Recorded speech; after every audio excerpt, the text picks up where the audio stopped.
jingle, jingle, jingle, jingle, jingle, jingle, jingle all the way. Jingle all the way. All the way. Jingle bells, jingle all the way. Oh, what fun it is to ride in a one-horse open sleigh. Jingle bells, jingle all the way. Oh, what fun it is to ride in a one-horse open sleigh. Dashing through the snow in a one-horse open sleigh. O'er the fields we go, laughing all the way. Bells on bobtail ring, making spirits bright. What fun it is to ride and sing a sleighing song tonight. Oh, oh, oh, jingle, bells, jingle all the way. Oh, what fun it is to ride in a one-horse open sleigh. Jingle bells, jingle all the way. Oh, what fun it is to ride in a one-horse open sleigh. Now the promised one, going on and on. Take the girls tonight and sing this sleighing song. Just get on bobtail bay, 240 forward speed. Then hitch into an open sleigh and crack, you take the lead. Come with us and hear those jingle bells, jingle all the way. Oh, what fun it is to ride in a one-horse open sleigh. Jingle bells, jingle all the way. Oh, what fun it is to ride in a one-horse open, jiggling, open sleigh. Hey!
next on this edition of In the City.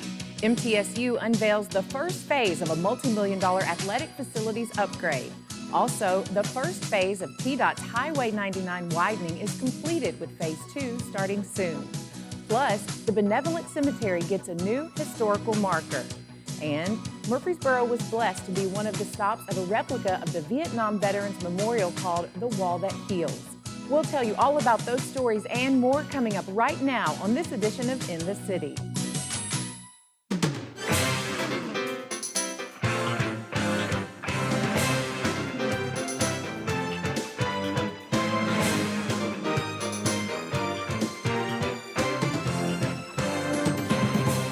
Welcome to another edition of In the City, your source for what's happening right here in the city of Murfreesboro. I'm Michael Lynn White. MTSU announces the first phase of a $100 million multi-phase project to upgrade their athletic facilities.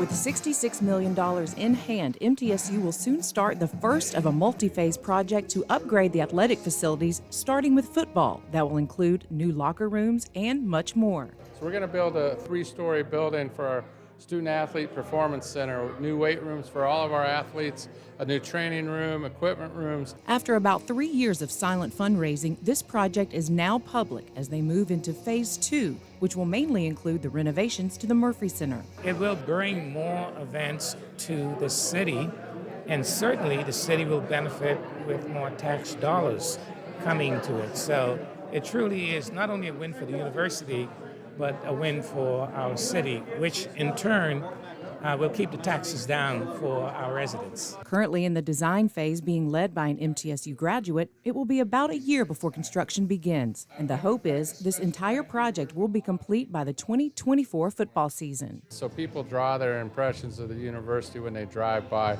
and when they see vibrant buildings and brand new entranceways and those kind of things, the impressions of Middle Tennessee State University are going to be great. So I think it's going to help everybody.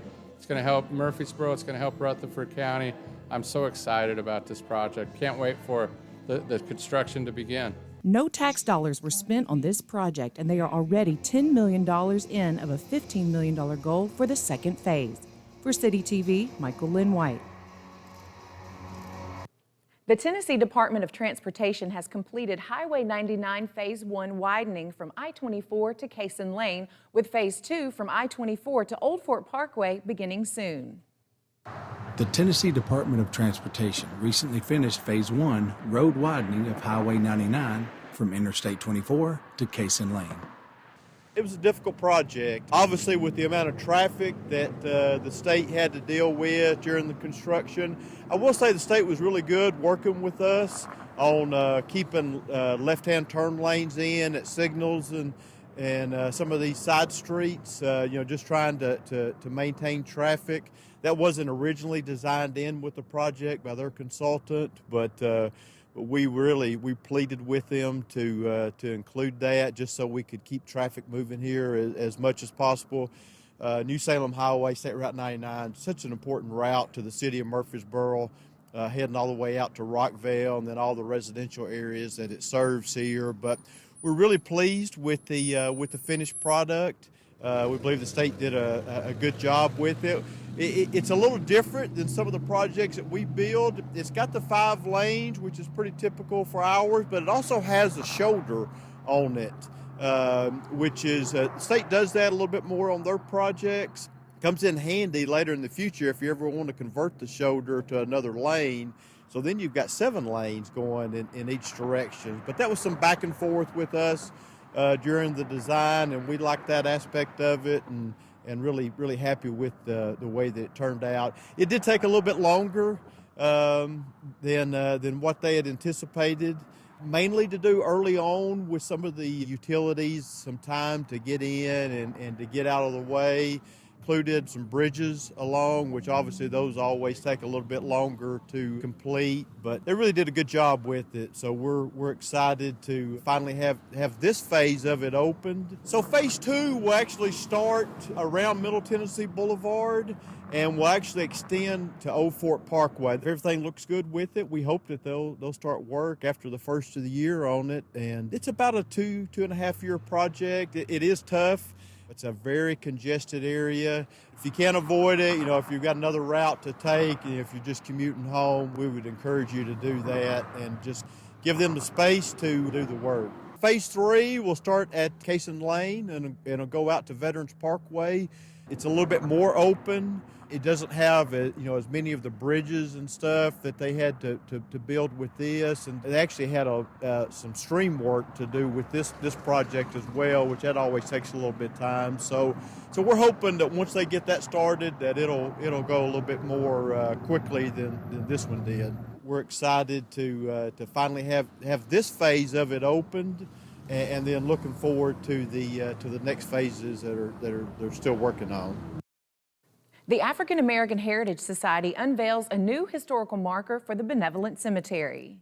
Murfreesboro's Benevolent Cemetery is now officially recognized as a historical site. This ground was first opened as a cemetery in 1897. The cemetery is now owned by Allen Chapel AME Church and was once the only cemetery specifically established for African Americans and run by the Colored Benevolent Society, Lodge Number 11. At that time, if someone became ill, incapacitated, the lodge would take over in lieu of family and support the person and stay with them. And then if they passed away, they were interred here. Many of the people buried here were members of the military, which is fitting for its Veterans Day unveiling ceremony. There are soldiers from the Spanish-American War and every war in between, and there is even a documented Vietnam veteran buried here as well. The marker is located off of Park Avenue. The African American Heritage Society is responsible for raising the funds for this marker and to make sure more people know about this place and its significance. A lot of people don't even know this is out here. And so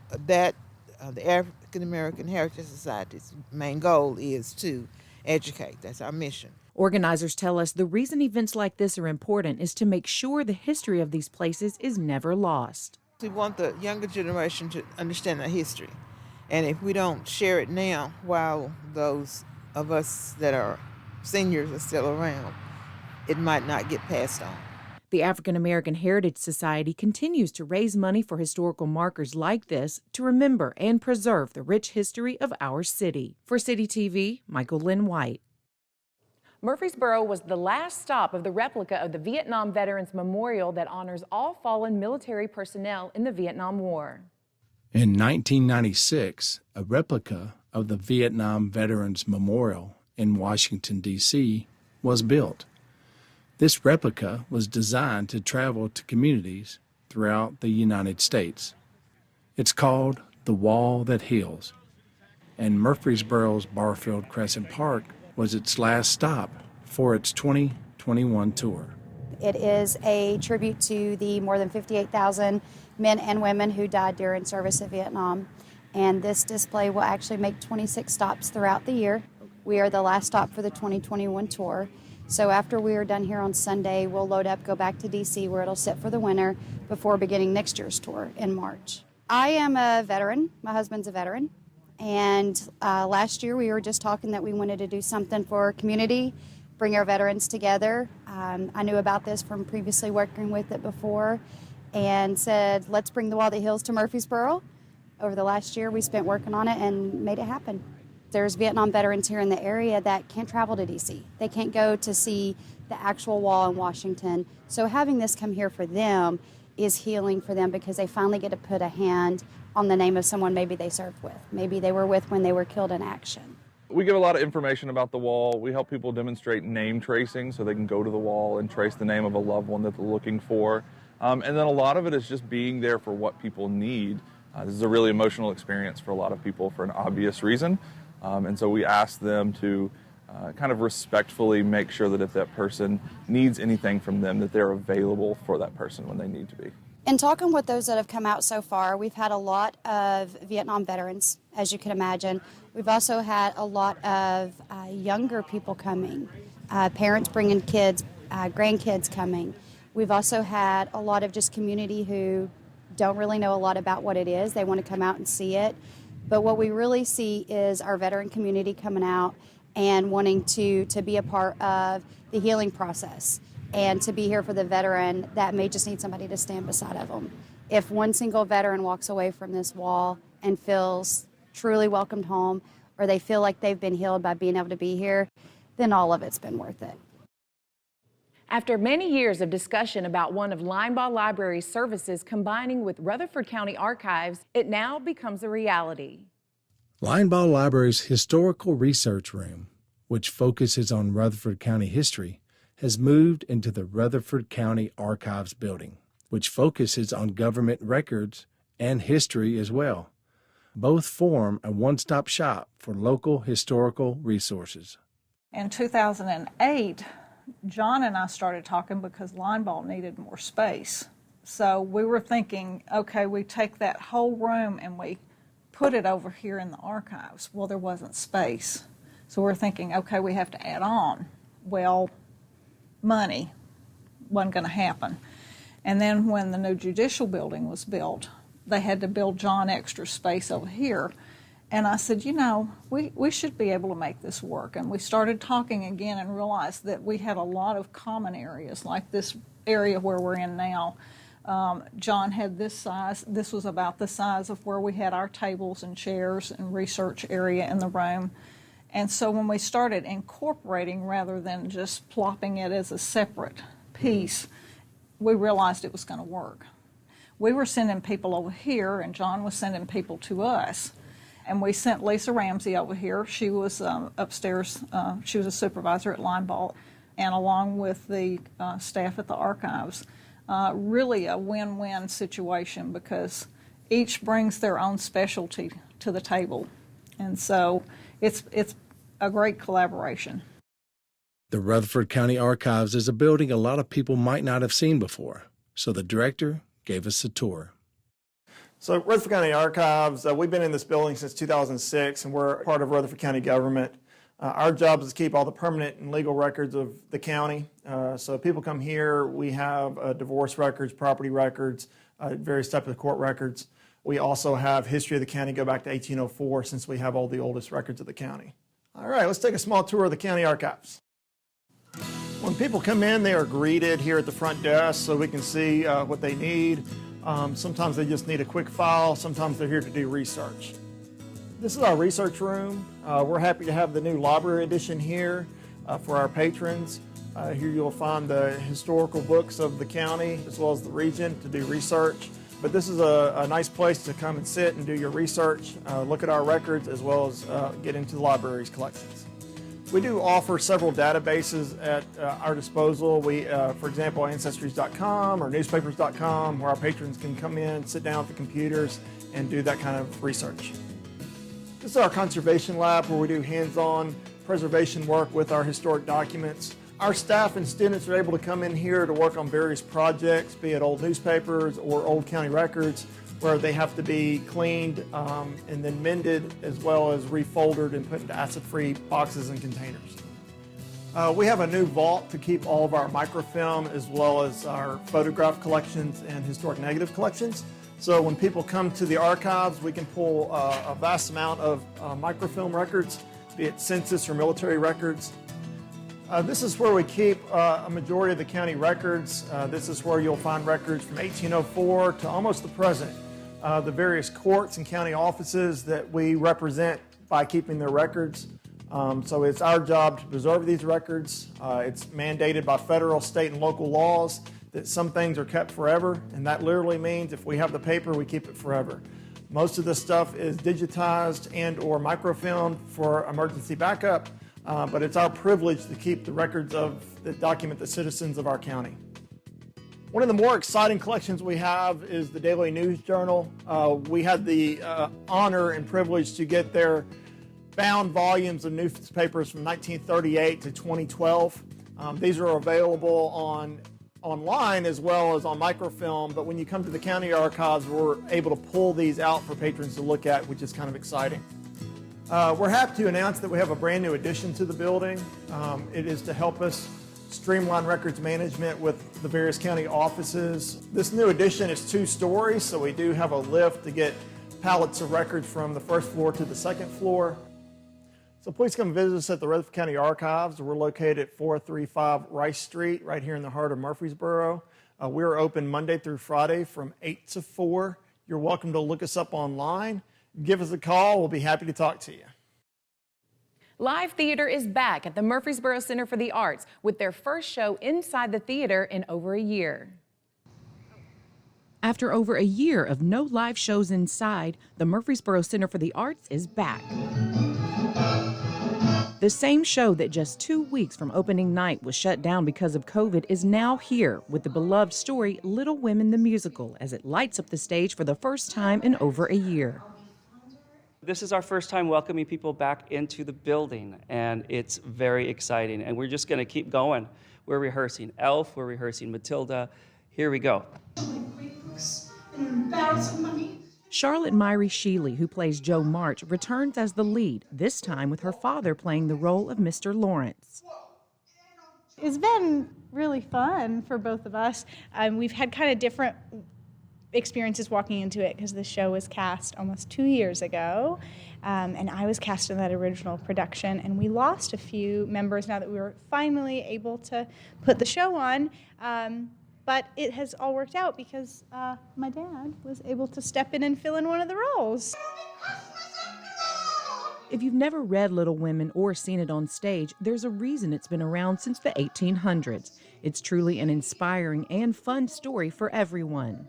Oh, it's so good, and it's a show for everyone because it is about family and not just your family of who you were born with and you got lucky to get to be in your family, but your found family too. The center had an amazing opening weekend. The cast was happy to be on stage, and the packed audience showed that the community missed it too. Live theater is back, and that is part of the excitement. Yeah. Is we've all been missing that greatly. Something special about live theater. If you missed Little Women on opening weekend, there's still lots to come at the Center for the Arts, so make sure to check out their upcoming schedule. We are full on open. Come check us out. Go to Facebook page, see what's happening. Go to borougharts.org and see what's happening.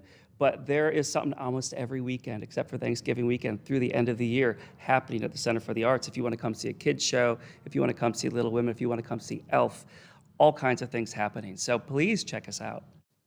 The city organized a pilot program started on Alexander Boulevard to gather information on a speed calming method to reduce speeds in neighborhoods. Because of increasing numbers of speeders traveling through neighborhoods, the City Council directed the engineering department to conduct a pilot program to test speed cushions and see if they're an effective speed deterrent.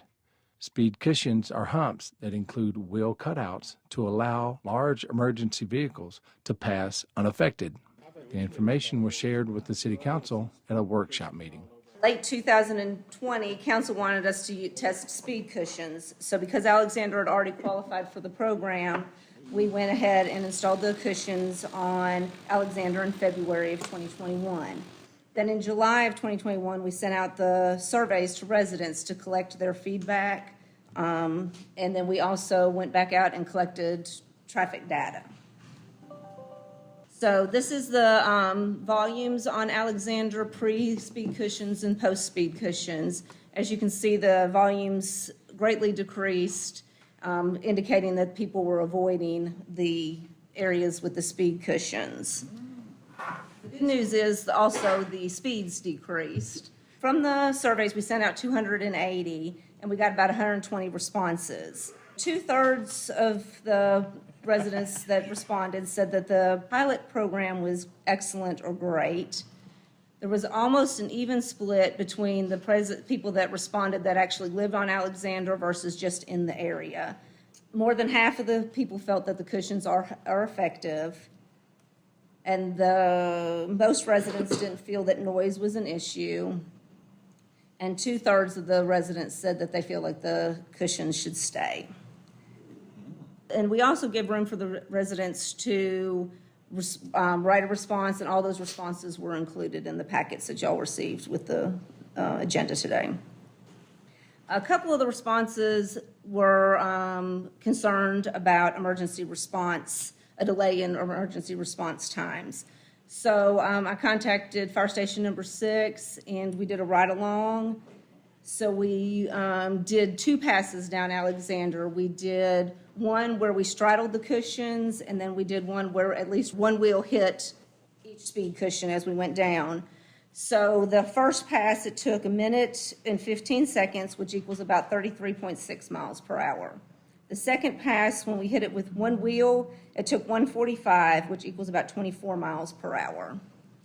Neighborhoods that request speed cushions have to qualify with many different factors weighing in on the decision. The city has a list of subdivisions that have submitted requests, some not qualifying under the current guidelines. Right now, we have 10 petitions that have been filed that are complete. So they're ready to be, or we've actually done studies on most of these. So they are Savannah Ridge, and then another one is Breckenridge Drive. That is from Sulphur Springs to Thompson Lane. The next 3 are local, which is Haynes Haven, Heroes Lane, and Aberdeen Circle. Kingdom Drive has also made a petition. Weston Boulevard is a local road. Racket Club Drive, there's over there on Splash Place, that neighborhood over there, and then Empire is a local road. So of the 10, 4 would not qualify. The engineering department has recommended some changes to the qualification process based on the pilot program. With these changes, scores will be given to qualifying neighborhoods. The scores will be presented to City Council in March 2022 for further guidance. Nothing says thank you like a delicious, hearty meal, and that's what some local veterans enjoyed at St. Clair Street Senior Center. The St. Clair Street Senior Center honored military veterans with the Salute to Veterans Pancake Breakfast. 100 veterans and their spouses were treated to a Cracker Barrel pancake breakfast, bacon, sausage, juice, and coffee. Because of COVID, the Senior Center wanted to keep it more intimate with just spouses. Oakland High School's ROTC department presented the colors. Mark time. March. Post. Colors. Led everybody in the Pledge of Allegiance. Liberty and justice for all. And stood for the Star-Spangled Banner.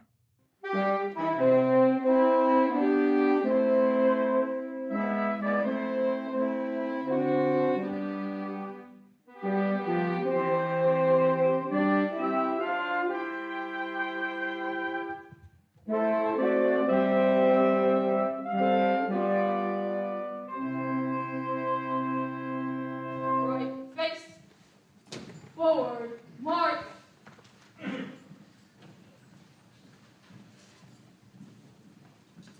Assistant Parks and Recreation Director Thomas Laird welcomed the veterans and thanked them for their service before offering the opening prayer. The Murfreesboro Symphony Sax Quartet was the entertainment and played each branch's service song while the veterans of that branch stood.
The veterans and spouses enjoyed their breakfast as the quartet continued to play throughout the meal.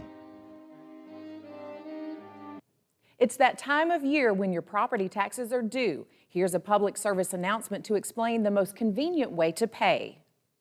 The City of Murfreesboro would like to remind you your city property taxes are due on December 31st. As the tax office will be closed on December 31st, payment can be made on or before January 3rd without incurring interest charges. There are 3 ways you can pay your property taxes. You can stop by the tax department on the first floor of City Hall, 111 West Vine Street. You can mail a check to the City of Murfreesboro, P.O. Box 1139, Murfreesboro, Tennessee 37133, or you can view and pay your property taxes online at www.murfreesborotntax.com. If you haven't received your city property tax notice or have any questions regarding your notice, please contact the tax department at 615-893-5210. Once again, Murfreesboro city property taxes must be paid by January 3rd to avoid interest.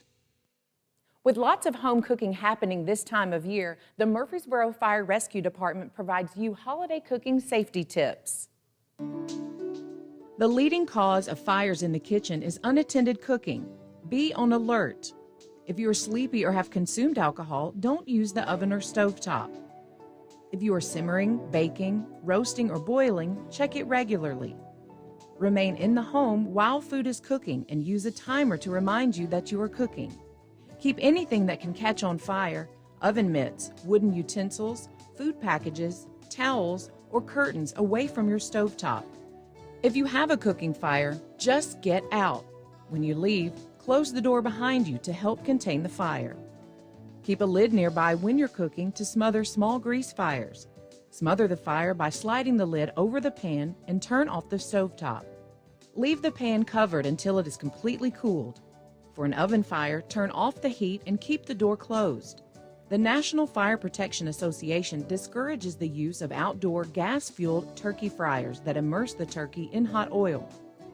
NFPA encourages those who prefer fried turkey to consider a new type of oilless fryer or to seek out professional establishments such as grocery stores, specialty food retailers, and restaurants.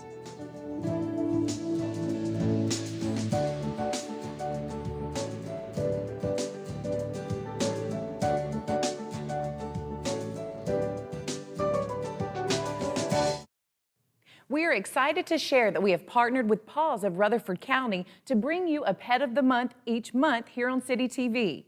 Jared is a 4-year-old Labrador Retriever mix who was found as a stray. He will bring so much personality and enjoyment to your home just in time for the holidays. Jared is enthusiastic and energetic and flourishes best outside away from the kennel area. Paws highly recommends requesting to spend time with him outside where he is most relaxed, and boy does he love his toys. For more information on Jared and many other awesome dogs and cats available for adoption, visit paws.rutherfordcountytn.gov. Buy one, get one free. Murfreesboro Parks and Recreation's annual BOGO sale begins Monday, December 13th for individual, yearly, and monthly facility passes for Sportscom and Patterson Park. But there's more. City residents, youth, seniors, and military receive discounts on top of the BOGO sale. And you'll receive free guest passes with every purchase. Plus, monthly and yearly pass holders will receive discounts on admission to Borough Beach. So mark your calendar. BOGO starts December 13th and ends January 16th, 2022. We are excited that here at Murfreesboro City TV, we were again recognized nationally for quality government television programming from NATOA with 5 national awards. Remember, the City of Murfreesboro offices will be closed Thursday and Friday, December 23rd and 24th for the Christmas holiday, and also will be closed Friday, December 31st for the New Year's holiday. Parks and recreation facilities, as well as golf facilities, will be open for these dates. Check for changes in closing times at your favorite facility. Murfreesboro solid waste garbage pickup during Christmas week and New Year's week will be Thursday's pickup will be Wednesday and Friday's pickup will be Thursday and closed on both Fridays. Every Murfreesboro office except for police and fire departments will be closed Saturday, December 25th and Saturday, January 1st, 2022. Well, that's it for this edition of In the City. As always, for more information about the City of Murfreesboro or any of the stories you've seen here, you can always visit our website at www.murfreesborotn.gov. And if you want to see any of the stories that you've seen today or catch up on some of the latest city news, you can always visit the City of Murfreesboro's YouTube channel. I'm Michael Lynn White, and we want to wish everyone a Merry Christmas and a Happy New Year. Until next time, we look forward to seeing you in the city.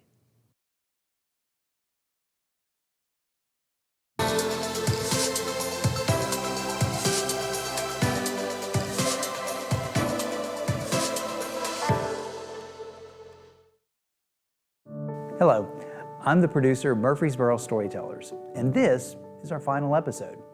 We started 10 years ago as part of the city's bicentennial project, and since then, we visited many places and heard a lot of stories. We've had mayors, state representatives, and astronauts as guests. We've been to events like the Saturday Market in the middle half. So over the next hour, we're going to show clips from past episodes. But for this final show, we want to hear one of the best stories that could be told. The one about our host, John Hood.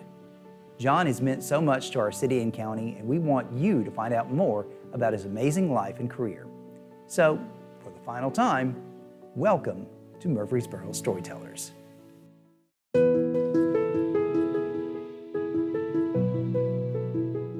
Welcome to Murfreesboro Storytellers, a bicentennial celebration. I'm John Hood, who will be serving as your host for this series. Our city is celebrating its 200th birthday, and each month of this over-year-long celebration has a theme to showcase everything that has made Murfreesboro so special.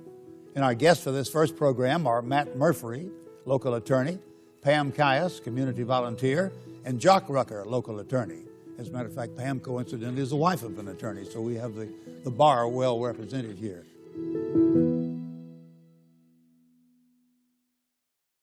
John, you're accustomed to sitting in this seat and asking the questions and telling the stories of people of Murfreesboro and Rutherford County. Today is different.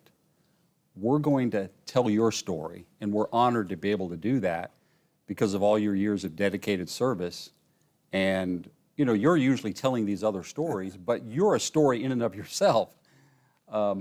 We wanted to really begin with your early life and just go through it and find out, you know, what makes John Hood John Hood. Oh, my goodness. Okay. Well, I'm flattered and honored, Mike.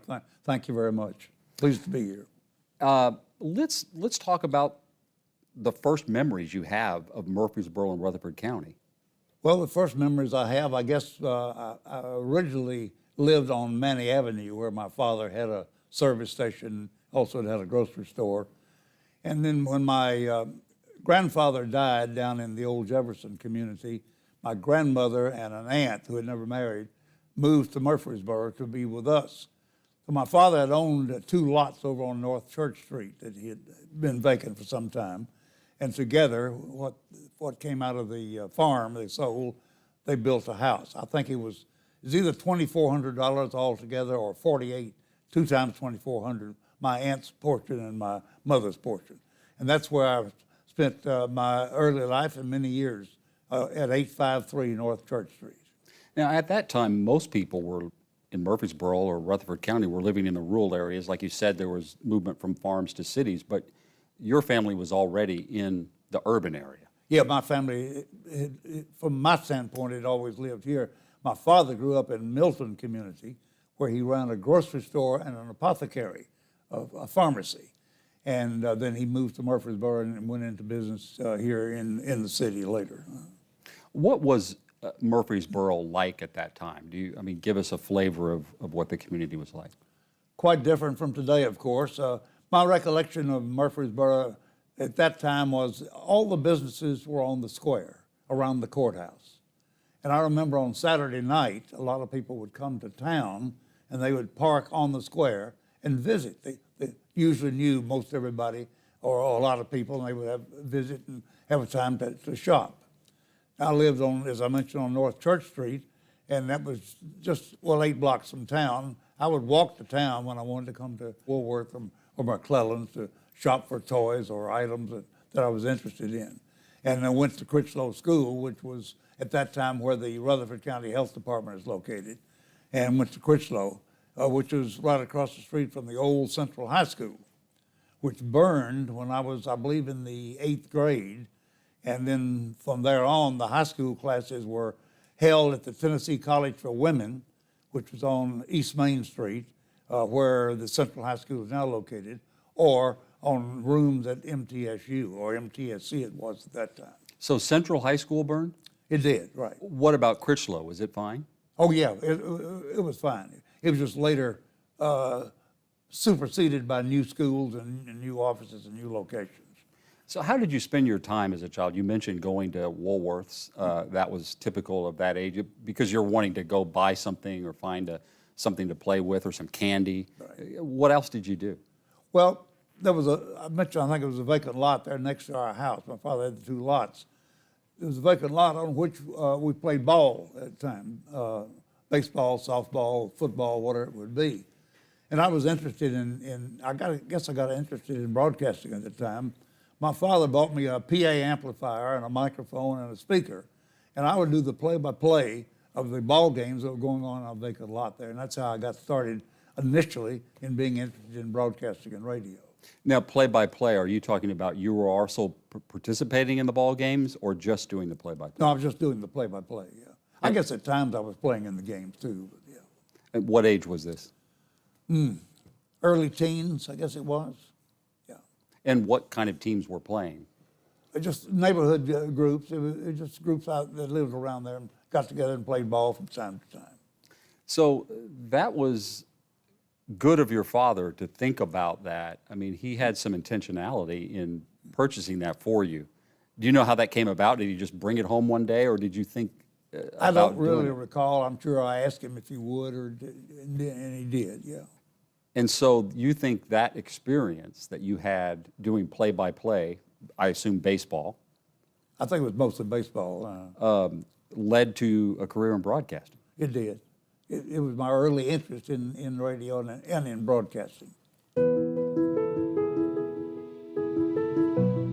What's next? We're going to pry up the top, see what's in under there. And we'll see, we got some bees running around on top. And I'll put that lid there. Okay. And this is the inner board, John. Okay. We have to ease up the inner board. And you do that very gently because we don't want to upset the bees in any way. The bees on top, are they coming or going? They're just looking to see what's going on. Okay. And see the bees on the bottom of the board here.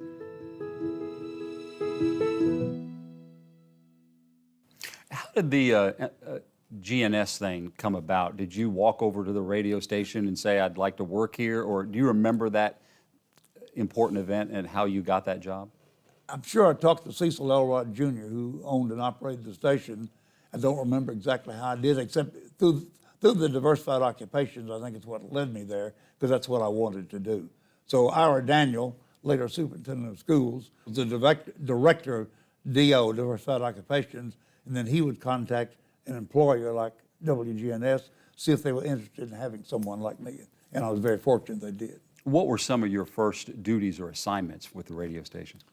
Well, with the radio station was typically board work, working at the console and doing announcing of commercials and in-between programs. We used to have a Rutherford County spelling bee that the Rutherford County schools sponsored. And they'd bring students into the studio every month, and we'd have a spelling bee, and I'd give out the words to them, and then they would select a winner every year. We used to have the Lions Club Exposition, which is like a county fair. And we would also do broadcasts from the Lions Club Exposition. It was on the Shelbyville Highway where the old fairgrounds used to be, long since gone. Did you get involved in any kind of sports casting back then? I used to do the color. Cecil Elrod made a trip up to Washington, D.C. Many years ago and hired a guy by the name of Ray Duffy, who came here and was our announcer. Had a tremendous Yankee brogue. But everybody came to love him because he became such a wonderful person and became a part of the community. And I did the color, and Ray did the play-by-play. We did Central High School and Middle Tennessee State College back in those days. Central High School, what were they like back then in sports? Were they one of the prominent teams? We had some very good teams. We had a gentleman in particular, Lee Pate, was a coach when I was in school. He was very successful as a high school coach.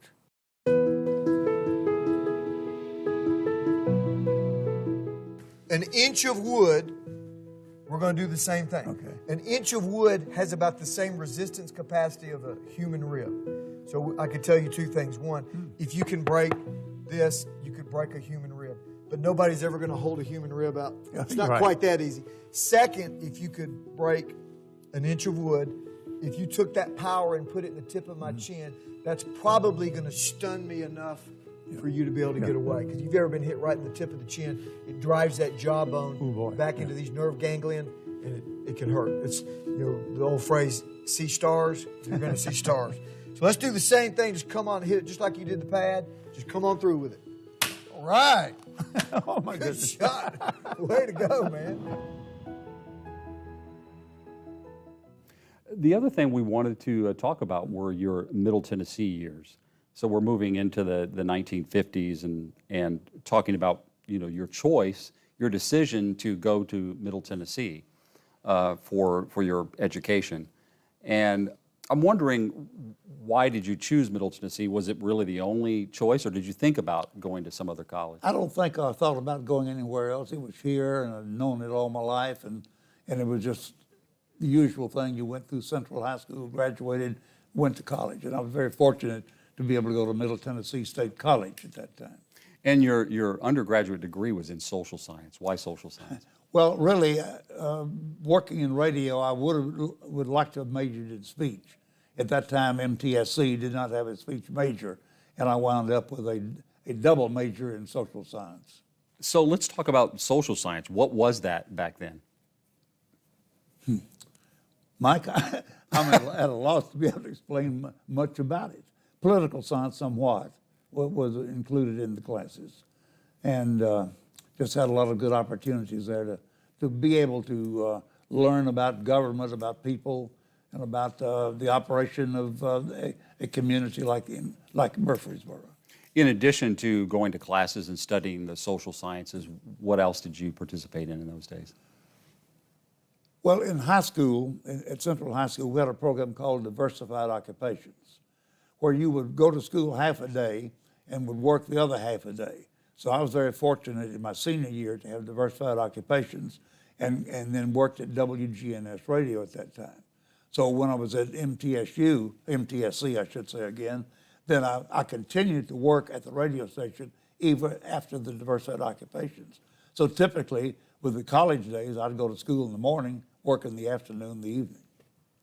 So during those years then where you were at Middle Tennessee and you were working for the radio station, at some point you must have been thinking about, this is a career I'd like to have, like full time. Yes, I was. I did, yeah. That was what I was thinking. I'd like to continue on into it as long as I can. And how did that come about? Like where did that transition occur? Well, after I graduated, I continued to, from high school, continued to work during college, as I said. Along the way, I also got married. A lovely lady by the name of Marilyn Stockard became my wife for 65 years, and we enjoyed each other and had a good family and was very much a part of the community. So I continued on working full-time while I was in college. And then, as I recall recently for telling someone, on June the 6th of 1954, I graduated from Middle Tennessee State College. On June the 11th, we had our first child, Gary Warren Hood. And on July the 21st, I was on a Greyhound bus headed for Fort Knox, Kentucky, and 2 years in the United States Army. Those were some busy times. They really were. Yeah. Now, you mentioned Marilyn. How did you meet? You know, I'm not for sure. She worked at Middle Tennessee Electric Membership Corporation, and I'm not for sure I can recall. We just knew each other through school, I think was the way it was, because she went to Central High School, too. What are some of the things that you think about in terms of your experiences with Marilyn? Well, we had family times that were special, of course, with the 3 children, and we always had special times at, Thanksgiving, Christmas, as any family would. And vacations together were especially memorable. So we could all go together. And then you had to head off to Fort Knox. You headed there. Was that by choice, or were you recruited into that? No, I was drafted. I had been deferred because I was in college, and had an education deferment. As soon as I graduated, that was over. And like I say, within weeks I was called up and was on my way for basic training. So you had to do the basic training, and then were you told that, or did you get to choose what you were going to do in your Army career? One day they called about 6 or 7 guys and took them in a van and over somewhere else on Fort Knox. And they were selected to be in the CIA if they wanted to be, counterintelligence agency. Then the next day they took about 10 or 12 of us, the same routine, to be in the Army Security Agency, which I'd never heard of at the time. I knew of CIA. So we went over to a place for being interviewed. There was a sergeant interviewing everybody that came over that one at a time. That gentleman was Bill Morgan from Christiana, Tennessee. He said, sign here. Don't ask any questions. You're in. And I was in, and it was a great choice. What a coincidence that turned out to be. What all did you do there, and did you end up leaving Fort Knox for any period of time? Well, after basic training, I went to Fort Devens, Massachusetts, which is where we were for the rest of our time, and that was the Army Security Agency location where I took training there. Took Morse code intercept. It was 1717 was the name of the specialty, but you took Morse code, and it became so fast you had to type. You couldn't write it fast enough. So you started out where it was slow and slow and slower. And I learned to type, taking Morse code, being an intercept code operator. And then later on, I went over to another section of the training there and worked as an instructor. What made you decide not to make military a full-time career? I don't know. I don't think I ever had any particular interest in it. I was glad to do the 2 years service and do the best I could at that time, but it just never did interest me. I had other interests. I guess get back home and work in broadcasting. When you came back, at some point you went from WGNS to WMTS. Well, when I came back from the Army, Virgil Trim was the manager of WMTS at that time, and he offered me a job, and I went to WMTS after the service. Were both the radio stations similar? They were just competitors, or any difference? WMTS was daytime. They had a frequency of 860 at that time, and they only could operate during daytime hours. Otherwise, their signal would interfere with another station in another part of the country. Now, WGNS was full-time, as I guess most all radio stations are today. Were your assignments the same? Well, I did a lot of news work when I was at WMTS. We had two-way radios that we put in our cars where we could communicate back and forth, obviously. At that time, we had a fire siren in Murfreesboro, shows the difference in size. But when there was a fire in Murfreesboro, that siren would go off. And everybody in the town knew there was a fire somewhere. You didn't necessarily know where. But what we would do with the two-way radios, we would drive to that fire location. We would get it on the police radio and give a report. And I used to have people to tell us that when I heard that fire siren, I'd cut to WMTS because I knew you'd have a report very soon as to what the fire was and where it was. So we got to be known as a particular news type of station.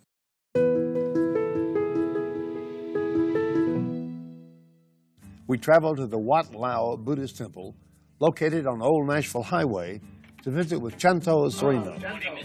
Chanto has been a driving force behind the establishment of the Laotian community in Murfreesboro. He's also a dedicated volunteer serving on various boards and commissions, including County Commissioner for the 21st District and the city's Homeless Task Force. Chanto, we're delighted to have you as a guest on Murfreesboro Storytellers. You've been a leader in the development of the Laotian community in Murfreesboro and Rutherford County. How long have you been living here? Oh, I have been living here since 1972 when I came to Rutherford County or Murfreesboro, Tennessee. The next stage or period in your life has to do with your career outside of broadcasting when you moved on to work at Samsonite. I think in 1960 to 66 you were a personnel manager. So why did you end up at Samsonite? Did somebody recruit you, or did you decide to move out of broadcasting at that time? Whitney Stegall was an attorney here at that time and a very good friend, and he had been the legal advisor for Samsonite. They were called Schwader Brothers was the name of the corporation.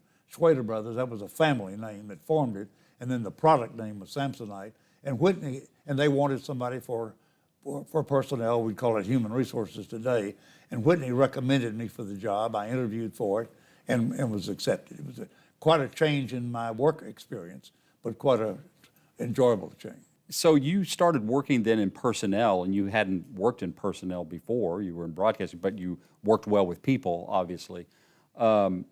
What was that like in terms of what things did you do? Obviously, people think of benefits, you know, Sure. with personnel, but other issues that you were involved in. Tom Morgan was my boss, the director of industrial relations, and main thing we're doing was hiring, and we were we'd bring into work 2 people a day, trying to give them time to train and be ready for the job and be effective in the job. So we were interviewing people regularly each day. That was what I did most of my time, I guess, was interviewing and then making a selection. And we'd set up a committee of persons throughout the community, unknown hopefully to anybody, somebody from, you know, the Eagleville community or the Las Casas community or Woodbury, that we could then use them as, now anybody would come in and give us some personal references, and we understand that, expect that, but these were people that were unknown to them but knew who they were, and we would route the request to them, and they would give us a real breakdown on that person and what they knew about them. Were you looking for any particular skills, or was it more about character at that point? I think it was more about character, because it was a very basic work, very repetitive on assembly line work, you know. What happened to Samsonite? I guess it was a labor union organization that it finally caused it to move part of the operation to Arkansas, and I presume is still making card tables and chairs there. So at that point, is that why you had to change jobs, or did you leave Samsonite before it left town? Oh no, I left long before it left town. I was there for 5.5 years, I guess it was, and I had the opportunity to go to MTSU from there to work. They were starting out in private fundraising and set up a development office. At that time, you know, MTSU, UT, whatever, you know, they're state funded. So why would they need private funds? But to do anything extra to build and expand in various ways, that the publicly funded institutions started fundraising privately. And that's when they started the development office. That's when I went to MTSU. When you got there, then what were some of your first goals or duties? Were you working under someone in that development office initially? Oh yes, I worked for Bob Abernathy, it was at the time. He was director of field services, and that included public relations, then development, and alumni associations. So we had the 3 directors that were under him. Now these days, much of fundraising that you associate with are reaching out to alumni who have been very successful, and they have some wherewithal, and you recruit them to contribute. Right. Were you involved in trying to reach some of those people that had the wherewithal, or were you trying to just get anybody connected to MTSU? Oh, absolutely. We were, Randy Wood, 1940 graduate of Middle Tennessee from Gallatin, Tennessee, had been very successful in starting Dot Records, if you recall them, from many years ago, and had Randy's record shop at Gallatin, Tennessee, in WHIN. And Randy set up the MTSU Foundation to do private fundraising. As I recall, he donated $100,000, something like that, which at that time was big, big money, of course, and set up the foundation. And again, Whitney Stegall was one very much involved with the foundation, and other people in the community. They set up a board of trustees. And so I, in effect, worked with the foundation and for MTSU staff. Was it tough to raise money back then? Do you feel like it was a challenge? It was a real challenge, because people wondered, why does a state institution need private money? Don't they have enough, you know? And to do, like I say, to do extra things and special things, they had to go into private fundraising. What stands out as some of your success stories back then? Well, we had, I guess, many successes, but mainly originally through alumni chapters in the respective communities where they were located, through businesses here in the community. We would go back, go to them and get them interested in particular programs that were going on at the university that might be directly related to their work and be able to help them to be able to expand and improve. While you were at MTSU, you were an administrative assistant to President Melvin Scarlett. Tell us about that relationship and what he was like. I was in the development office first, I think for 5 years it was, and Dr. Scarlett came on from Minnesota, I believe is where he was before coming here. And I had the opportunity to move down to the president's office and work with him directly as administrative assistant. And he was here for a number of years too. I mean, he's one of the presidents that stand out. McPhee's been here a long time. Oh yeah. But anything that you remember about those days working with him? Well, he was very aggressive in getting the fundraising, continuing to improve the fundraising and the contacts and the relationships, and working particularly also with state government. So he was a joy to work with. You were at Samsonite, but then you went into the banking community. You were at SunTrust Bank, or it wasn't SunTrust Bank at the time. Well, that to the university and then to the bank. Okay. It was Murfreesboro Bank and Trust Company at that time. And then we decided to expand later to move into some other communities. We bought a bank in Carthage, we bought a bank in McMinnville, we bought a bank in Franklin County, Winchester. So it was difficult to be called Murfreesboro Bank and Trust Company in Winchester or wherever. So we changed our name to Mid-South Bank, and that made a more typical name. It worked with any community we were in as we expanded. What was the banking business or industry like compared to manufacturing at Samsonite or MTSU? Well, different in many ways, but also it involved people and your relationship with people. With banking, as much as anything, was a relationship in developing groups and relationships, as I said, to get people to bank and bring organizations with you. So were you involved in community and public relations with the banks, or what was your role? Marketing was what was vice president of marketing, which was all of that, as a matter of fact. So your role was to market this particular bank to the community, and maybe even to the Middle Tennessee region, to convince them to do their banking there. Absolutely, yeah.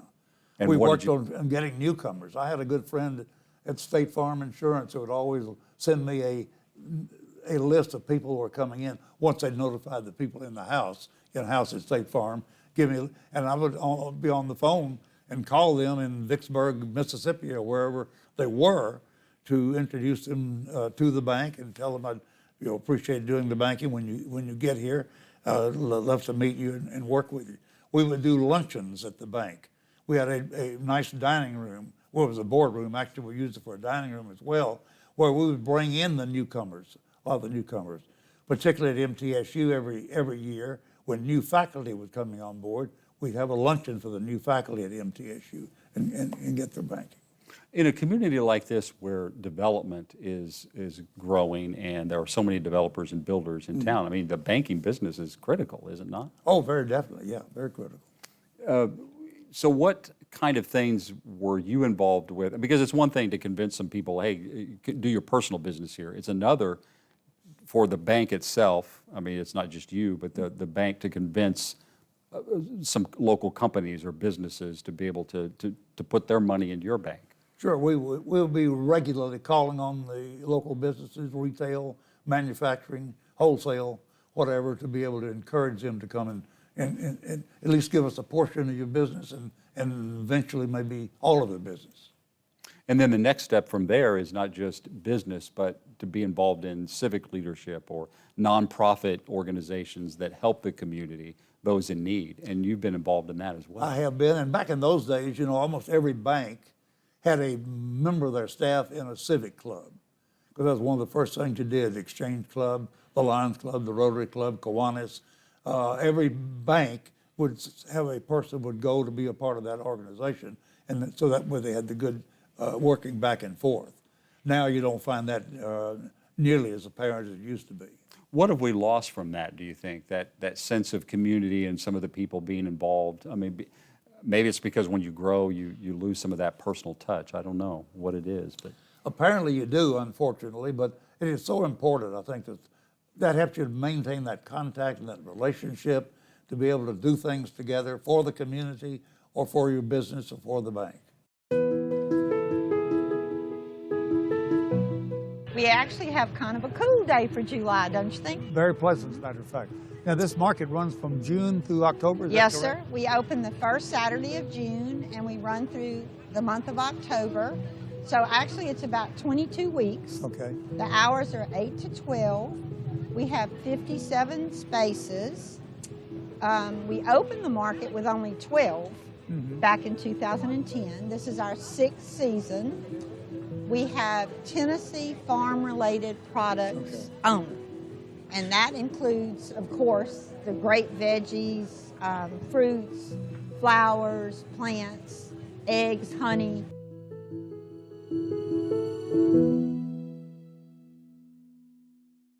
already a familiar name and face in the community, John Hood would soon take on the challenge of public service, one that would eventually take him to the state capitol. His first opportunity would come as he was chosen to serve on the city school board. At that time, it was an appointed position. The city council appointed you. John Rucker, a local attorney, Jock Rucker's son, serving now, was on the city school board, and he went off the council and the board and recommended me for that. So it was an appointed position. And then later, I was elected to the county commission, at that time the Rutherford County Quarterly Court. There was a lawsuit started by Sam Ingram and Earl Hinton of MTSU on one man, one vote rule. We had at that time, I believe it was 54 members of the Rutherford County Quarterly Court, and it met quarterly as the name. 4 of those were from Murfreesboro, and the others were from the county. We had a very rural county at that time, as you suggested earlier. So they initiated a lawsuit, the one man, one vote rule, and at that time I decided to run for the county court and was elected to that. Why was it called the Rutherford County Court? You had judicial responsibilities. So you were a magistrate at that time. You could perform weddings, you could do various things of that type, the least of which I enjoyed doing, but I did several at that time. We were called on to do it.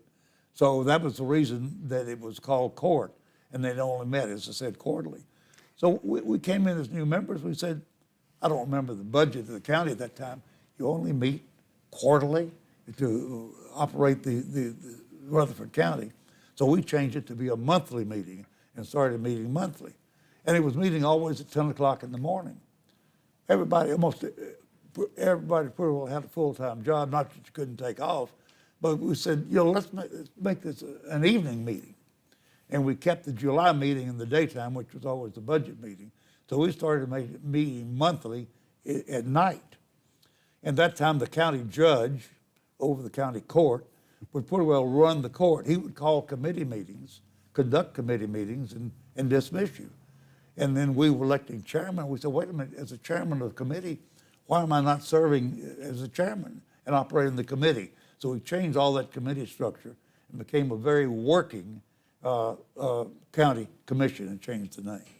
How did this early service with the school board and then the county court, as it was called at the time, a quarterly court, how did that enhance your effectiveness? In other words, later when you became a legislator, you started to know how things work, I guess. It gave me experience, with various parts of government to be able to understand how things come together.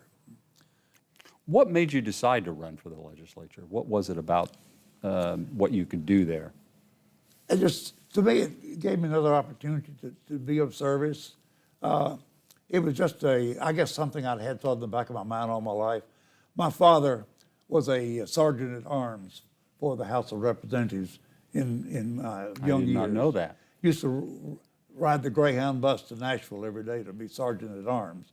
He would bring me back a copy of the Tennessee Blue Book, and I've always enjoyed looking at that.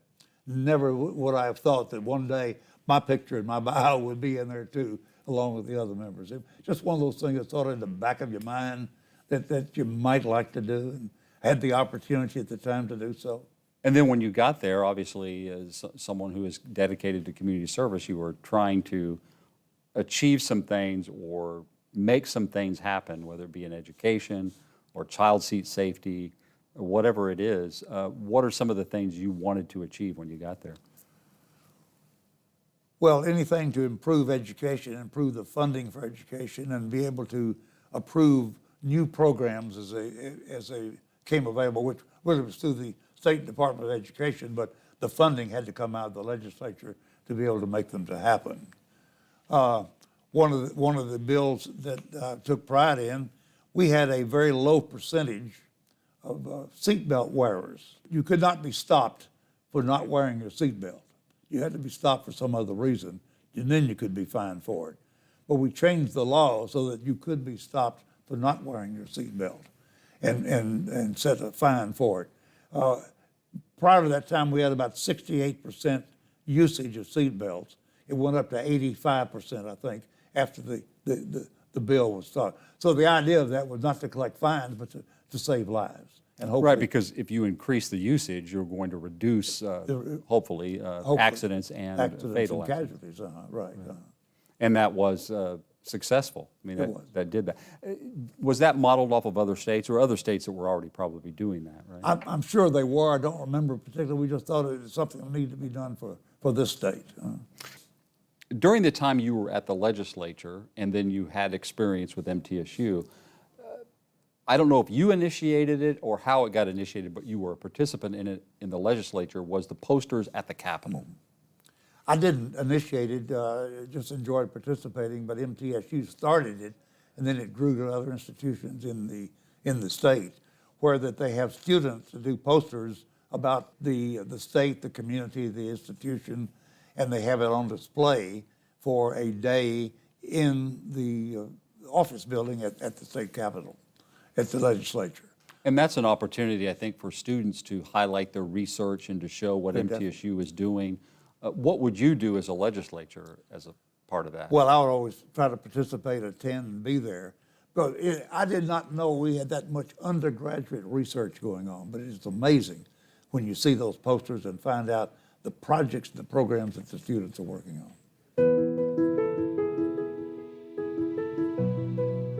We're at the half marathon, and we are pleased to visit with Judge Toby Gilley. Good morning, Toby. Good morning, John. Good to see you and good to be here this morning.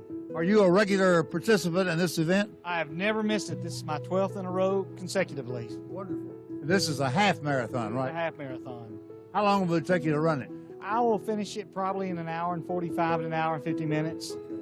Are you regularly a physical participant in several events? I run about 60 miles a week, or about 2,000 miles a year. I try to do at least 2 half marathons and 1 full marathon a year. Okay, wonderful. So, John, in 1976, the bicentennial year, you know, when everybody was celebrating the 200 years, I think you were honored as a distinguished alumnus for community service. So already at that time, you know, community service was something you were being identified as someone who did that, who had a desire to serve and give back. Why is service so important to you? I just think we have a debt to pay, that we need to pay back for the life that we have, for the community we have, for the success we have, and it's just always been important to me. You've been quoted a number of times when you talk about that same thing. Service is the rent you pay for room on this earth. Why did space on earth? Yeah, for space on earth. Yeah. Why did that quote resonate with you? And do you know who said it the first time? I'm not sure where I got it from, and then I've always said that. Well, service is the rent you pay for the space you occupy on earth. And I said I've just been trying to keep my rent current.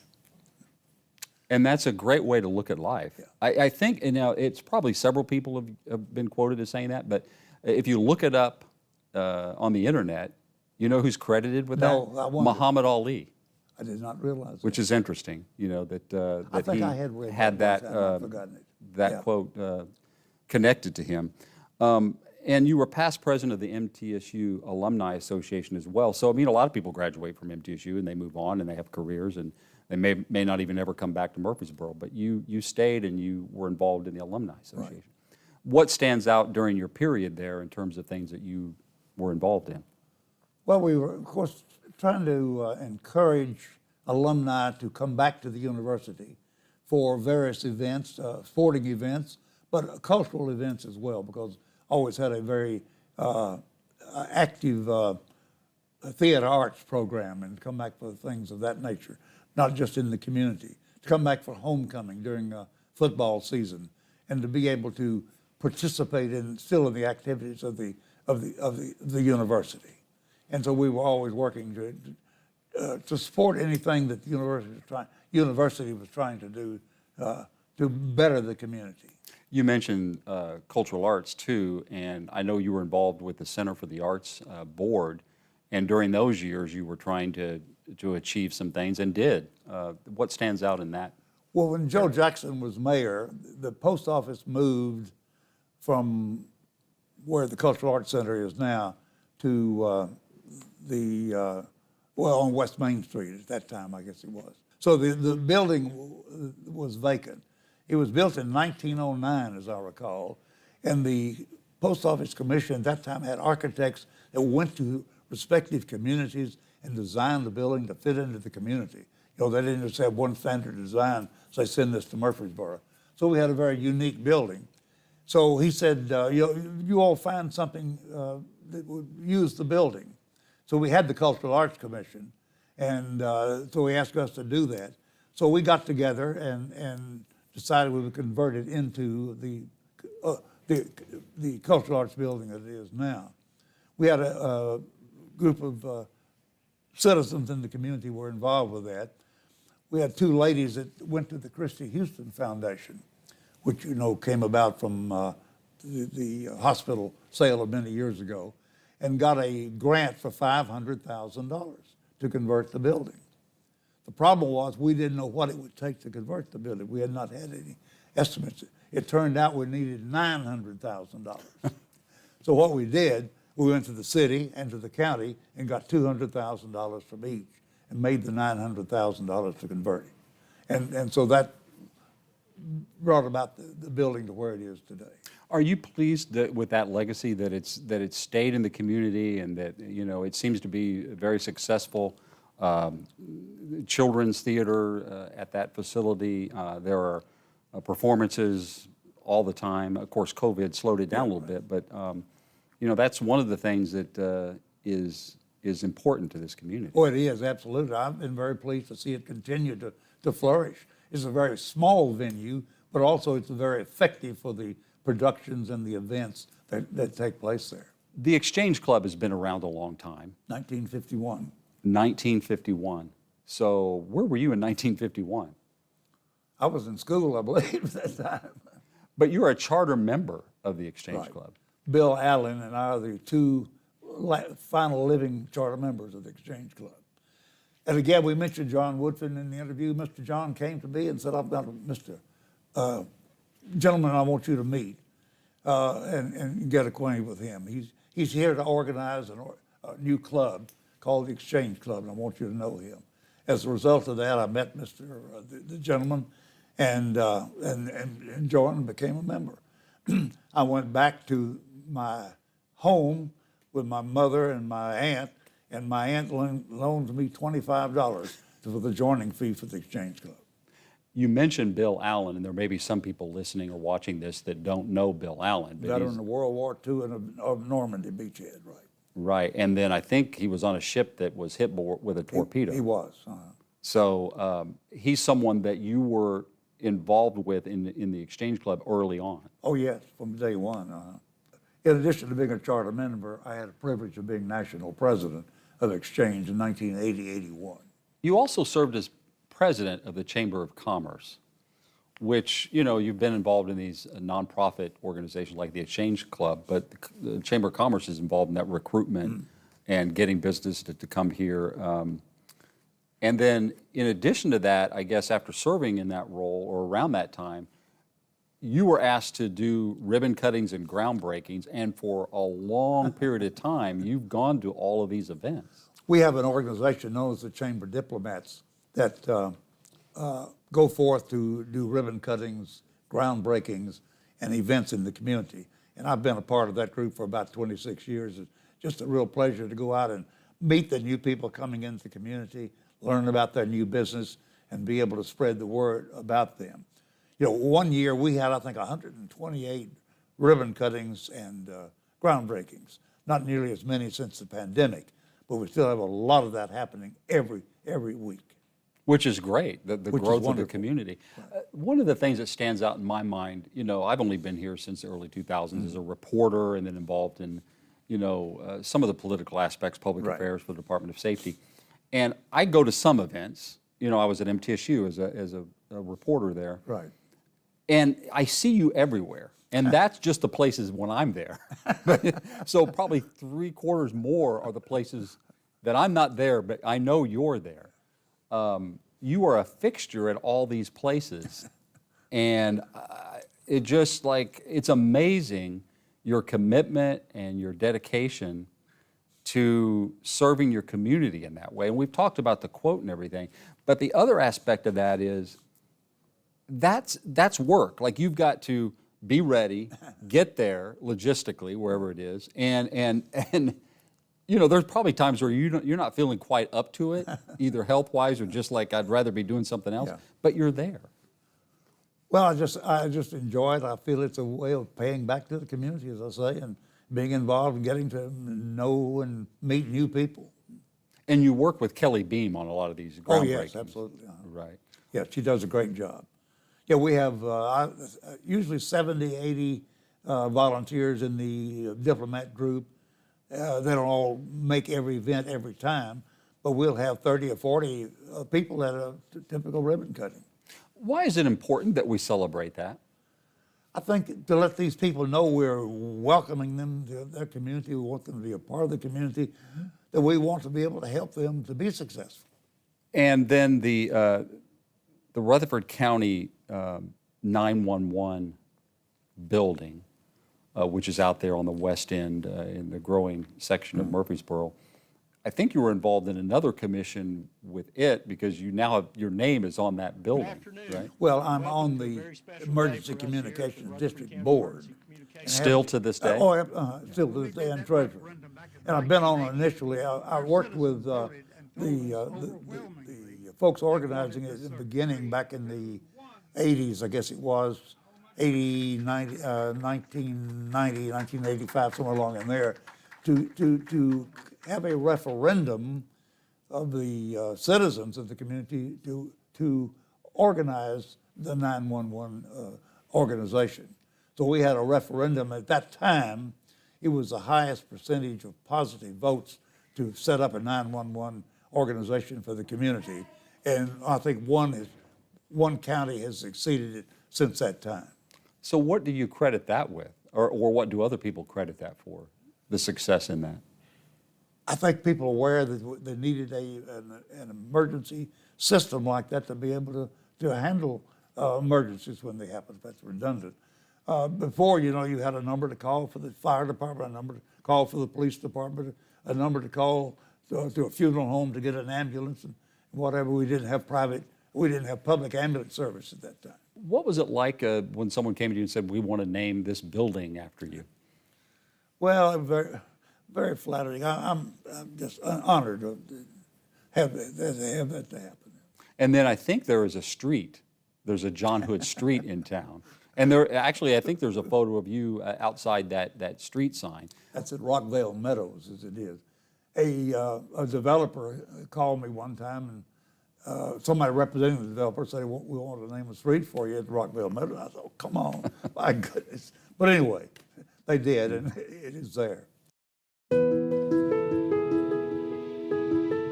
Tell us about the Elvis shows. 2 times here, 1 year, and 3 times the next year, I guess. Yeah. How was it to deal with Elvis, the great entertainer that he was? John, it was easy for me to understand why you never saw Elvis on Johnny Carson. because Elvis Presley was too nice a person. Johnny Carson would have probably eaten his lunch. So I'm sure the Colonel had a lot to do and say about that, but that's what I remember most about him off stage. Okay. Now, when his band struck up 2001 A Space Odyssey theme and he took the stage, he was a different person entirely. I can imagine. I can believe that. You know that I've been a long-term member of the community since I moved here, Right. and my brother had worked for Bridgestone, still does. Okay. And when I decided to locate here, he said, you know the place you've got to go? You need to go to Murfreesboro. That's where you need to find a place Is that to right? live. To me, the first thing that says to me is there's something about Murfreesboro that stands out, that people say, that's a community, that's a place you want to live. What do you want people to know about Murfreesboro? I think Murfreesboro is a giving community. Everybody is interested in trying to make things better for the whole community and make it a better place to live. To be able to help bring about businesses to our community, to make it a place where you don't have to drive somewhere else to get anything done. A place to be able to raise a family, get an education all the way through the doctorate at MTSU, and be whatever you would like to be. One of the things that people say about Murfreesboro, I think it's true, is that it has all the amenities of a city with a small town charm. That's one of the things we've been able to preserve, I think, is that small town charm that makes it different from so many communities. I agree. The other thing we wanted to talk about was your family. So during all this time, you are giving back to your community and very involved professionally, but you had a family. Mm-hmm. You raised 3 children. Mm-hmm. And that's always a tension or a conflict between doing what you need to do in your profession and in the community, and then making sure you're there for your family. I've been very fortunate, and maybe sometimes the various things I've been doing, I've taken away from time that I should have been with the family, but they've been very, very good to me. They've been very successful and never a problem, and just been enjoyed all the times over the years. So you have 3 children. They're all obviously adults now. Yeah. What are they doing? Let's share some. Well, Gary, the oldest, has been working in TV production for a number of years. Through his involvement, we've been able to attend a lot of wonderful shows over the years.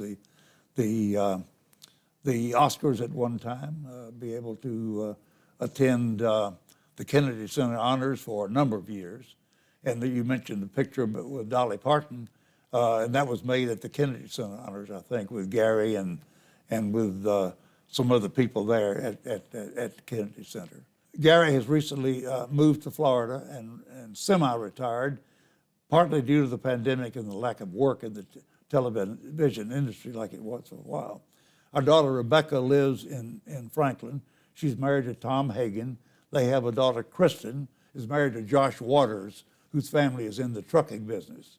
And they have a daughter, Callie, who lives in Mississippi. They live in Meridian, Mississippi. The other son, Mark, works in banking and mortgage lending and works at this time for SunTrust Bank. And he's in this community. He's in this community, right. And then you have, as you mentioned, grandchildren. Right.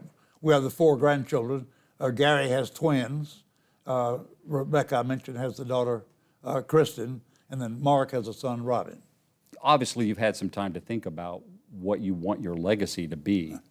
And some of the people have done that for you because you've been awarded numerous times. I think, the education, the celebration of education gala, the business legend, the naming of the building, the Journalism Hall of Fame, which must be meaningful to you, the American Red Cross Hero Award, the Doug Young Lifetime Achievement Award. I mean, it goes on. And then recently the SAGE Award, which is something that they give to someone who is not only giving to the community, but you're demonstrating the ability to live well. I think it's okay, it's fair to ask your age. And my age is 90. 90, and you're still out there doing things that maybe some 60-year-olds do. 324, 31. It's just, I mean, part of it you probably feel like you're blessed health-wise to be able to do it. But some people stop moving and give up long before you have, and you're still going. So that's really kind of a testimony to people to keep moving, to remain active. I think it's important to remain active in some way or another, active in the community, active mentally, and certainly active physically, to be able to then continue to be of service and do things that are worthwhile. And you probably want to continue doing this for as long as you can. I hope so, yes. What do you want? I'm afraid to quit. Yeah. There's something to be said about that. They say when you stop moving, you know, that's the very end. Definitely. What do you want your legacy to be, or what would you like people to remember about your life that you think would be helpful? I've tried to give back to the community, and again, as we say, to compensate for the life I've had, for the many privileges I've had, the many opportunities, many successes I've had, and many friends that I've enjoyed knowing over the years. I want to personally, as the person that's been fortunate enough and honored enough to interview you, to say thank you for all that you've done for our community and for your hometown. You're a native son, and you've done more than your share. I salute you, and I thank you as a part of this community for doing what you've done. Well, Mike, you're very kind. Thank you. I've been very blessed.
It's now easy to find and watch Murfreesboro City TV on Apple TV. First, go to the App Store on your Apple TV device and search for Murfreesboro City TV. Download the free app and start watching Murfreesboro City TV live and on-demand videos. Download Murfreesboro City TV for Apple TV and start watching today.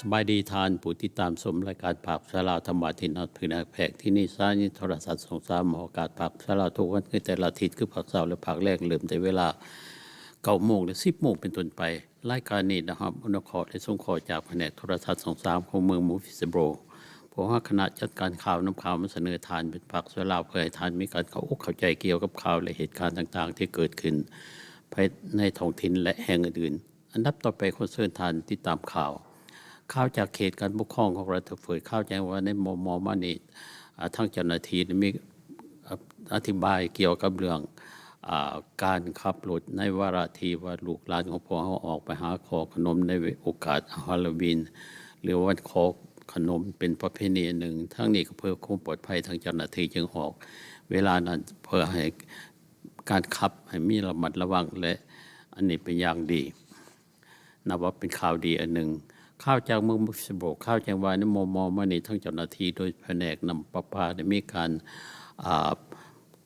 กับการเกี่ยวกับเรื่องระบบใส่น้ำและน้ำใส่และน้ำเสียให้มีคุณภาพดีทั้งเจ้าหน้าที่เราใจใส่รู้สึกว่าเป็นข่าวดีอันหนึ่งมาสู่พี่น้องพวกเราในที่ใส่น้ำในแห่งนี้อีกด้วยข่าวจากเขตการปกครองรัฐเฟิร์ดข่าวแจ้งว่าในมอมันนี่ทั้งเจ้าหน้าที่โดยเฉพาะผู้ว่าการเขตรัฐเฟิร์ดมีการพิจารณาและศึกษาเกี่ยวกับเสนอให้โบนัสเงินพิเศษสำหรับผู้ที่เฮ็ดเวียกนำเรื่องเกี่ยวกับการรักษาความปลอดภัยและอื่นๆนับว่าโครงการตัวนี้จะได้เสนอขึ้นอีกในเดือนพฤศจิกายนเพื่อให้ผู้ที่ได้เฮ็ดเวียกเฮ็ดงานได้รับเงินบำเหน็จเพื่อการยอมนับใจอีกด้วยข่าวจากวอชิงตันข่าวแจ้งว่าทางเจ้าหน้าที่ในรัฐนี้รู้สึกว่ามีปล่อยโอกาสให้ผู้คนที่ออกเดินทางไปบางแห่งทางเจ้าหน้าที่ของ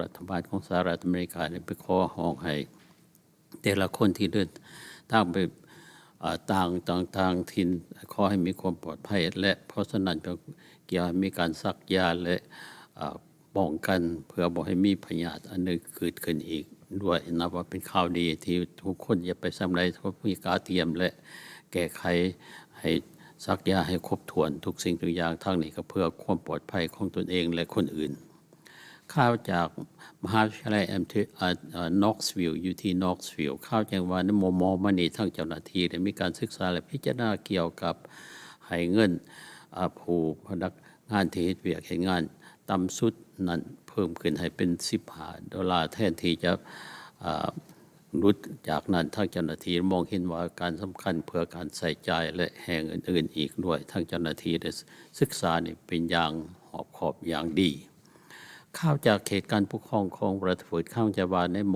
อมานี่ทางเจ้าหน้าที่ได้มีการศึกษาและพิจารณาเกี่ยวกับเรื่องการศึกษาเกี่ยวกับเขตแดนต่างๆที่ว่าของคณะผู้แทนเขตหมายความว่าคอมมิชชันเนอร์ต่างๆนั้นมีการอิงใส่ตามสถิติที่ทั้งการสำรวจพลเมืองของปี2020นั่นเองทั้งเจ้าหน้าที่ได้มีรับรู้และรับห้องเอาโดยที่ว่าคณะผู้แทนต่างๆรับห้องเอาเกี่ยวกับเรื่องการศึกษาการศึกษาเกี่ยวกับเขตต่างๆในของการปกครองของรัฐเฟิร์ดข่าวจากเมืองมูฟิสโบรข้างคณะเทศมนตรีของเมืองมูฟิสโบรได้มีการศึกษาและพิจารณาเกี่ยวกับเรื่องเงินที่ว่าได้ขายบริษัทไฟหรือว่า Electric Department ในมอมันนี่รู้สึกว่าเงินจำนวนดังกล่าวที่มี300 กว่าล้านจะบางที่อาจคณะกรรมการได้เสนอให้มีการศึกษาและ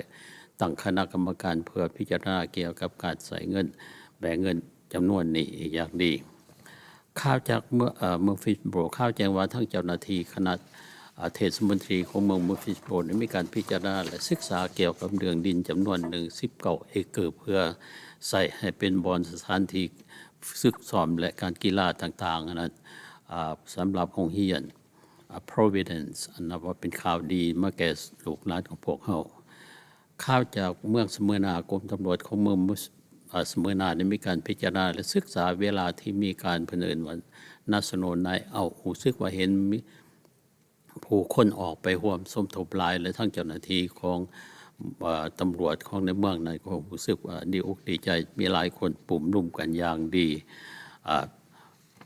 อีกด้วยข่าวจากเมืองดีทรอยต์ข่าวแจ้งว่าทั้งเจ้าหน้าที่โดยเฉพาะรัฐมนตรีว่าการกระทรวงคมนาคมได้รู้สึกและว่ารู้สึกว่าสำรวจจากอังกฤษการคนเฮาได้มีการระมัดระวังในการขับขี่รู้สึกภายในปี2021นี่รู้สึกว่าเพิ่มขึ้นหลายสมควรที่เสียชีวิตในกลางถนนจำนวน20,160จะว่าขอให้มีการระมัดระวังอีกเป็นอย่างดีข่าวจากเนสวิลล์ข่าวแจ้งว่าทั้งเจ้าหน้าที่ของโดยเฉพาะเจ้าหน้าที่บริหารของรัฐเทนเนสซีได้มีการศึกษาและพิจารณาเงินจำนวน$400เพื่อของเป็นเงินของจากรัฐบาลกลางที่อยากขอให้เพื่อสุดสวยผู้ที่ในบนใดที่ว่าพวกมีสุขภาพหรือว่าพิการอีกอย่างหนึ่งขอจะอันนี้เป็นข่าวดีอันหนึ่งที่มาสู่ในเขตนี้ข่าวจากการศึกษาของเมืองมูฟิสโบร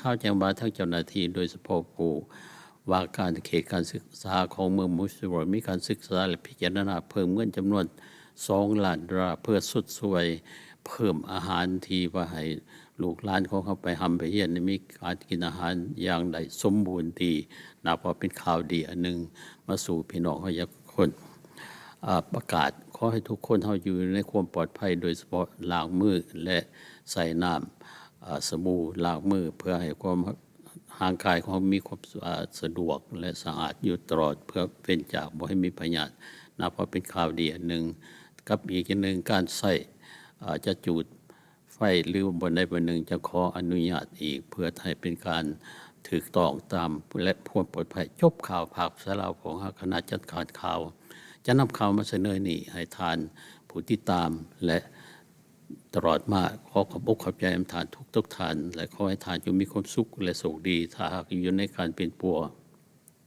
และขอให้กลับไปอยู่กับครอบครัวอย่างมีความผาสุกตลอดไปเถิดลาก่อนสบายดี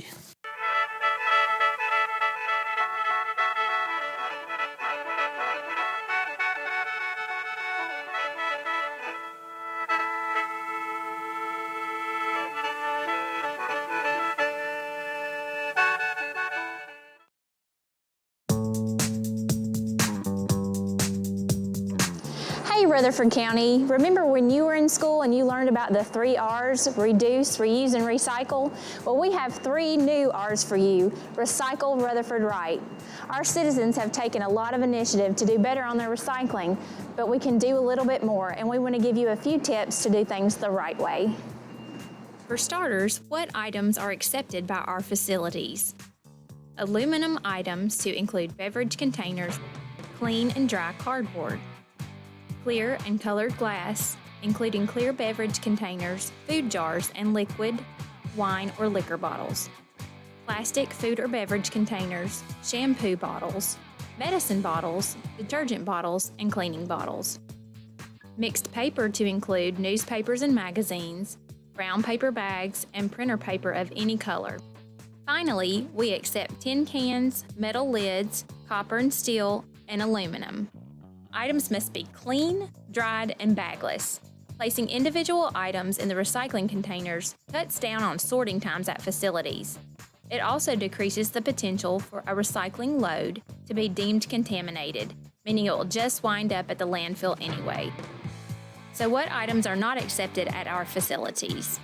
Food-contaminated aluminum or cardboard, wet cardboard, Pyrex dishes or other cookware, mirrors or window glass, plastic or wax-coated paper, food or candy wrappers, tissue paper or towels, plastic bags, styrofoam, oil or antifreeze bottles, pesticide, or herbicide bottles. So now that you know what you can and can't recycle and the proper way to do it, we challenge you to recycle Rutherford right.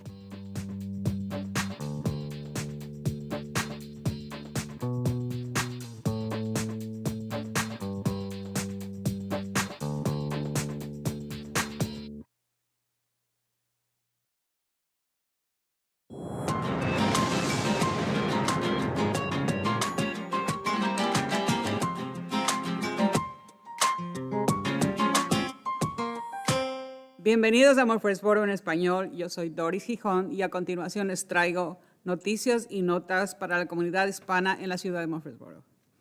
La vacuna Pfizer BioNTech COVID-19 ha sido aprobada oficialmente para niños de 5 a 11 años y ahora está disponible.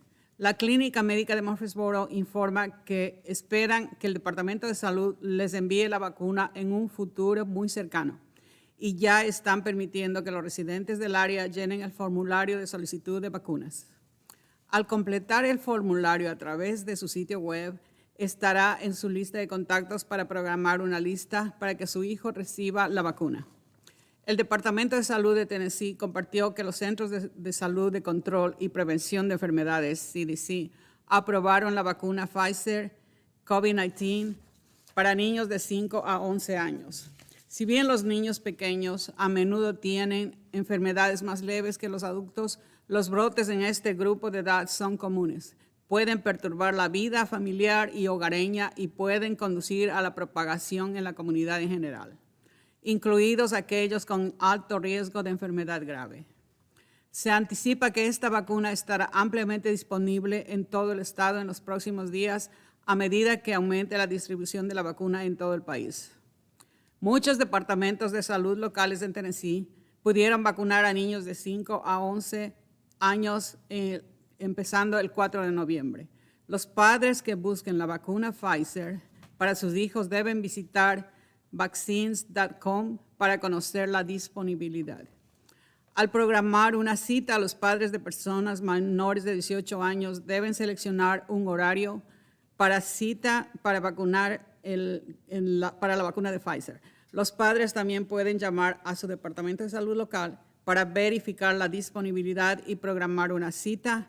Las personas también pueden programar una cita con un proveedor de vacunas local, incluidas farmacias, clínicas médicas y otros sitios visitando vaccines.com. Discovery School ahora está aceptando solicitudes para el año escolar 2022-2023. Las solicitudes, así como la información adicional, ahora están disponibles en el sitio web de la escuela. Las aplicaciones están disponibles en nuestro sitio web o se pueden obtener copias impresas en la oficina de Discovery School y en la oficina de MCS. Los documentos requeridos para cada nivel de grado se enumeran en la solicitud. Las solicitudes vencen el 7 de enero y las pruebas se realizarán durante los meses de enero y febrero. Se ofrecerán 2 recorridos por Discovery School el jueves 2 de diciembre. El primer recorrido será de 9 a.m. y está limitado a 40 personas. Por favor, llame a la escuela para registrarse. El segundo recorrido sería a las 6 de la tarde y no hay límite de asistencia. Cada recorrido es de 1 hora. Discovery School ahora está aceptando solicitudes para el año 2022-2023. Las solicitudes, así como la información adicional, ahora están disponibles en el sitio web de la escuela. Con el Día de Acción de Gracias y las vacaciones acercándose, la Cruz Roja estadounidense insta a los donantes a que se continúen haciendo y cumpliendo citas ahora y en las próximas semanas para ayudar a superar la escasez de sangre y plaquetas de emergencia que ha afectado significativamente el suministro de sangre del país. De hecho, el suministro de sangre actual es el más bajo que la Cruz Roja haya visto en esta época del año, en más de una década. Desde que declararon la necesidad de donantes de emergencia el mes pasado, miles de personas han venido a las campañas de donación de sangre de la Cruz Roja en todo el país para donar y ayudar a los pacientes que cuentan con transfusiones que salvan las vidas. La Cruz Roja está increíblemente agradecida por la amabilidad y generosidad de estos donantes de sangre y plaquetas, pero la demanda de los hospitales sigue siendo fuerte. Se necesitan al menos 10,000 donaciones más cada semana en las próximas semanas para satisfacer las necesidades de los pacientes. Antes de la próxima temporada navideña, que siempre presenta desafíos estacionales para la recolección de sangre. Se insta a los donantes a programar una cita ahora utilizando la aplicación para donantes de sangre de la Cruz Roja, visitando redcrossblood.org o llamando al 1-800-RED CROSS o al 1-800-733-2767. El Departamento de Salud del Condado de Rutherford ahora ofrece dosis de refuerzo de las vacunas COVID-19 a ciertas poblaciones para las personas que recibieron una vacuna Pfizer o Moderna.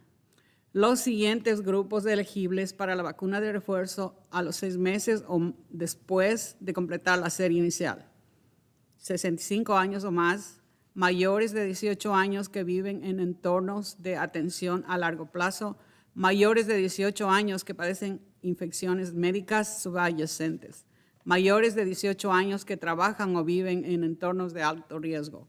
Para las personas mayores de 18 años que recibieron la vacuna de Johnson & Johnson de una sola inyección, se recomienda una dosis de refuerzo 2 o más meses después de la vacuna inicial. Las personas elegibles pueden elegir qué vacuna recibir como dosis de refuerzo. Más información sobre la recomendación de los CDCs para una dosis de refuerzo está disponible en línea en www.edge.com. El Departamento de Salud del Condado de Rutherford ofrecerá dosis de refuerzo de la vacuna COVID-19 de lunes a viernes de 8:30 a.m. a 12 p.m. y de 1:30 p.m. hasta 3 de la tarde en el antiguo Centro de Operaciones de State Farm, ubicado en 2500 Memorial Boulevard. La Junta Escolar de la Ciudad de Murfreesboro aprobó por unanimidad una enmienda presupuestaria de $2 millones para aumentar el gasto del programa de nutrición escolar. La enmienda presupuestaria fue necesaria para cumplir con los estándares del Departamento de Agricultura de los Estados Unidos para las reservas operativas de 3 meses. Gracias por sintonizar Murfreesboro en español. Nos vemos aquí mañana en el mismo canal. Chao.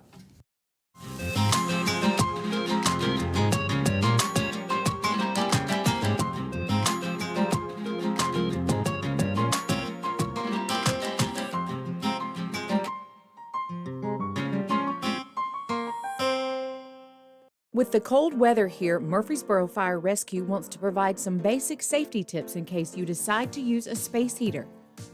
For starters, make sure the heater is UL listed or UL tested by the Underwriters Laboratory. There should be some type of tag on the power cord or a marker on the heater itself that will have this information.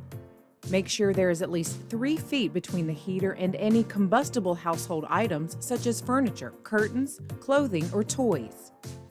Never use extension cords with a space heater. Most extension cords are not designed to handle the electrical loads coming from a heater. Turn off and unplug a heater whenever you leave the room. Make sure the heating unit has a tip-over or safety switch. UL requires a tip-over switch on heaters in the event someone bumps or knocks over the unit. If you use kerosene heaters, please make sure they are cooled down before refueling. When refueling, take the heater outside to prevent spills inside the home. Also, if you have a kerosene heater or even use a fireplace, be sure to have a working carbon monoxide detector in your home. They're very inexpensive and easy to maintain and use. Visually check the heater prior to first use and during the cold season. Make sure it's clean from dust and debris and double check that electrical cords are in good shape. If you have any questions regarding your space heater, please call us at 615-893-1422. I am Adam Ewing. I am an Airport Operations Service Specialist for the Murfreesboro Airport. Being a veteran, I'm able to use some of my skills here at the airport to be able to serve my community, but just in a different capacity. What I do here is very important because providing good, clean fuel for our customers is our #1 priority. I'm Adam Ewing, Murfreesboro, we're here for you.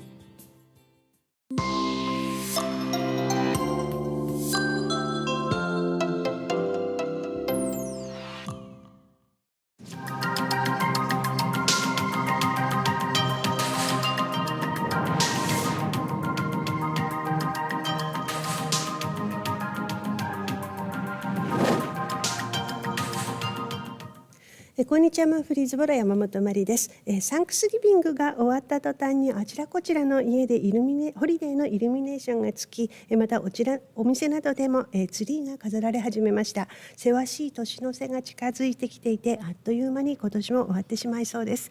ではお知らせに入ります。11月19日にテネシー州知事はコロナの規制に関する法案パッケージに署名し、新しい州法が追加されました。これによりますと、州政府機関や公立学校では深刻な状況にならない限りマスクの着用を義務付けない。州政府機関、公立学校、多くの民間企業にワクチン接種を義務付けることを禁止するが例外もある。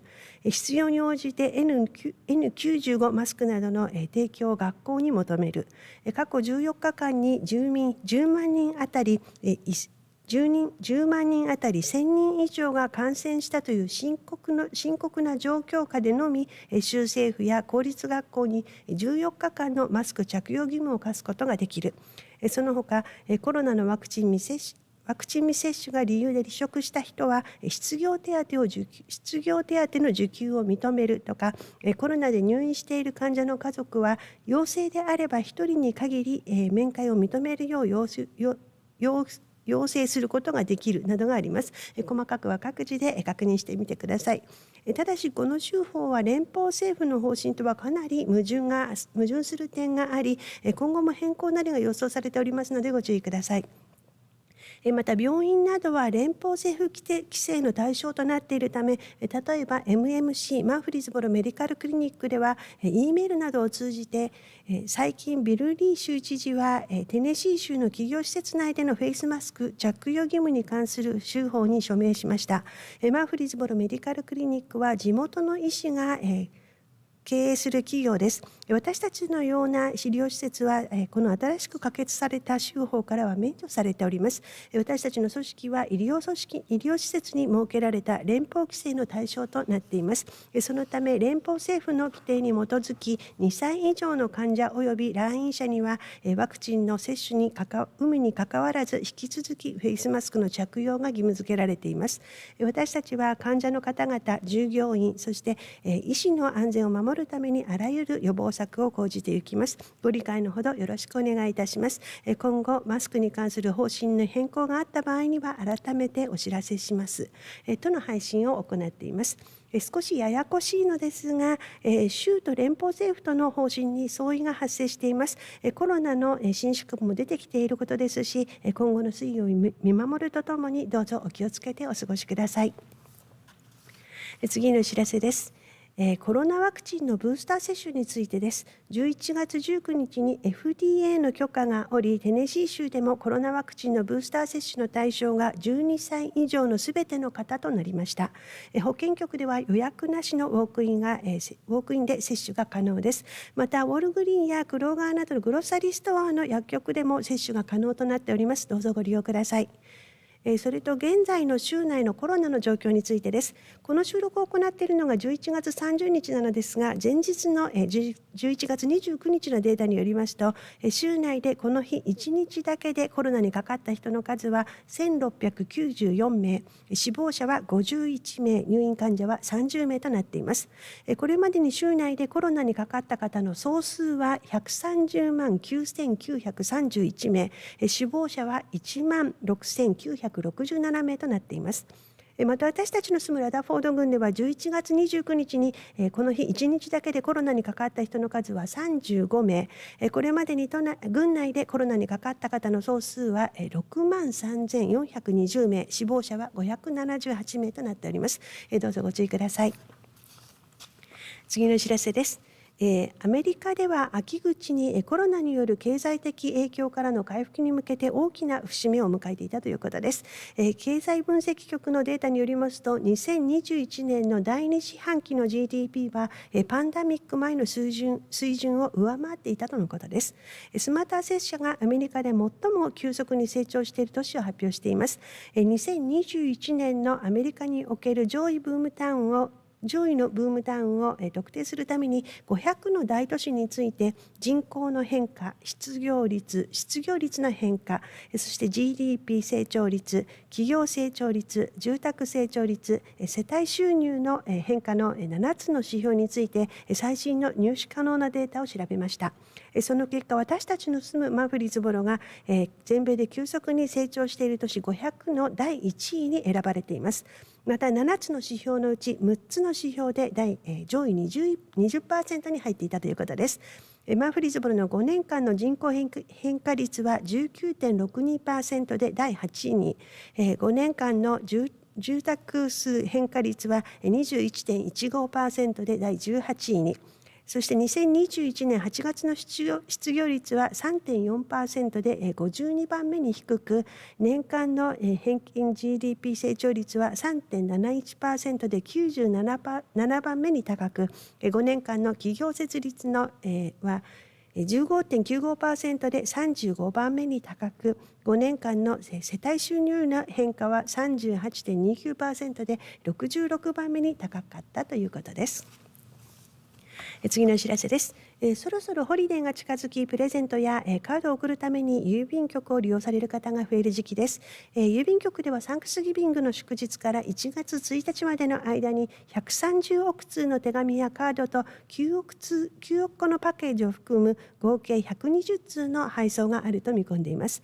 また一番忙しいのは12月6日から始まるクリスマスまでの2週間となっており、特に忙しいのは12月13日から18日の週だろうということです。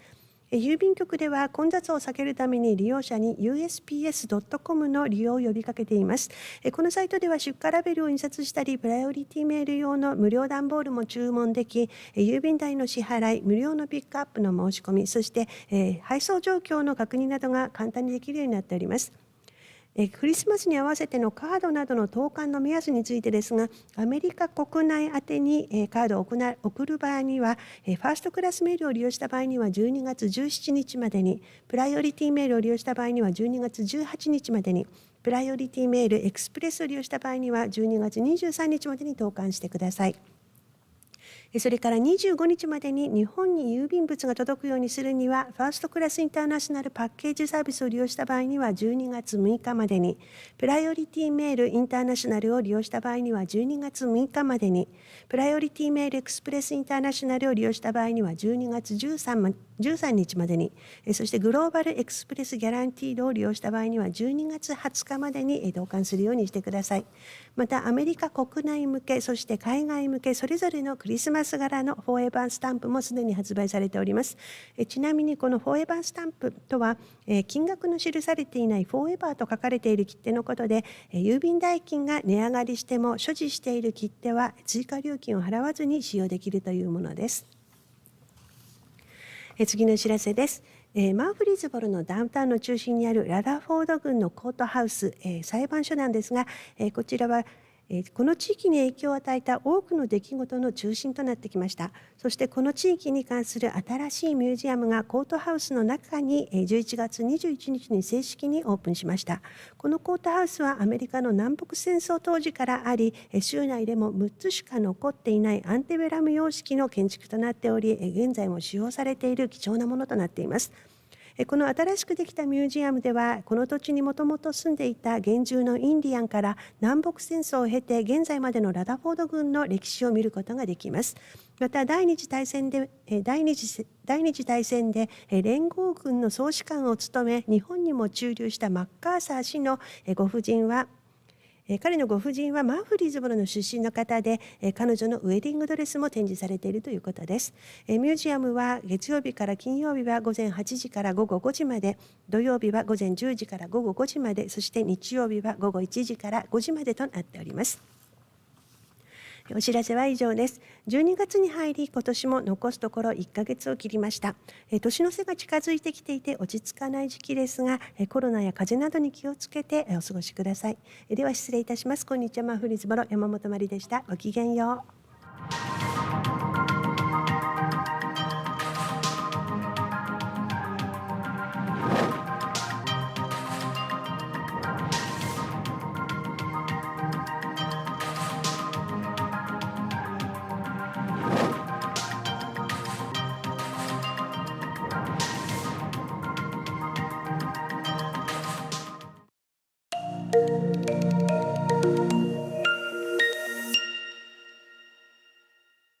Researchers can come to one place instead of having to go to two to accomplish the common goal. We're always evolving, always adding, always changing. Welcome to Insider, the official podcast for the City of Murfreesboro. I'm Mike Browning. Our topic, the Rutherford County Library System and Rutherford County Archives Partnership, with archivist John Lodel and Director of Libraries Rita Shacklett. John and Rita, thanks a lot for joining us on the Insider. Thank you for asking us. Yeah, of course. Interesting topic, especially for someone like myself who enjoys looking at history and studied history. And so there are so many people out there that want to learn more and more about what's out there in their local history or even beyond. Why did you begin a partnership to assist each other or to further the process that you were already involved in? About 13 years ago, Rita and the library system approached myself at the county archives with this idea, because we had been doing, in essence, some of the same functions for many years. And that function being that the history room of the Lombard Library and the Rutherford County Archives serves a same common goal to preserve and make available historical research sources at the county archives for people that are from Rutherford County or have roots in Rutherford County, going way back to when the county formed in 1804. And on the library side, their collections amass not only Rutherford County history, but kind of the Southeast, places like Virginia, North Carolina, South Carolina, books and histories about those places, because that's where our founding mothers and fathers came from, over Appalachia into Middle Tennessee. So we had, for years and years, had been sending patrons back and forth. They would go to the library to look at microfilm, census records, military records on microfilm, and the books, of course, bound volumes of family histories is only one example. And then the library folks would send those patrons over to the county archives and see the original records. Maybe they need a 1804 marriage certificate or a will from the late 1800s, something of that capacity. So like I said, we were serving the same constituents, but with two physical locations that at this point were 4 or 5 blocks away from each other. Was there anything in particular that intrigued you about this partnership? Well, obviously getting more space for the library was important for us, but being able to provide citizens in the community that one-stop kind of shopping idea that we didn't have to keep sending people to each other's places, and that collaborative effort between the county and the library system was important as well. So one-stop shopping, how is that working out now? Well, we just got started, about a little under 2 months ago. But this concept that patrons or citizens of the community, our visiting folks, researchers, can come to one place instead of having to go to two to accomplish the common goal. And that common goal is to find our local historical research sources. Not all of them, of course, but a lot of them. Say in the books, things available on microfilm, as well as the original county records in one place. Well, perhaps we should also, for the viewers and the listeners, give a little bit of background on both of your organizations. We'll start with you, Rita, with the library. Give us, who you are, a brief history, who you serve. The Rutherford County Library System actually started in the courthouse officially as a small library, mainly for Rutherford County teachers. Katie Payton ran that library, and in 1947, the city and the county got together and said, you know what, we really need to have a good public library. And so We had a gentleman named Henry Lineball, who was from Murfreesboro, moved to Florida, ended up being a wealthy realtor in Florida, kept up with the local news here, gave $5,000. And so they hired Mila Taylor Parsons, in September of 1947 to be the first librarian for Lineball Library. It was named in honor of, or in memory of Henry's mother, Maddie V. Lineball. Obviously, we don't go with Maddie V. Lineball Public Library. So, but it was located in the Hale home on Central Magnet's campus, which used to be the Tennessee College for Women, and it was the president's home.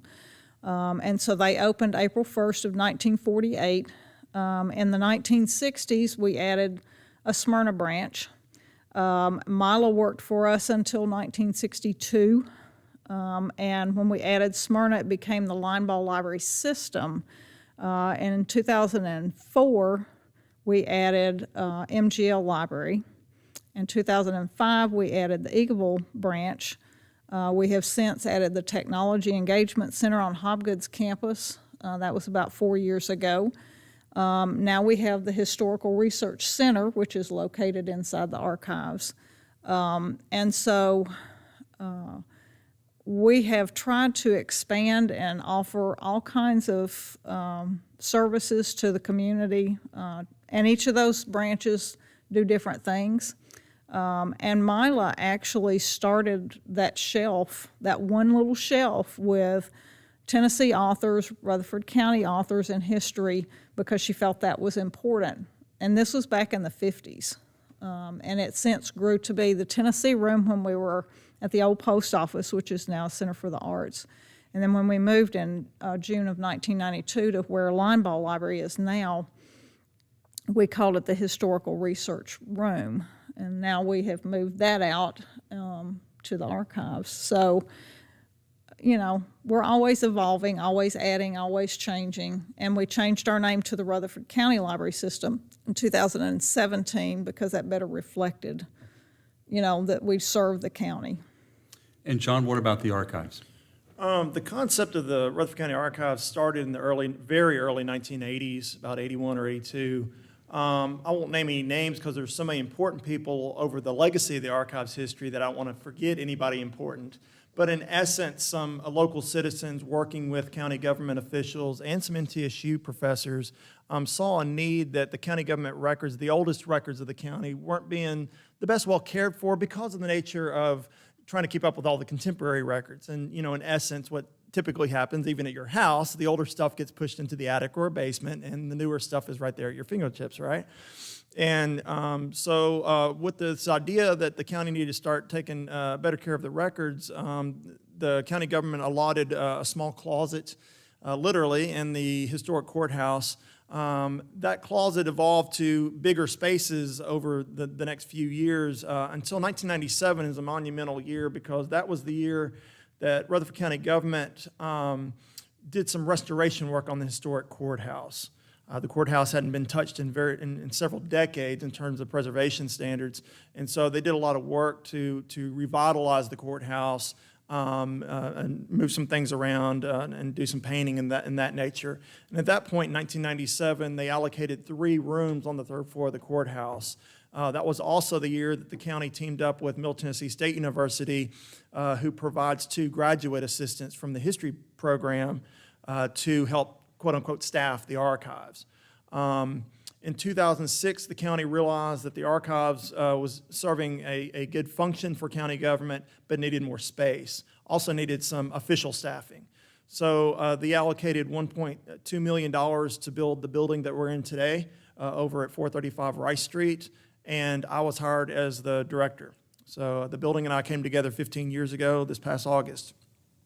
Our main goal job is to keep all the permanent records of county government, and that's instituted or told to us by state and federal law, what needs to be kept, what doesn't have to be kept.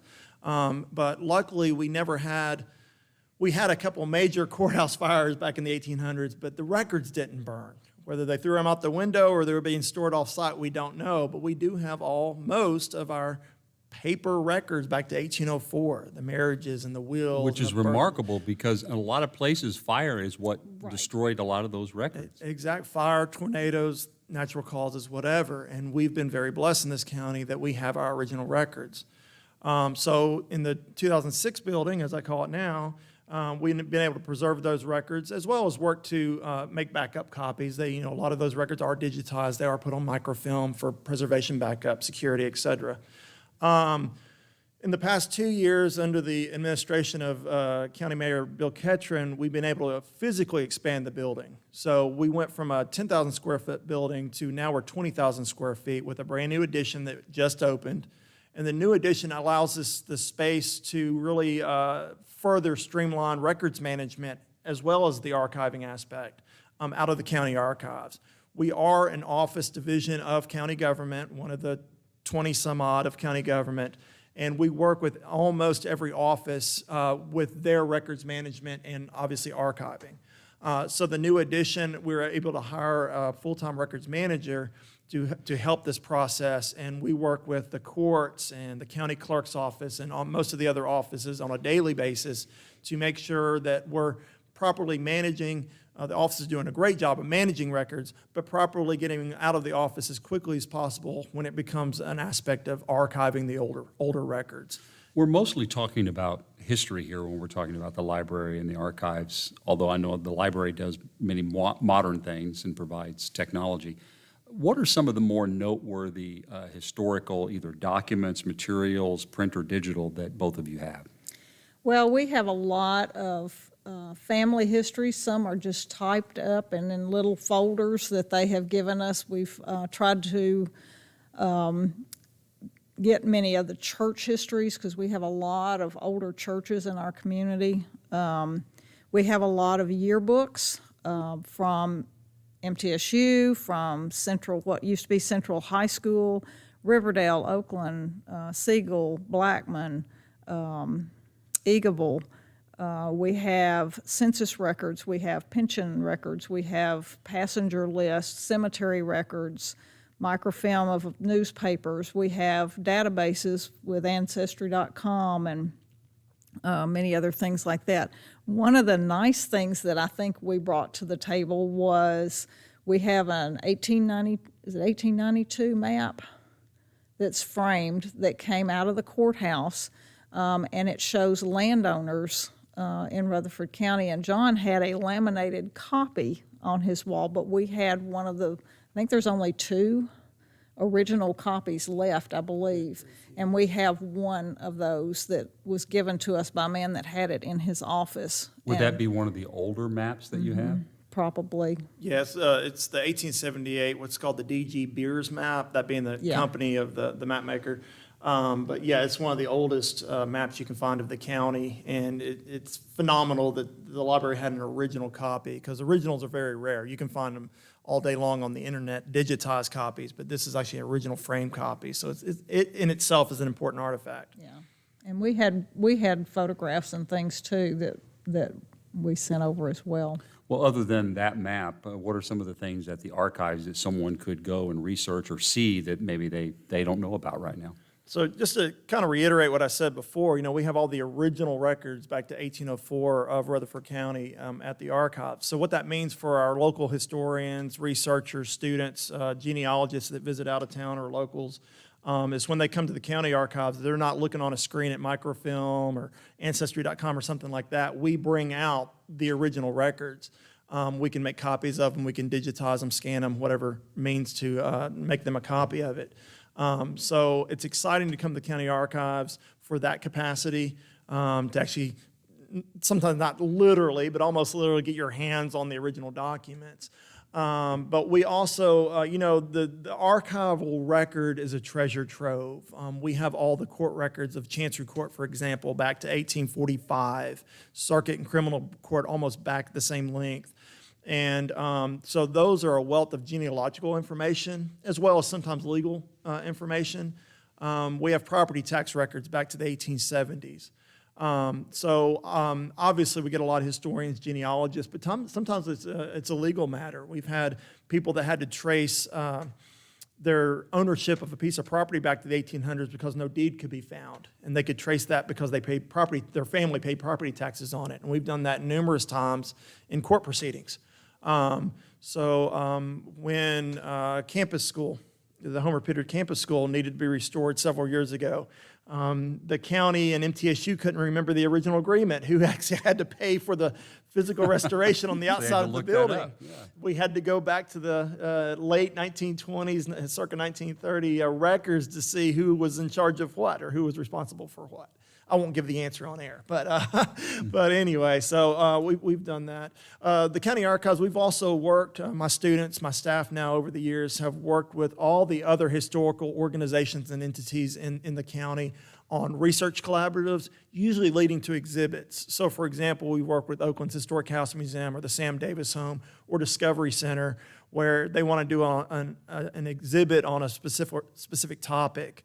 Then we can come to the archives, do research through the records to give them the story that they will then take and run with. So some people think of archives and libraries as these, places where there's a lot of books and materials, and it might not be that exciting to them, but you all do initiatives that are outside of the walls of your buildings that help within the community. Let's talk about that. Yeah, that's a good point. People think that archives and libraries are shelves of old stuff, to put it dusty old stuff, to put it quite simple. But, I think what we're able to do in within these walls is to make history come back alive. And sometimes we have the privilege of taking that history outside of the walls, as you just said. For example, specific to the county archives, in 2010, we had an initiative, a grant-funded project, to digitize a historic property survey of this county. It's a long story. The survey was actually originally done in 1980 by what is now MTSU Center for Historic Preservation as a project for the state, where students went out and documented the over 4,000 historic structures in this county. What we were able to do in 2010 under a grant-funded project was to take that information from 1980 and digitize it. So you can now get on the Rutherford County Archives website, look at the Historic Property Survey, and look at all that original information from 1980 that documents buildings from the early 1900s well back to 1804, those that are still extant or standing in this county, with photographs and Historic Property Survey forms for those entities, and just to see where they are on a map, a contemporary map of the county. Another interesting project that we've gotten into in recent years is the Historic Cemetery Survey. Now, the original survey was of all the little family cemeteries in this county was performed in the late 1960s and early 1970s by members of the Rutherford County Historical Society. But what we were able to do in recent years through the archives with community partners, including Bradley Academy Museum, as well as MTSU Center for Historic Preservation, was to go back out, find those cemeteries, and to plot them on a digital map. So once again, you can go to the Rutherford County Archives website and look at our Historic Cemetery Project map and see where all these cemeteries are and find out some information on them. And some new ones are always being discovered because there's been 2 or 3 in the news lately where a development is ongoing and they discover something, or a family moves from somewhere up north and they discover that there's a cemetery, a family cemetery, in their backyard. Exactly. In 2021, you would think we knew where every one of our historic cemeteries are, and we're still discovering 1 or 2 every so often being 1 or 2 or 3 new ones a year. And that's usually because they're older, forgotten cemeteries that may be overgrown on an old farm that is now becoming a subdivision or whatever, and developers stumble across them. Or like you said, a family's doing research and trying to trace backwards, and they stumble upon it, so to speak.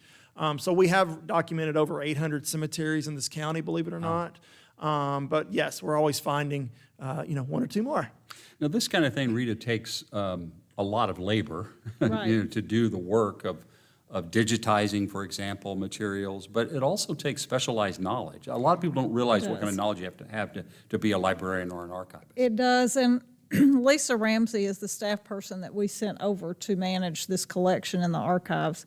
And Lisa has a background in history and research, and as her work in the library, she understands how to find those things, and she's a researcher herself. So being able to know where to even start because oftentimes that's people walk in and go, I want to do this, but I don't even know where to start. And so she's able to do that.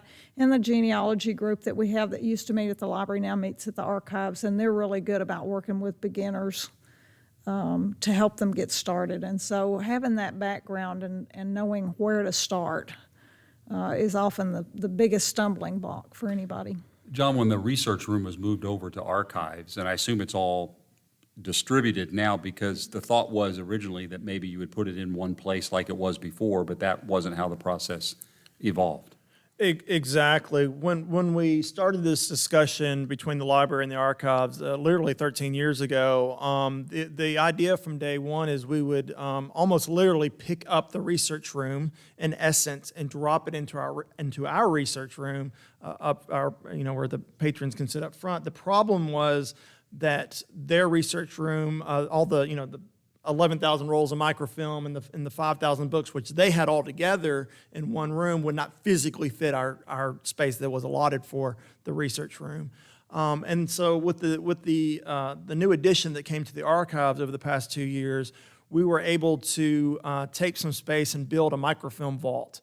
We were able to take some space and allocate it for collections in various capacities. So a conversation that Rita and I had earlier this year is, wait a minute, we don't have to keep everything together in one room like y'all do at Limeball. I said, we have a microfilm vault. All the microfilm can go into the vault at the back of the building, and as a patron needs a certain roll or a certain item, then the librarian can go pull it, much like you would at Nashville Public Library or the State Library and Archives in Nashville. And so this kind of reinvented the conversation and made the dream a reality. We were able to keep all of the, as Rita calls them, the Rutherford County titles. So all the books that deal with Rutherford County and Murfreesboro local history, we have those up front with the patrons in the research room. All the other books are in the back, what we would call special collections now. So, for example, when you go to MTSU Library and go to the fourth floor, their special collections, you look up the book on computer, you tell the librarian sitting at the front desk what book you need, and they'll go to the back and pull it for you. So same concept at the Rutherford County Archives and Historical Research Room now is that you can look up the book up front, tell Lisa Ramsey which book you need. If it's not one of the Rutherford County titles, then she'll go to the back and pull it for you. If you need microfilm, she'll go to the back and pull it for you. How long did this process of relocating and then cataloging take? I mean, I know it's been a process that you've been building up since 2008, but the actual physical process. How long did y'all close down? A couple of weeks, maybe. Yeah. So I know Carol Gaddis, who's our branch librarian at Limeball, she and Lisa boxed up everything and labeled. Yes. And then between our staff and some of John's staff, we just put them in vans and trucks, and we have a transit vehicle for our system. And so we were able to just load these things up, and we took furniture and shelving over too. Is that process still ongoing on your side, or is it finished? We got finished in about 3 weeks. Yeah. So wow. it was kind of a... That's remarkable. Yes, it was quite remarkable, yes. But like Rita's kind of downplaying it, her staff was remarkable to box up 5,000 books. And then in a way that you could make sure you found it and it was in the proper place. Exactly. And then my staff was able to help with the physical labor and get those back over to the archives. And then Rita herself, along with her staff, were able to unbox the books and get them on the shelf in the right order. Of course, you had to clear off shelves too. And did a phenomenal job. So, now, did you already have an open house for this, or is there going to be an open house? We have not had an open house yet, but we should be having one in the near future. No date is set yet. And what will that be like? I mean, what are you hoping to achieve with that? We literally want to open the doors so all of our patrons and community members can come in and see what this new initiative looks like. We've already had lots of visitors. People that used to visit the Limeball Library Research Room on a weekly, regular basis are now finding their way over to the county archives and realizing that it pretty much looks the same. They can still find the same books that they were looking at before and get on the computer and use the same resources. So there was always that skepticism of, oh my gosh, we don't like change, you're moving our research room to another building. But now they're realizing that it's the same resources at a different location that's actually more convenient. We have parking right outside the building and lots of it. They don't have to park in a parking garage and go up the elevator. No offense to that, but it's even closer than that. And then once again, if they have Rutherford County roots, then they can look in the books and microfilm as they had before, and then turn around and ask one of the archive staff about the original Rutherford County records. So Rita, what does this relocation now do for Lineball? We were able to turn that room, which is about 1,600 square feet, into a conference room that can be booked and used. We use it for our board meetings and various library functions, but it also can be booked when groups want to use it. So Lineball really didn't have meeting space, and so they've been able to spread out a little bit and be able to offer that meeting space, which is really top priority for a lot of people now. So we should talk as we close here about some of the initiatives you have now ongoing, either within your facilities or outside. And one of them, John, that I wanted to talk about briefly so people know is a project that's going on at the courthouse in terms of creating a museum. You're involved in that. Exactly. So, yes, it's a very exciting initiative.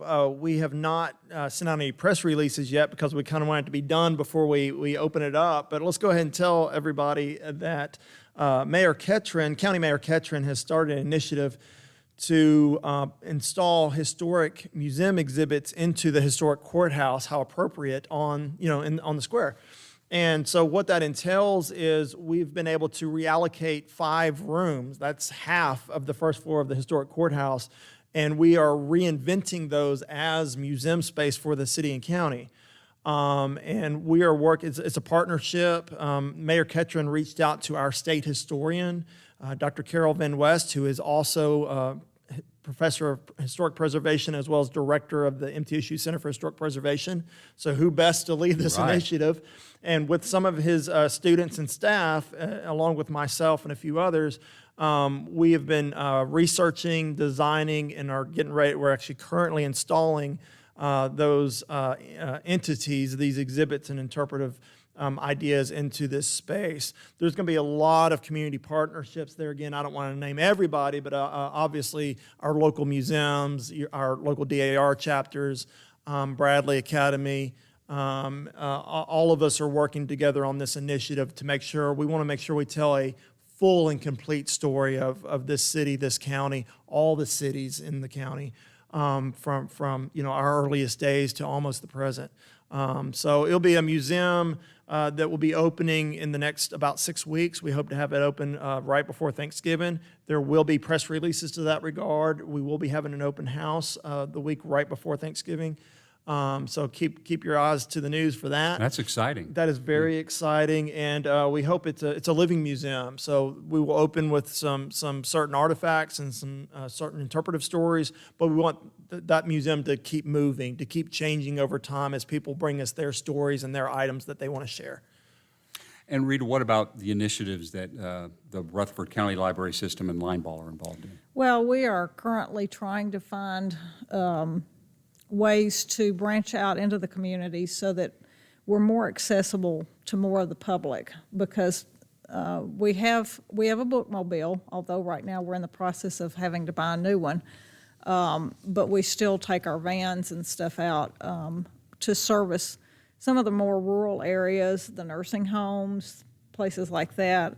But there's so many people out there that don't really still have access to a library because they either don't have transportation or it's too far, whatever the reasons, they can't get out and go that far. So we're always looking for ways to create more branches in the community to really grow smartly at the same time, but actually grow our system, because as you know, Murfreesboro and Rutherford County are growing so fast that we have to keep up with it. And I guess the notion behind that is you going to them rather than them having to come to one location. And we have a lot of online things now too, so that you can use our resources even if you never come through our doors. And so while we love seeing people, we've had to especially me, I've had to get past that idea of we want you in our buildings because so many people use e-books and e-audios and digital magazines and things like that. And so you can actually go online and get an e-card that allows you to use those resources and you never have to come in the library. Fantastic. But we do want to see people. Right. So. Well, I want to thank both of you for joining us and explaining all these initiatives and things going on and the research room that's now over at the Rutherford County Archives. John Lodell, archivist with the Rutherford County Archives, and Rita Shacklett with the Rutherford County Library System. Thanks for being with us. Thank you, Mike. Yeah, thank you so much, Mike. You bet. For more information on the Rutherford County Library System, visit www.rclstn.org or call 615-962-7424. For more information on the Rutherford County Archives, visit www.rutherfordcountytn.gov/archives or call 615-867-4609. We've been highlighting these two services in our community on The Insider. The podcast originates from City Hall here in Murfreesboro. Thanks for listening via Podbean, Spotify, Apple Podcast, and Amazon Music Audible. You can also watch this Insider on YouTube. Our producer is Michael Nevels. For more information on the fast-growing city of Murfreesboro, visit www.murfreesborotn.gov. Insider is the official podcast for the city of Murfreesboro. I'm Mike Browning. Thanks for joining us.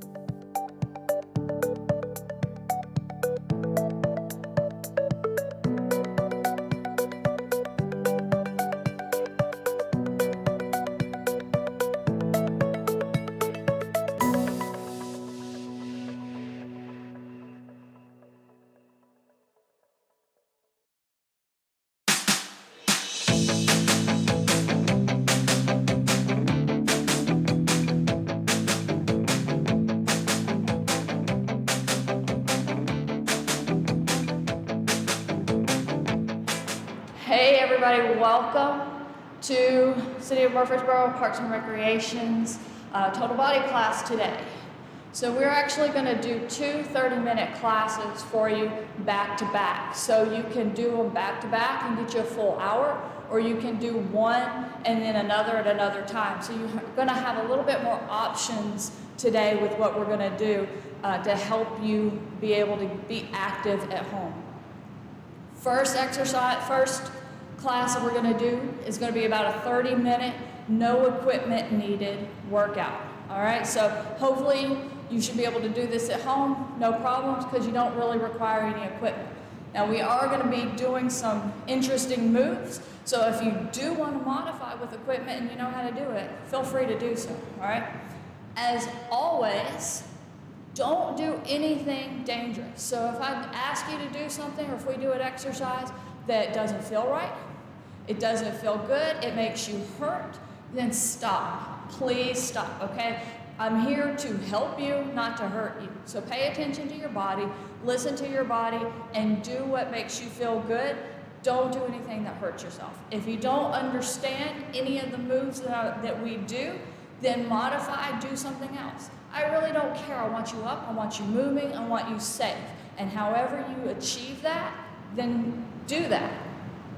So we're going to start off today, we're going to start with a weighted portion, weight building portion, then we're going to go into a little bit of cardio, and then we're going to finish with core. And hopefully we will be able to get through that in about 30 minutes or so. All right, so first off, we're just going to start with a little bitty warm up. Nothing big, nothing fancy. We're just doing tiny little squats. Okay, now I do want you to do these tiny little squats properly though, all right? So that good upright body, I want you to sit back into that. Keep your toes down. Little bitty squats, just warming up the legs, just warming up the body. Down and up. Now, if you're feeling really good and you want to add a little bit more, add some arms to it, just to kind of increase that muscle recruitment. Get the body moving, get the body flowing, all right? Whatever you want to do, whatever feels good for you.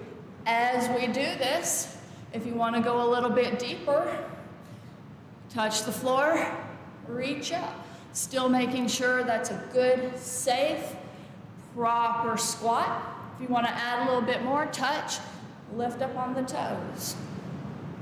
again, whatever your level is. Go to your level, reach your level, put forth the amount of effort that you need. Down and up. So here we've got lots of muscles working. Let's change it up just a little bit. Give me 3 more reaches. 2 and 1. Keep the arms up. And we're gonna do a nice little opposite arm to opposite leg. All right, now I've got straight arm, straight leg. You don't have to do that. Okay, so we got this little straight arm, straight leg. But you can bend something. Bend the knees, bend the arms. Whatever works for you. We're just trying to get the body moving. Trying to hit as many muscle groups as we can. So I'm shooting for my toe, I'm touching my toe. You can go for the knee, you can go for the shin, whatever works for you. Nice movements here. Let's do 3 more. 2 more sets. And 1 more right there. I'm gonna take this nice little lateral lunge, okay? So we're gonna go side to side. Still warming up, so we're just doing these tiny little baby movements right now. But I still want you sitting back on this. So step and sit. So back and down is your goal. Watch your knees here. We're gonna do these a little bit later on for real, so go ahead, figure out your form, make sure that you're good with it. Your knee stays over that foot. All right, knee stays over the foot. Nice and safe, nothing big. I'm gonna add some arms if you want, okay? Again, it's just a way to add more muscles. So we're rotating and reaching, squatting down. Whatever feels good for you. Got a little rotation in that core there. Now, if you want to take it a little bit deeper, touch the floor. But make sure that a majority of that movement comes from the squat and not a lean. Over and up. Over and up. All right, we'll do about 3 more of these. I'm not keeping count, I'm just picking 3 as my final count. So don't bother trying to count with me here. 1 more set. Down and up. Down and up, good. Open the arms wide, pull back, stretch through the chest. And tuck and round that upper body back. Open up through the chest, tuck and round. Again, exaggerate these movements. This is the warm-up. We're just trying to move, trying to get all of these muscles awake. It's 9:15 in the morning. Some of you might have just gotten out of bed. Round it and open it. Take the hands down on your thighs, and we're gonna do this little standing cat-cow. Tuck the hips, tuck the tailbone, tuck the head. If you wanna grab behind the thighs, do that. And then sway the back. So round it and sway.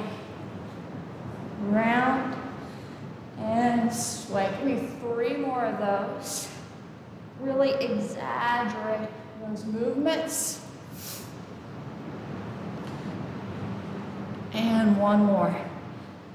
All right. I think we're ready to go.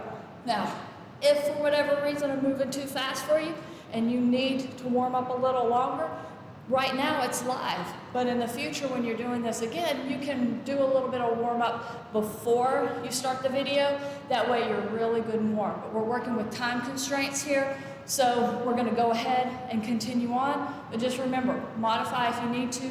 Add a little bit more of that warm up next time you do this. And there is gonna be a next time, right? Okay, so we're gonna do 2 exercises back to back here.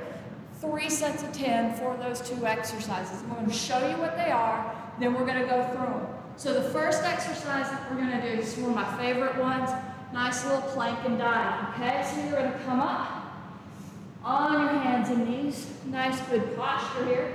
You're going to lower down,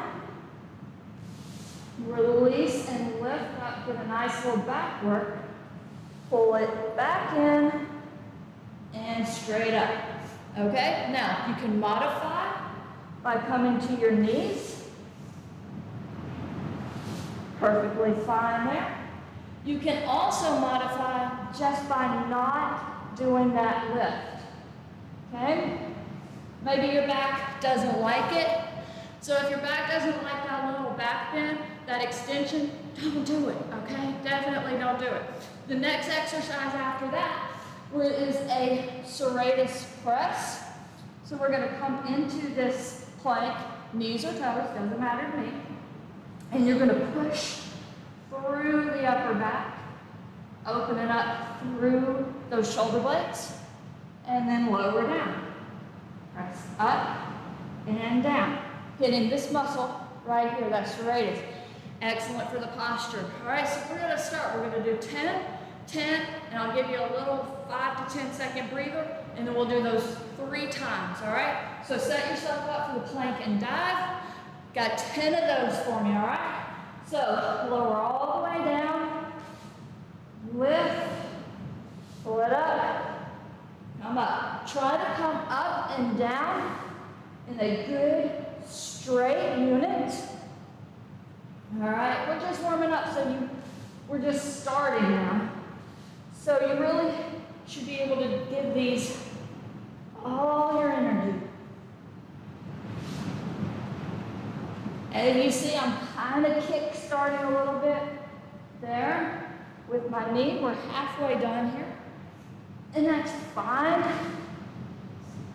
I'm a little sore from doing this yesterday. Reach.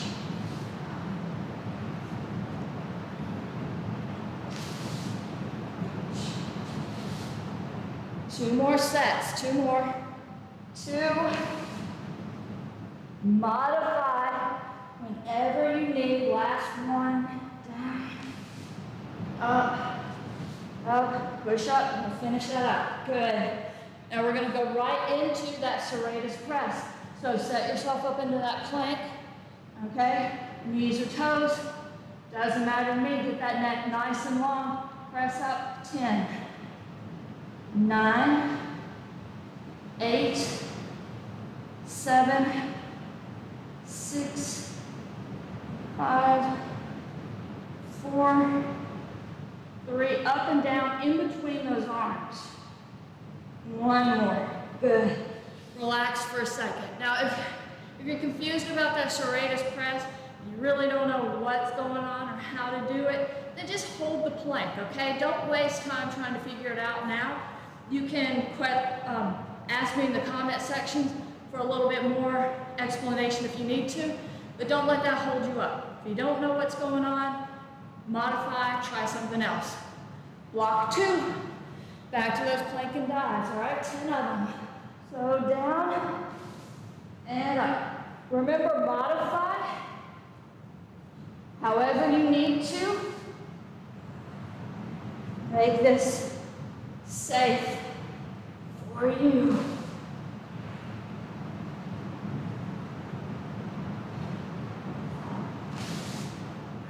Here's where I need our vet accountant for me. I know she's counting at home, but that's not going to help me out.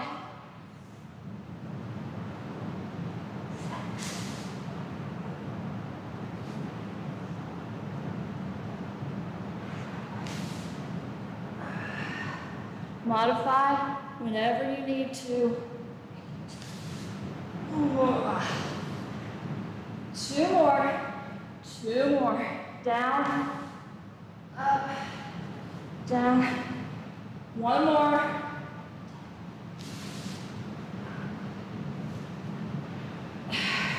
Excellent. Drop right down into that plank for that serratus press. Elbow, this is not your elbow. Shoulder directly over your elbows. Hands apart. Press up. 1. Make that move. 2. Happen right in between those shoulder blades. Whoops. Cock up and down.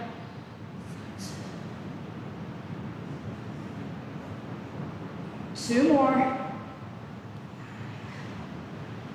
And 10. Good. Give me a little puppy stretch. Stretch that out. Get off the hands for just a second. Again, modify however you need. We've got one more round, giving you a little bit of a breather. You should need a breather. Okay? If you don't, maybe check to see what type of effort you're putting forth into your moves. All right, we've got one more round of these. Then we'll forget all of those and start a new exercise duo. So, last set, plank and dives. It's just 10. Make it count. Go ahead, push through. Get good, strong movements here. Up and down, one complete unit.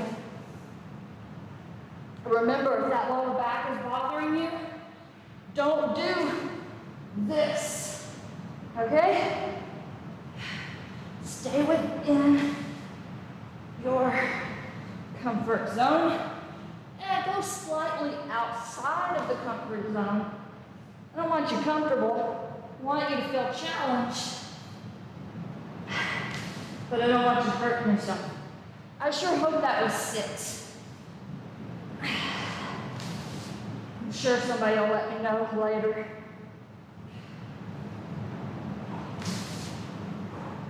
Two more sets. Modify if you need to. Last one. Make it strong. Make it count. Excellent. Awesome. Right into that serratus press for me, please. Set it down. Get those elbows right under the shoulder. It's just 10. It's just 10. Here we go. 10. Really push through. 9. So think about driving your elbows into the floor. Feel it right here. 5, 4, 3, 2, and 1. Good. Give me that nice little stretch. You should feel this all right in here. Drop it down. Now you get a little bit of extra break. So I'm going to tell you, walk you through your next 2 moves, biceps and triceps. Now this bicep one, I will confess, it is a little awkward, but I really like it. I just kind of stumbled across it recently. So you might not be able to do it. You might not even be able to understand what I'm talking about. So again, you can shoot me an email or hit me up in those comments if you don't quite understand. If this isn't your cup of tea, you can set this out or you can turn this. Looks sort of like an ab workout, so you can make this an ab workout if you can't figure out with the bicep, all right? So what I want you to do is we're gonna come over onto your side, nice little fleshy part of the butt, okay? And we're gonna start laying down. Upper arm, that tricep is on the floor. Lift your legs and hold them here. Good, strong core. And then I want you to pull yourself up with that arm, okay? So you see that little bicep curl there fell off the mat. Maybe you need a towel or a rag underneath that elbow. Put a nice little curl here, okay? It's not this, okay? It's not an ab workout, but if you can't figure out the bicep, make it an ab workout, okay? As long as you're doing something.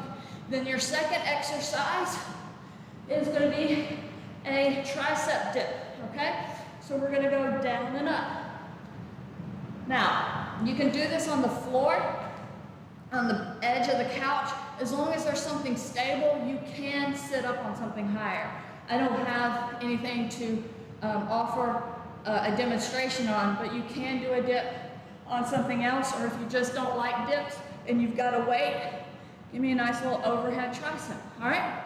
So let's get started left and right with those bicep curls. 10 and 10, okay? So, nice little fleshy part of the butt, kind of sitting to the side, start laying down, grab that leg, use your core to keep your legs from moving, get on the mat properly, and curl yourself up. 1, go all the way up as far as you can, get that good squeeze. 2, now if perchance, 3, you have some weights at home. If you'd rather do a bicep curl, you can, but the whole objective of this exercise is where you don't have to use weights at all.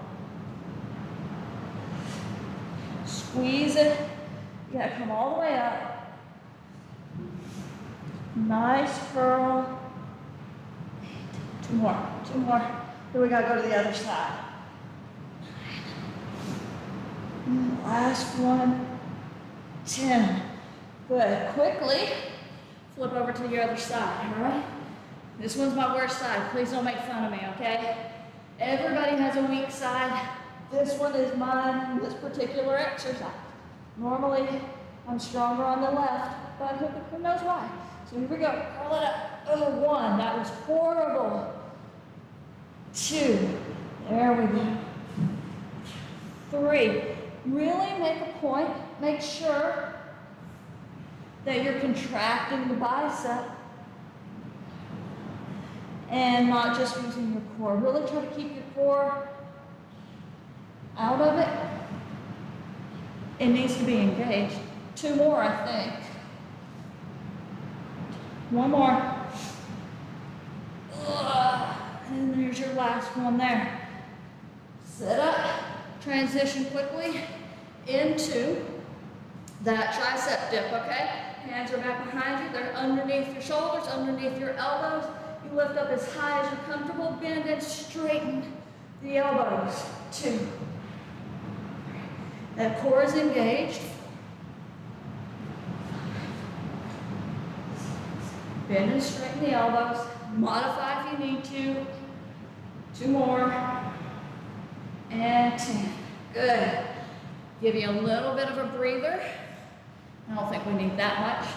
We're coming back into that bicep curl, okay? So go ahead and set yourself up mentally and physically. All right, so you're on the side here, starting on that hip, the fleshy part, don't get on the bone. Knees are up, core is isometrically engaged for support. All right, curl it up. 1, and down. 2, really squeeze, make sure that you are getting this bicep. Touch it if you need to, all right? Make sure you're not using your core. I'm trying really hard not to. 4 more. Repositioning. Really squeeze it. 2 more. Make sure you're not hurting your shoulder. And last one. Whew, nice. Flip over to the other side. I'm spinning. You don't have to spin. You can literally just turn yourself over. I don't think you want to see my back.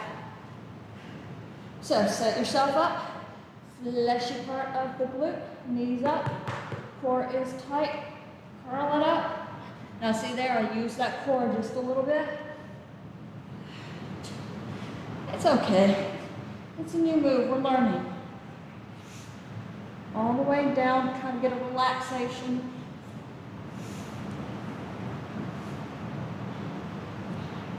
Squeeze it. So you're pivoting up and down on that elbow. But there's not a lot of weight on that elbow, so it shouldn't be hurting. Was that 8 or 9? Nobody's counting behind me. We're gonna do 1 more because I can't quite remember. 10. I'm not good at counting to 10. All right, so up we go, right into that tricep dip again, please. I'm sure someone will let me know in the comments if I did one too many. Keep that core tight. Try to keep your weight over your palms. Keep your toes down. Keep those legs energized. 9 and 10. Excellent. Take a quick little breather. We've got one more set of these, and then you can forget all about all of this until you replay it again. What's today? Thursday? Saturday, or maybe Friday. All right? Last set of these bicep curls, and then you can kiss those goodbye. Here we go. Roll it up. 1. All right, make sure. Now you're kind of getting tired too, maybe a little frustrated, so you're going to want to cheat. Don't. All right, it's just 10. Squeeze that bicep. 5.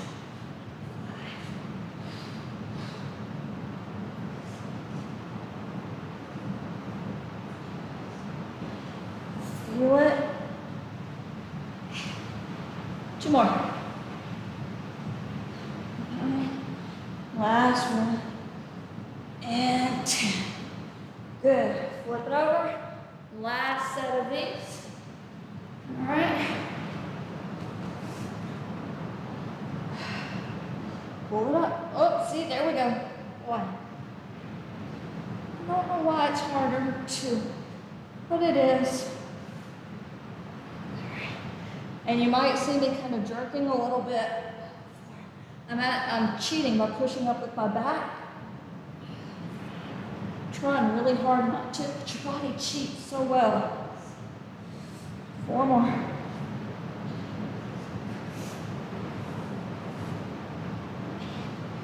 2 more. Last one, and that's 10. Nice. Set yourself up for those tricep dips. Last set. All right. Almost there. So close. Down and up. 10. 9. Toes are on the floor. Push back just a little bit with your feet to keep you over your wrists.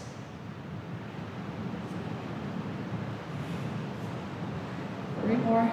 3, 2, and 1. Awesome. Take a breather. We got our last duo, our last set of weight exercises, so I'm going to talk you through it. Get some water, catch your breath while I'm doing this. First exercise that we're going to do is this lateral lunge. We did that in the warm-up, so you should already kind of have that muscle memory going there. This time, though, I want you to take it nice and low as you're comfortable with, pushing those hips back.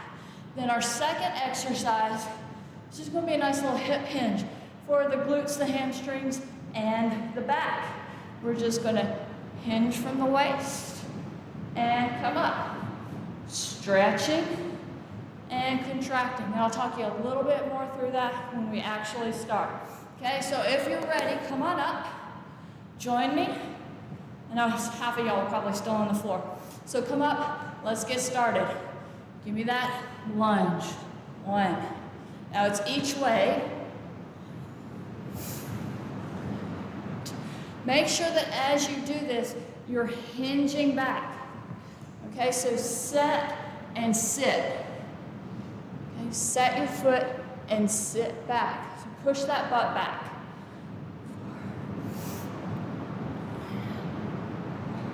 4. Now, if you're just really feeling it and want to add a little extra to it, 5.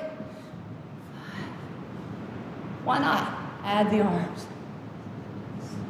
Make sure you're pushing back and that you're not swaying and pressing out into that hip. So hip goes back. 8.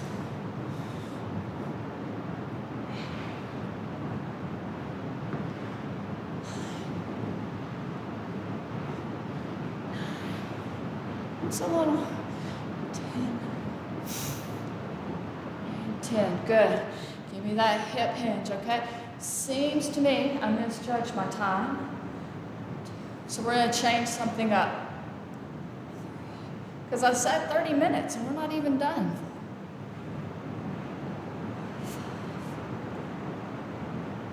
6. Is it that big of a deal if we go over 30 minutes? You're smiling, but you're not saying, no, go ahead. 9. All right. And 10. Good. Okay. So we're going to condense it a little bit. We're going to change that lateral squat. We're going to change that lateral squat into just a regular squat. Kind of condense the time, all right? So I just want you going down, touch if you can, and up. All right, here we go. Down and up. 2, 3, 4. The next half doesn't take that long. 6. Sit back. 8. 2 more. And 10. Good. Give me those hip hinges. Now, I've got my arms out. That's adding a little bit of resistance. Okay, makes it a little bit harder changing the length of your lever. Do it if you want. You also can do these airplanes. Or just here. 2 more. And 10. Good. Quick little breather. Final set of weight exercises. Down and up. You don't have to reach. You don't have to touch. 8. 7. 6. 5. 4.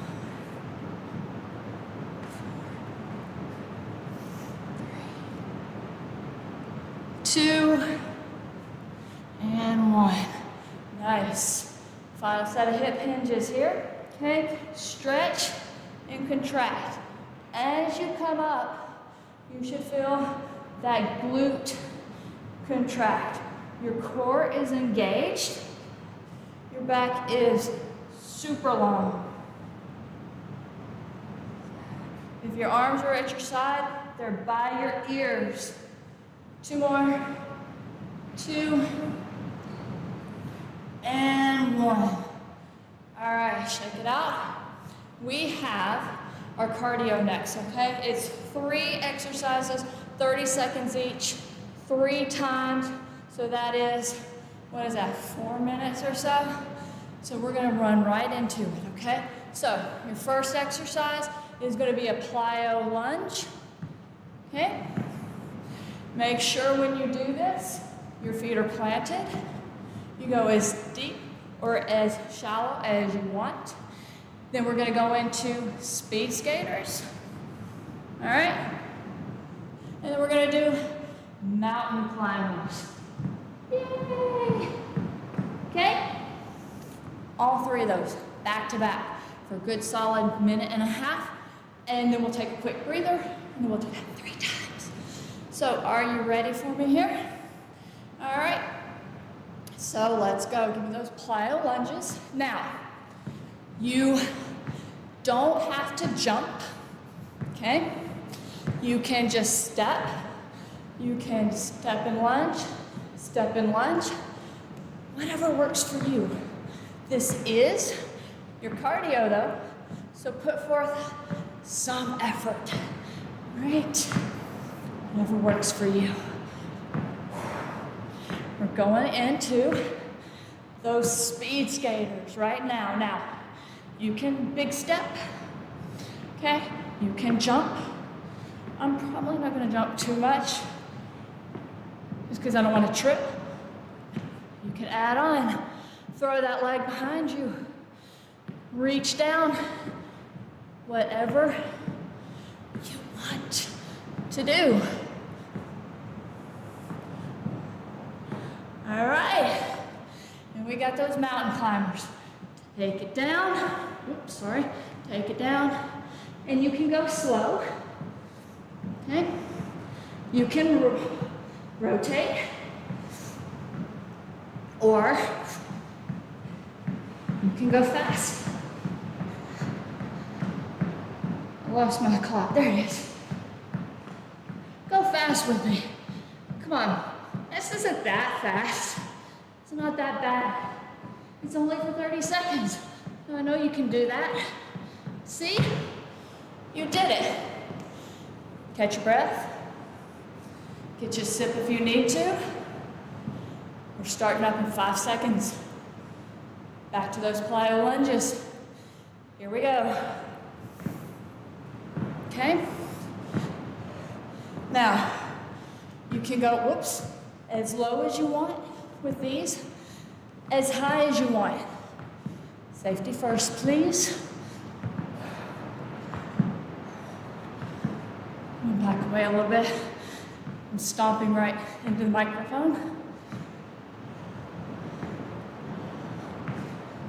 Almost there. Give me those skaters. So I'm not jumping very high or very far. And I'm gonna say it's because I have a microphone that's down on the floor. That's a pretty good excuse, right? But you don't have one on your floor. So you can jump, put forth the effort. Getting ready to drop down to those mountain climbers. Now here's the thing. Yes, we did go from standing and we did drop down and our heart rate is elevated. However, you should be looking at a distance in front of you, not at your feet, not at your belly, not at your knees. So your head is upright and it remains upright. And now you're upright. Catch your breath. One more cycle, about 10 seconds. Then we'll get core, then we'll be done. All right, so here's your plyos. See how quietly you can land.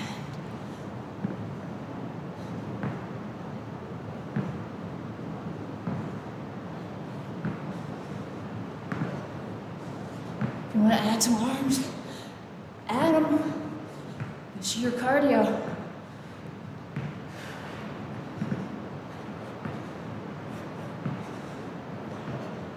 Speed skater. This is not it. Come on. It's your last set.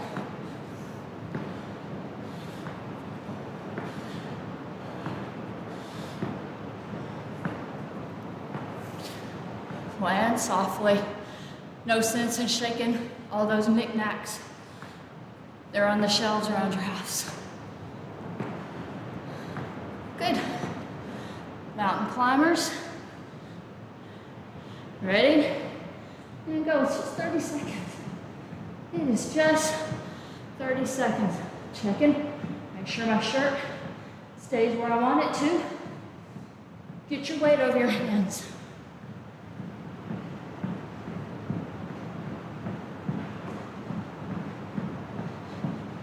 Ten more seconds.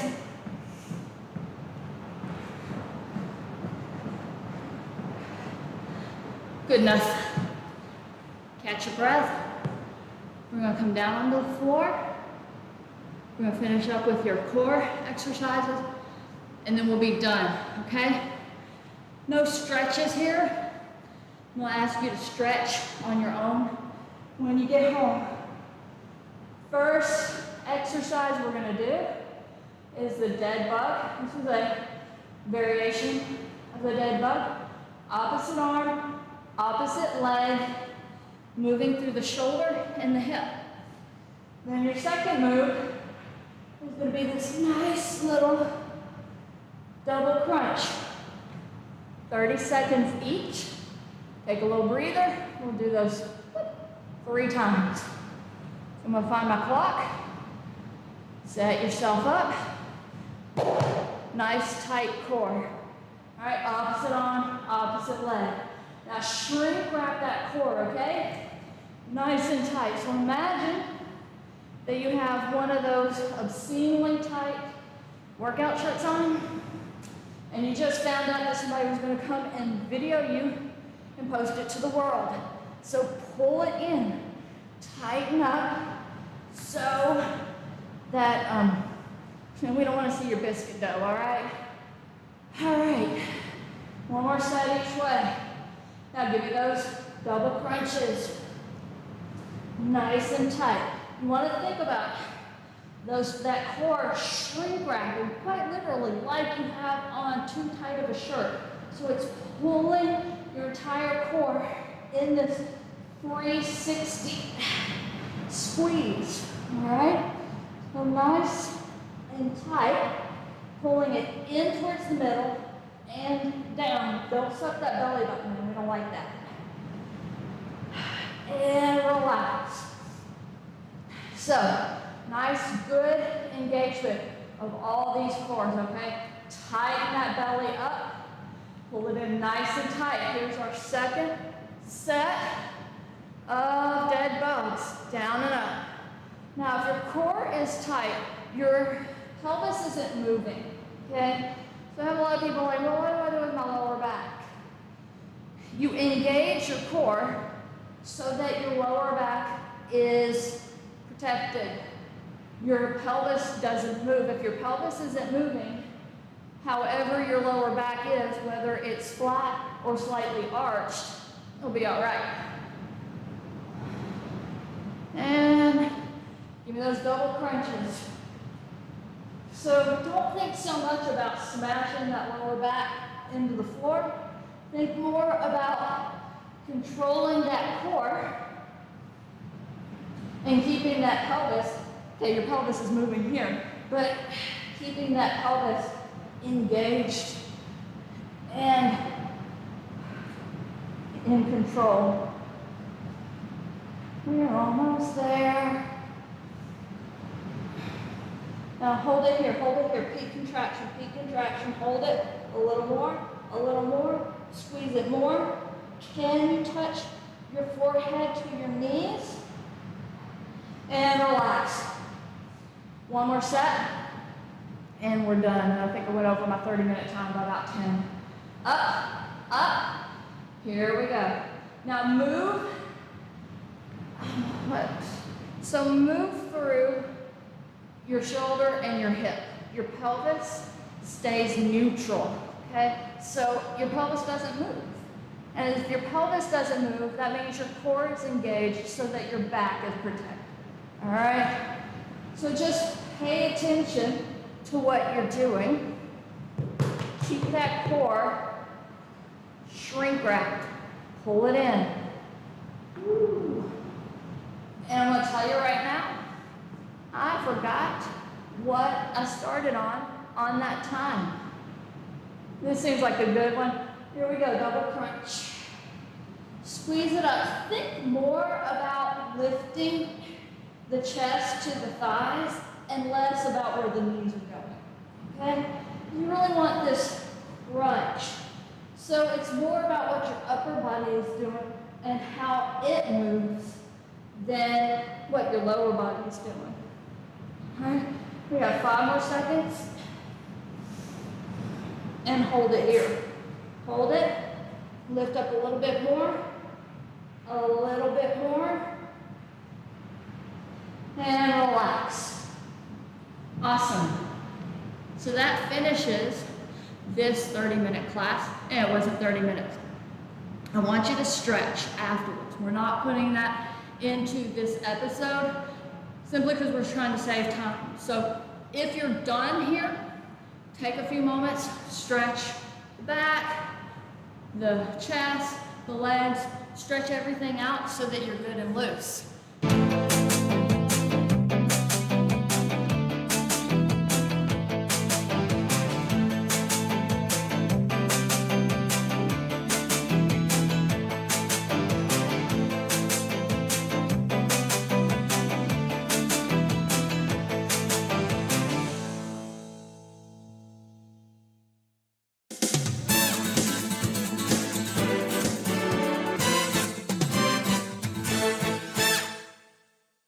Because of increasing numbers of speeders traveling through neighborhoods, the City Council directed the Engineering Department to conduct a pilot program to test speed cushions and see if they're an effective speed deterrent. Speed cushions are humps that include wheel cutouts to allow large emergency vehicles to pass unaffected. The information was shared with the City Council at a workshop meeting. Late 2020, council wanted us to test speed cushions. So because Alexander had already qualified for the program, we went ahead and installed the cushions on Alexander in February of 2021. Then in July of 2021, we sent out the surveys to residents to collect their feedback. And then we also went back out and collected traffic data. So this is the volumes on Alexander pre-speed cushions and post-speed cushions. As you can see, the volumes greatly decreased, indicating that people were avoiding the areas with the speed cushions. The good news is also the speeds decreased. From the surveys, we sent out 280, and we got about 120 responses. 2/3 of the residents that responded said that the pilot program was excellent or great. There was almost an even split between the people that responded that actually lived on Alexander versus just in the area. More than half of the people felt that the cushions are effective, and most residents didn't feel that noise was an issue, and 2/3 of the residents said that they feel like the cushions should stay. And we also give room for the residents to write a response, and all those responses were included in the packets that y'all received with the agenda today. A couple of the responses were concerned about emergency response, a delay in emergency response times. So I contacted Fire Station number 6, and we did a ride-along. So we did 2 passes down Alexander. We did one where we straddled the cushions, and then we did one where at least one wheel hit each speed cushion as we went down. So the first pass, it took 1 minute and 15 seconds, which equals about 33.6 miles per hour. The second pass, when we hit it with one wheel, it took 145, which equals about 24 miles per hour. Neighborhoods that request speed cushions have to qualify with many different factors weighing in on the decision. The city has a list of subdivisions that have submitted requests, some not qualifying under the current guidelines. Right now, we have 10 petitions that have been filed that are complete. So they're ready to be, or we've actually done studies on most of these. So they are Savannah Ridge, and then another one is Breckenridge Drive. That is from Sulphur Springs to Thompson Lane. The next 3 are local, which is Haynes Haven, Heroes Lane, and Aberdeen Circle. Kingdom Drive has also made a petition. Weston Boulevard is a local road. Racket Club Drive, there's over there on Splash Place, that neighborhood over there, and then Empire is a local road. So of the 10, 4 would not qualify. The engineering department has recommended some changes to the qualification process based on the pilot program. With these changes, scores will be given to qualifying neighborhoods. The scores will be presented to City Council in March 2022 for further guidance.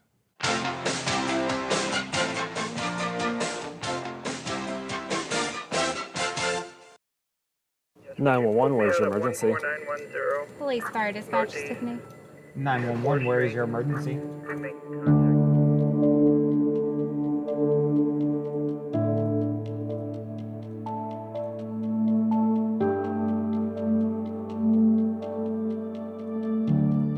I've had the opportunity to work with a lot of great people inside of our city.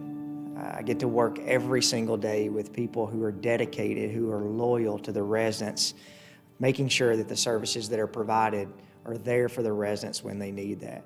Many people don't realize when they call 911, our telecommunicators are the first people who answer that phone. And the thing is, they don't know what they're getting. They don't know what call is coming in. So it's their training and their expertise that allows them to be able to get the resident to the proper person, the proper department that they need to go to. Whether that's the police department, the fire department, the ambulance service, they're the ones that are able to give that calming voice, that reassurance that everything is going to be okay and help is on the way. 911, where is your emergency? Emergency communications is the start of public safety. All the calls come in here, get routed here properly, and then get dispatched out to the officers, fire service, and medical professionals out there to go out there and respond to the emergencies. You have your first responders. That's your police officers, your firefighters, your EMTs. They're the first to arrive on the scene, the one everybody knows. But then, in the moment of catastrophe, in the moment of tragedy, you have those first responders, and those are your emergency communications specialists. This center is important because it acts as a central focal point for any kind of emergency that you might have. No two calls are the same. You always treat each one as an individual call.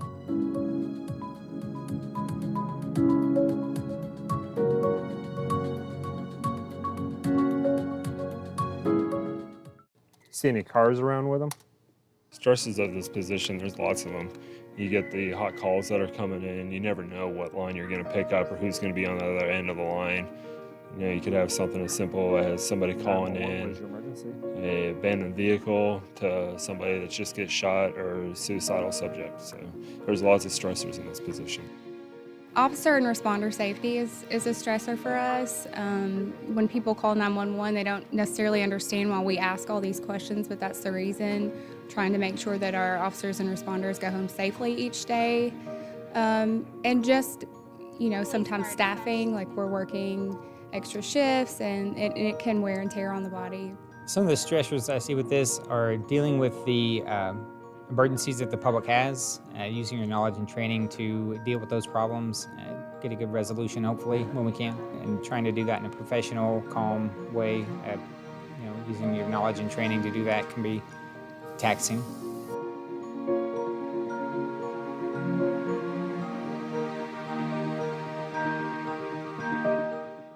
"911, where is your emergency?"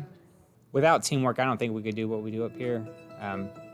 We all rely on each other to do our jobs, and we all help one another when we can. Teamwork's essential up here. It's so busy that you're always having somebody help you out doing something, whether it's checking a warrant from another county or calling a record for you while you're on the radio or working together on NCIC entries. One person can't do this job. You have to have everybody that's up here. I like the chance to help people, but also you get to make a family here. I mean, we're with these people more than our own family sometimes, so just the camaraderie and the relationships that you build here.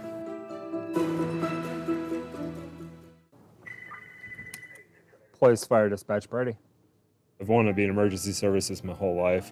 I joined the fire service at 16 years of age, and then this job became available, and I found my true passion here as soon as I came in. I know this is where I want to retire. I think the most rewarding part of this job is going to be able to take somebody who's having the worst day of their life and get them to calm down. That way we can get the proper help to them and get them all of the resources that they need, whether it be fire, EMS, or police, and just be able to get them that help so the situation can be resolved. When I first got into this, I'm not quite sure that I knew what I was getting myself into, but I knew that I have a customer service heart and like to help people. So that's ultimately why I chose this position and why I've stayed. I like being a public safety telecommunicator because it lets me give back to my community. I've benefited a lot from public safety, and I think being able to give back to that's rewarding. While, your first responders, they get there, they make that situation better. They help kind of get control of things, put the fires out, apply the medical necessities. You have your first responders that help to make that moment better, that help to bring peace and calm in that moment. And I knew that that was something that I could do, but more so, that's what I wanted to do. I wanted to be that voice of calm, that steady presence for someone in that moment of catastrophe.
As you head into the holiday season, Murfreesboro Fire and Rescue wants to remind you of some very important tips to help keep you and your family safe.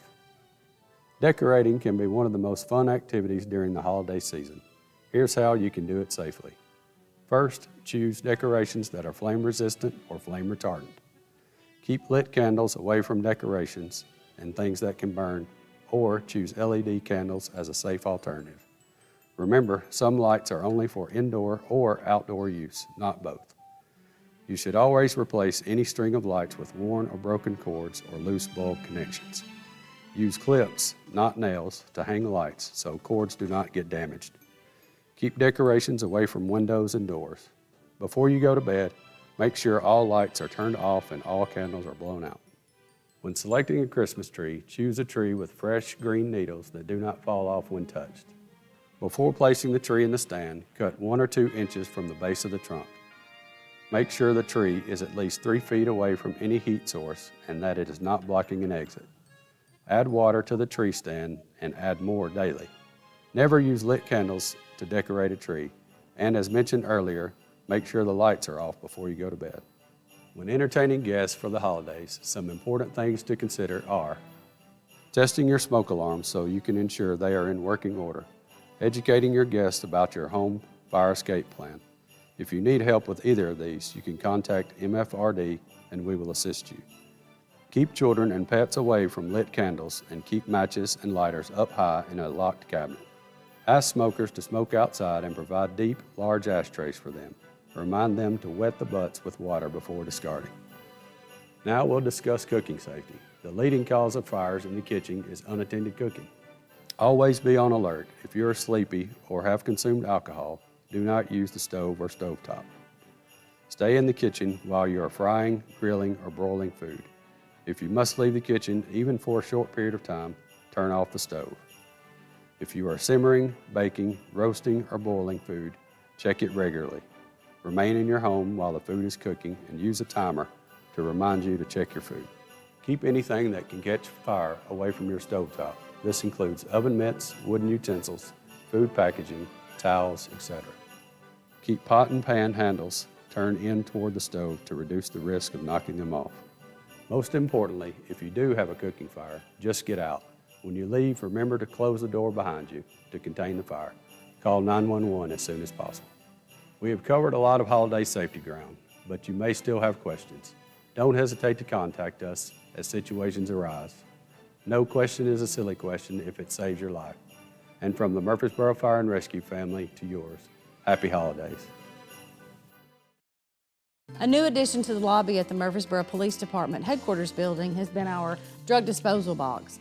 Anyone can bring in unused or expired medications, both prescription and over-the-counter, for safe disposal. The box is available anytime the lobby is open, which is 7 a.m. to 10 p.m. Any items can be brought in, such as pills in their original container, pills in bubble packs, even over-the-counter pills, liquids in their original containers, creams and inhalers. We cannot accept sharp items such as used needles, used syringes, EpiPens, things of that nature.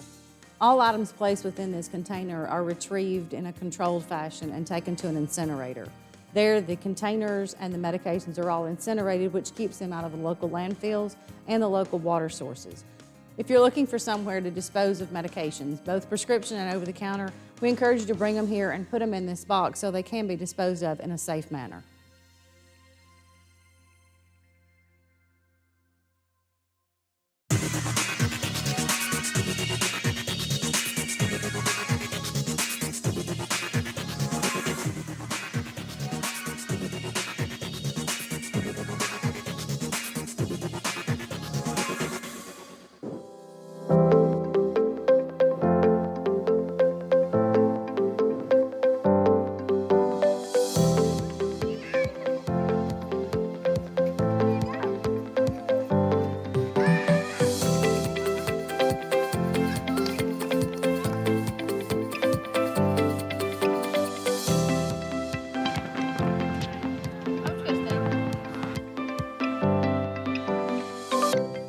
Today we took a field trip to MTSU to have a tennis clinic with the women's tennis coach and the men's tennis coach. We got about 8 of our kids here and they are very excited. A couple of years ago, Chelsea Floyd, which is, she's over marketing here with MTSU Athletics, we connected and we formed a great partnership and the kids have gone to football games here.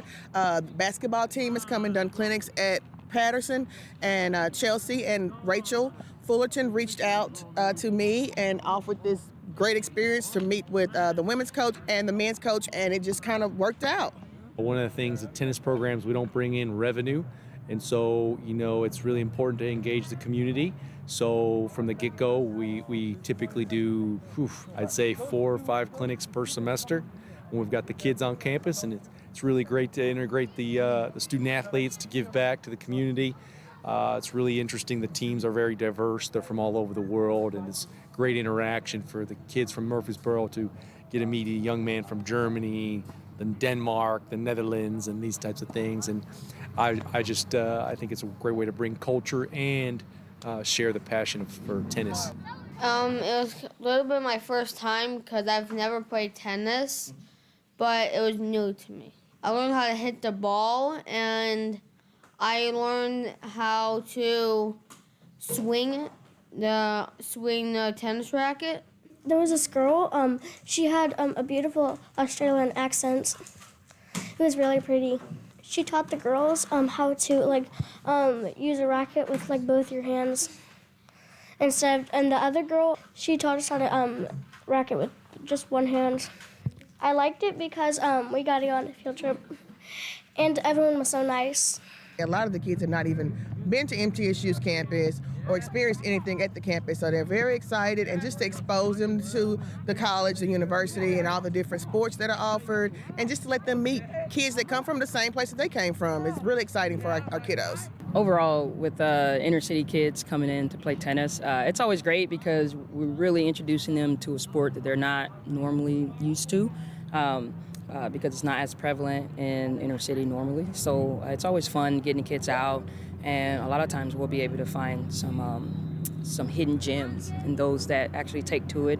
I'm kind of one of those people, so I'm a former player of an inner city's grassroots program, so I know how important it is to get the kids from all levels and different demographics out on the court. I'm hoping that it's a positive impact, that they know they can come to a school, a university where there's so many different people and different walks of lives, and then they can kind of meet different people, and hopefully it's a positive impact, and have them want to come at some point and be in college. I try to make it really loud and fun, and I kind of teach, at extremes.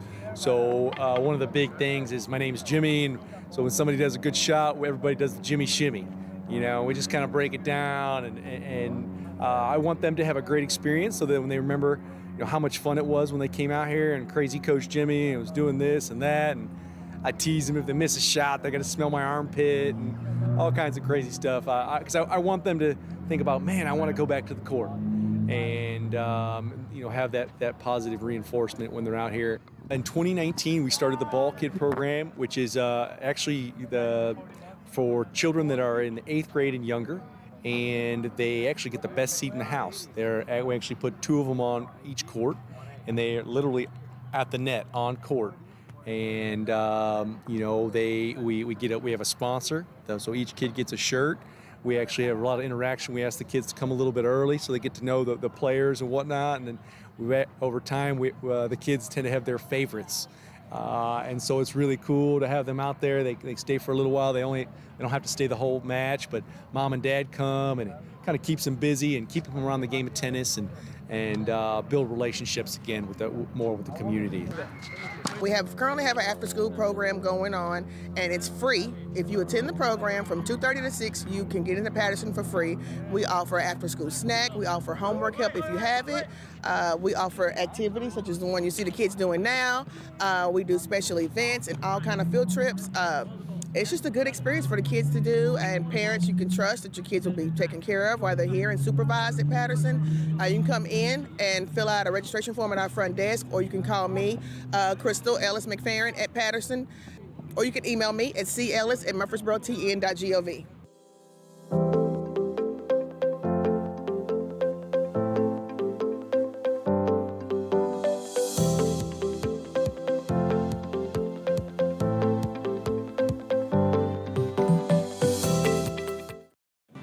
Hi, I'm Bill Shacklet, and you're watching City TV, Murfreesboro's government channel. And thanks for watching.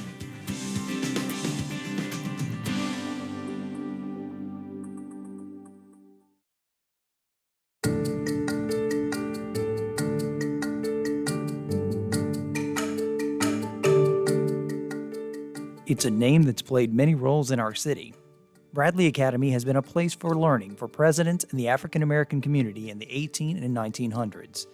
When the building's future was bleak, a community joined together to give it a new role as a museum where visitors are still learning at Bradley today. Bradley Academy's story began not long after Rutherford County was established. Well, Bradley Academy, the name is synonymous with education in Murfreesboro and Rutherford County. The state of Tennessee was formed in 1796. Rutherford County was formed in 1804. Murfreesboro wouldn't be around until 1811 for its founding. So Bradley actually started in 1809. Bradley's actually started out what today would be out in the county in the frontiers of Rutherford County in Tennessee. But quickly, once Murfreesboro is established in 1811, the school moves and the name comes to Murfreesboro, and they become linked at that point, early 1800 history for the city. So during the 1800s, before the war, you have a very elite, private, wealthy educational facility here. Not the only one in town, but one of the only ones in town. For that reason, you had people like James K. Polk that would come to Murfreesboro and go to school there. Or you would have John Bell, who raced against Abraham Lincoln in the 1860 election, would come through Murfreesboro and go to school there for a little while. And it's on this specific site here on South Academy Street, at least by 1830, if not before. And around 1830, they built a very nice brick structure here, and that's the structure that lasted through the Civil War up to 1917, when that building was demolished, razed to build this building, which opened in 1918. Bradley would continue to serve as a place for learning until the mid-1800s. Following the devastation of the Civil War, it became abandoned. But soon, Bradley would take on a much more important role in our community. By the time of the Civil War, the building was abandoned, used as a hospital during the war, a place of residence for refugees, mostly former slaves. What happens after the war is we actually pick up in the county records by 1867, 1868, the county sending people over here to take an assessment of the building to see how bad the building was, could it be reused. The story goes a little gray between the late 60s, but definitely by 1884, the building's given to the African American community to be used for education of former slaves, obviously. And at that point, Bradley becomes synonymous with not only the history of education in Murfreesboro, but now the history of African Americans in Murfreesboro, and it becomes part of Murfreesboro's historic black community. For African Americans coming out of the Civil War, where everything's in disarray, they're trying to figure out where they fit in the larger society and figure out their own society within that white realm. So Bradley, school and churches become the foundations of African American communities outside of families. And so Bradley becomes very, very important. And it is from 1884 to 1955 Like I said, that original Civil War era building is demolished in 1917 to make way for this building, a brand new educational facility for African Americans. It would have been very exciting for them at that time to have this modern building for black education. And when the school opens in 1918, it takes off. Within less than 10 years, you're going to have Holloway High School built separate from this building, a couple blocks away, and Holloway would become the black high school for Murfreesboro. Bradley would become the black elementary school for Murfreesboro. For students attending Bradley in the 1900s, the resources were scarce. Books, often with missing pages, were used by those attending the school. Teachers did not let that stop their commitment to providing a good education and an optimistic environment. In 1944, when I began first grade under Miss Sadie Jones, it was a happy place to be, and everybody was friendly. All the teachers were happy, all the kids was happy. And one thing that we really liked about Bradley was that it wasn't a bell in the school. So Miss Lloyd had a thing called a little drummer boy. So when this little boy beat the drums in the morning, that meant it was time for school to take in. It was time for recess, and it was time for lunch. The teachers were, and you would say, willing to help the kids, because when we were going to school, we used old books from the white kids, and some of them didn't have pages in them. During this summer, the teachers would take those books and the pages that were missing out of other books, make copies so all the children would have a book. You know, we would be on the same page, but they still were eager to learn. And by the time we left here, it was only 1st to 5th grade. And all the teachers, it was 2 5th grade classes, and the 5th grade teacher, one of them was the principal, Miss Smith. And it was just a happy place, and it was the only place we had. We learned to do sports, which we had to play on the ground outside. We didn't have nothing, it wasn't any playground material, nothing but what the teachers brought for the kids to play with. But we had things, we learned to do plays, we learned to write poetry, we learned to sing songs with the music teacher, and it was just a lot of fun. Every day you look forward to it. The Supreme Court decision Brown versus the Board of Education in 1954 eliminated segregation in our schools. A new Bradley Elementary was established soon after, and with it, the old school was once again left abandoned. It would take a number of years before Bradley's role became redefined. After this building closes in 1955 and the students are moved out to the new Bradley School and elsewhere, the building stays vacant. But for the next several decades, it's owned by the city and used by the city for various things. At times, they're using it for storage. At times, they're using it, I think the maintenance department for the city used it as a workshop for a little while. They tried some pilot education programs here, early ideas for magnet schools. Just 1 or 2 years, my understanding. The building was falling apart. It was something like a little eyesore because, you know, it was only maintenance. They was using the buses. The buses go down to the back. And it was a garage, so it was basically open to the back side of the building. And so by the time you get into the 1990s, the building is severely dilapidated. And it was at that point the city was deciding what to do with the building. Is it time to take the building down? You know, it outlived its service, they thought, to definitely education, if not city needs. As a member of the original board, I was recruited in 1985 by Daddy Willie McGowan, and other members of the community. And Daddy Will, being the enterprising person that he has always been, sought out individuals as volunteers because this was a volunteer-driven initiative.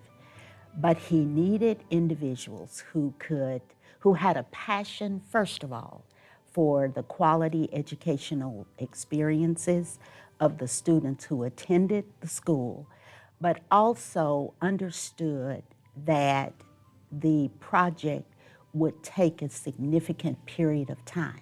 They had an opportunity to pull the community together to support the idea of Bradley Academy being part of the community again. So the journey to establish Bradley Academy as a historical site began. McGowan's efforts were reinforced by the community that understood how important it would be to preserve the site. Neglect of the building over the years would not make the journey an easy one. I vividly recall walking through the building with Daddy Will and Fred Beneby and other members of the board as we began to outline a plan for how we were going to restore the building. There was this vision that was easy to follow because for the members of the board who actually attended Bradley Academy, they were committed to recreating the classrooms in honor of Mrs. Myrtle Lord, the office space, the exhibit rooms. So there was a plan in their minds that we had to put to paper. Then we recruited resources throughout the community, such as Shacklett's Photography, who had an archive of photographs for us. We recruited the Rutherford County Archives Office, who stored memorabilia for that we wanted to recreate and to position into the facility.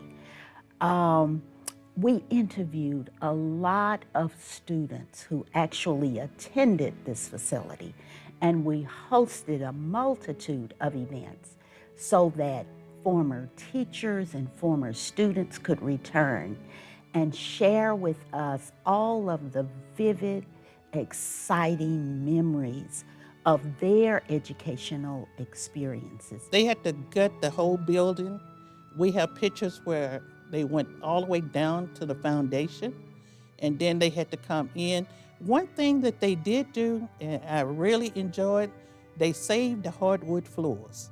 The floors that we have were redone. They are the original floors that I went to school on, and the reason is because we had a soft spot at the front door, and we didn't want to lose that wood at the front door, so they cut a place at the side, and we started using that side door. The people that come from out of town, you know, I say families that come home that never have seen it and went to school here, they can't believe, where'd you find the desk? Where did you find this? How did you all get this? The museum would open in the late 1990s, welcoming visitors from all over, school tours, and former students amazed at how the school was renovated. In 2015, the city of Murfreesboro would step in to play a role in helping to preserve a site so rich in history. As a department, we are very honored to have Bradley Museum as a part of our department. It's a very historical, significant location in Murfreesboro. It's played a significant role for a lot of our citizens. We think that going forward, we'll be looking at how we actually deliver our services here at Bradley for not only our citizens, but for our tourists as well. We think it's going to be very important that we develop a museum that offers a variety of attractions, things that will bring in the local community, things that will attract people, new programs, but also it's very important that we preserve the heritage that is so significant to this building. So what is the legacy of Bradley Academy? It served as a school where leaders were made, as a centerpiece for citizens carving out their place in the community, and a home for so many wonderful stories. Bradley Academy is unique in that it offered, at a time that this community was segregated, it offered an opportunity for African American students to receive a quality education. Although the books may not have been updated, but we had outstanding teachers who cared and helped us to gain access to current information and skills, as well as the tools to be a part of a community unlike any other institution. I am excited that the city of Murfreesboro partnered with the Parks and Recs have come in to do the day-to-day operation, I would still be here because I'm a volunteer. I tell them I don't get paid for my service. I just get enjoyment serving others. So just to tell the history of where it was before it was a museum to today, with all the improvements, I said we could go farther than where we are today. I'm excited for the simple reason that we have somewhere that you can look back at your heritage and wonder, how did we come this far? The importance of Bradley, the legacy of Bradley Academy and now Bradley Academy Museum and Cultural Center it's more than the building, it's more than the name, it's what it meant to people. You know, we have this over 200-year history now going back to James K. Polk and John Bell and some of those famous early national heroes. And then after the Civil War, we got this strong commitment to African American education that lasts for 50 plus years. And so today the legacies of Bradley are that we can still step into this building, we can step back in time and learn so much from our history, let alone a national history, and teach that to the next generation of what life used to be like, what segregation used to be like, and how much we have moved forward. So the legacy of Bradley is it's still here to educate.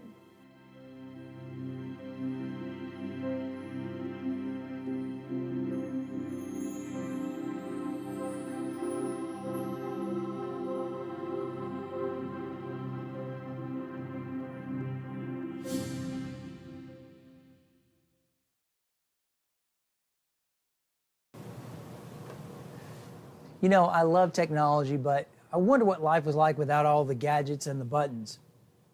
You know, Murfreesboro has a place that takes you back to simpler times and is tech-free. Sounds like it's time to do some exploring. Here we go. Welcome to Cannonsburg, just off of downtown Murfreesboro. Let's see what this historic site has to offer as we explore Murfreesboro.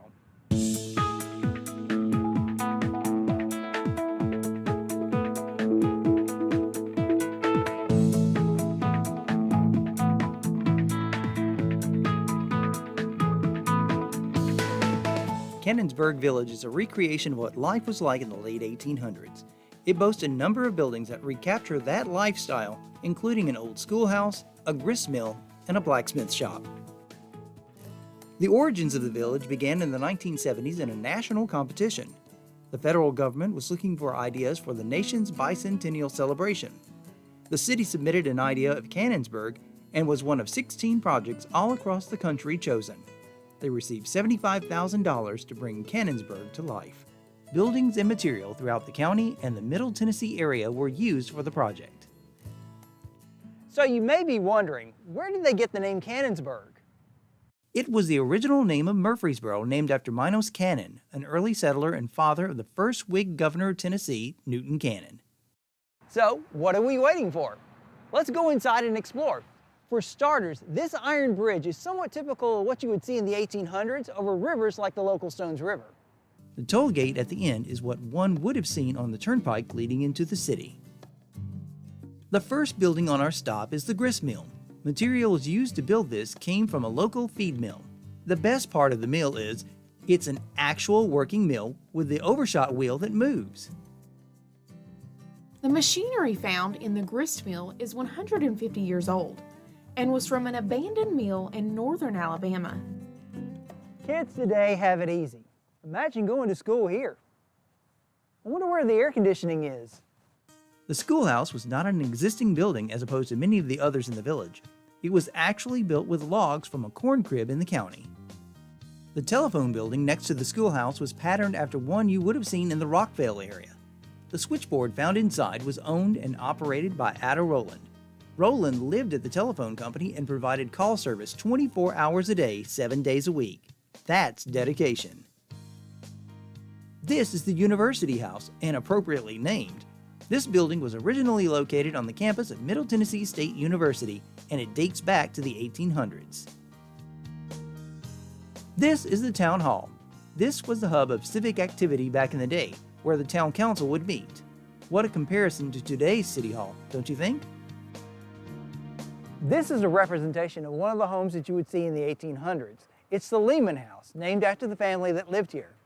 Before nails were used to build homes, wooden pegs were used to hold rafters together. The Lehman House is a very active part of Cannonsburg Village. Because of its charm, it's requested for many events and receptions. Named after a former owner of a cotton gin, the C.N. Haynes Museum showcases gin machines along with a warehouse of bales of cotton and a number of recreated pieces of equipment that were used on farms. One of the most popular buildings in the village is the chapel. Originally, the building served as a schoolhouse located in Laverne. When it was brought to Cannonsburg, it was converted into a chapel. Many couples over the years have been married here. When the Williamson Chapel was being converted from a schoolhouse to a church, it was given a more ornate Victorian interior, along with stained glass windows. Considered to be one of the oldest buildings on site is a loom house. This is another great example of a home from that era, and inside is a hand loom from the 1800s. You've probably seen something like this in a bunch of old westerns. This is the doctor's office. Many county and small town doctors would have buildings like this at their homes in order to treat patients. This is one of my favorite buildings here. It's the country store. Let's have a look inside. There was a lot of activity here. Not only did you have citizens coming in to buy supplies, but you also had farmers that would sell or barter their goods. If you want to know what life was like in the 19th and early 20th centuries, this is a great representation.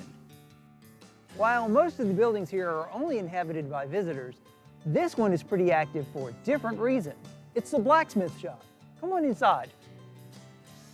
The Anderson Blacksmith Shop is home to the Rutherford County Blacksmiths Association, who are frequently seen honing their crafts.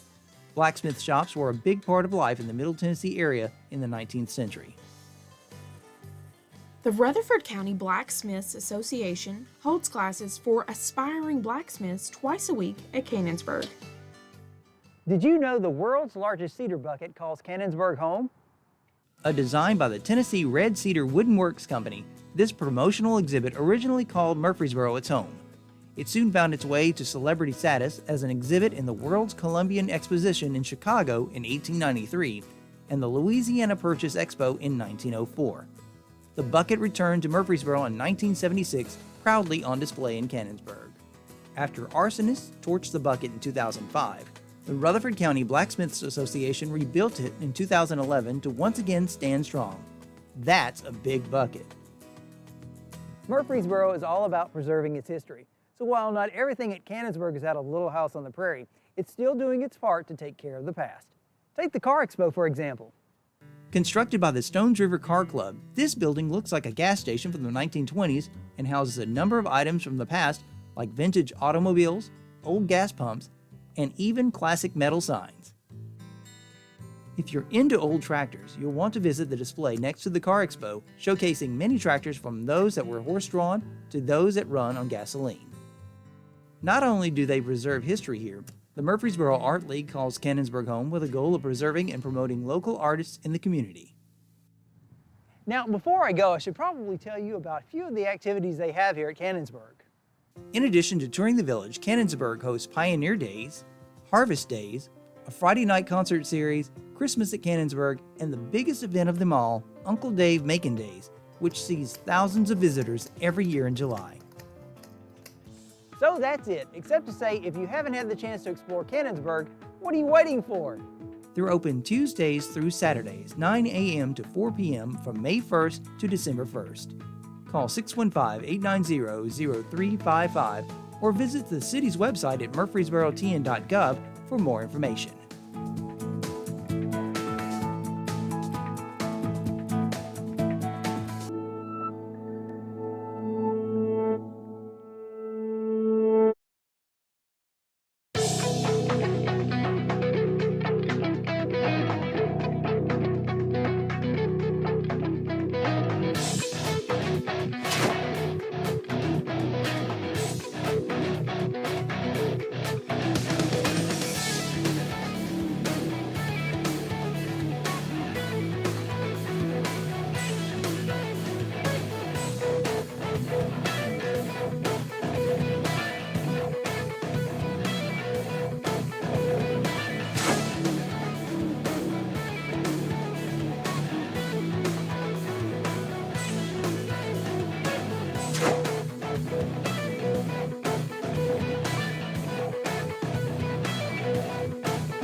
Hello, everyone, and I'd like to welcome everybody to the November meeting of the Murfreesboro Parks and Recreation Commission. At this time, I'll call the meeting to order, and we'll start off with Dr. Gloria Bonner with our prayer and pledge, please. Okay, thank you so much. Before we bow in reverence to the Creator, I just want to celebrate and recognize a former student here in our midst, Mr. Mark, who has influenced so many lives. And I just want to say to Mark, thank you so much for the privilege of impacting my life back in those days when I was dean. We had great conversations, and I appreciate your leadership. May we pray. Father in heaven, help our hearts to be good soil for your word. When we hear your word or read your word, help us to welcome it, embrace it, and bear good fruit as community leaders. In the name of Jesus, amen. May we stand for the pledge. I pledge allegiance to the flag of the United States of America and to the republic for which it stands, one nation, under God, indivisible, with liberty and justice for all. Very nice, and thank you, Dr. Bonner. Yes. We'll jump right into new business, and we have with us today Mayor McFarland, and he's going to help us make the presentations of our TRPA awards. Thank you, Chairman. I'd like to thank Mayor McFarland to help us give out these awards. This is something we get really excited about every year. We celebrate the hard work of our staff who really work throughout the course of this year. This year was another year where we gained many awards. A couple weeks ago at the Clarksville State Association, and it's really exciting, especially because they've condensed the amount of awards that they give. So these are even that much more impactful. So Ms. Singer is going to come up and explain the award, and Mayor McFarland is going to help us give our awards to our staff that are here today. Hello. The first award is the Marketing Award. It's presented to an individual that has demonstrated innovation and creativity and inspired others to develop similar marketing initiatives. This year's winner is Melinda Tate. And unfortunately, well, fortunately for her, she's on vacation. But we'd like to recognize Melinda Tate. The next one is the Arts Award. It's presented to an individual that has demonstrated innovation and creativity, inspired others to develop similar programs in the arts.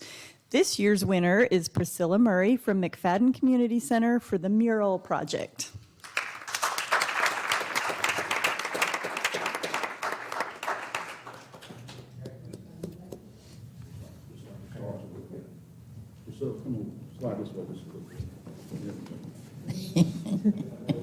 Nothing like being the first, huh? Stay right there. Let's see if we're getting, okay, here we go, we're live. And 2 or 3 more. And this is 3. There we go. All right, the next award is the Resource Management Award for Excellence.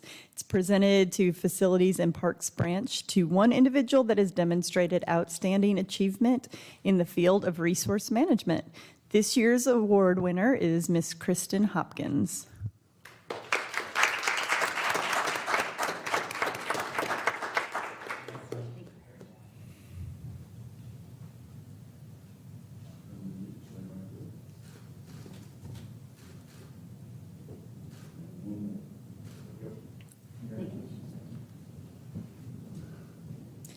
Next, we have the Maynard Glenn Award. It's given annually by the Municipal County Interest Section to personnel or specialists who have planned, conducted, or were responsible for the most outstanding non-community center recreation program of the year. And this year's winner is Mark Owens from the Senior Center.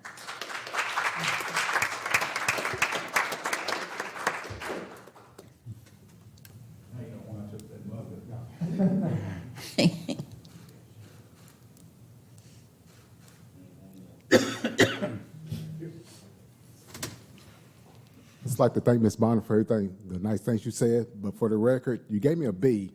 I wanted an A. I probably deserved a C, but so thank you. There are 2 marks in here.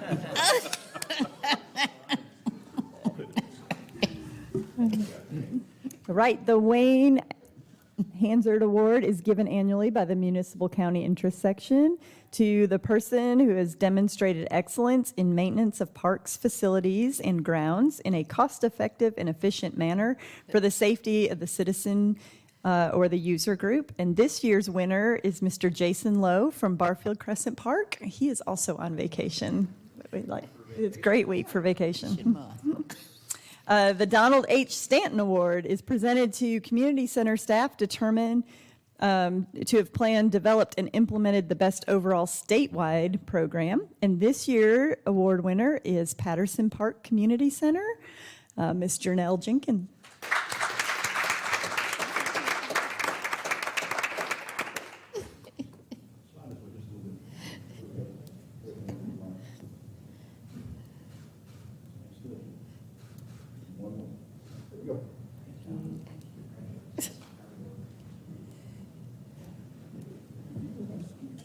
The TRPA Wellness Award is given to an individual who focuses on physical activity, fitness, and wellness programs, policies, and activities.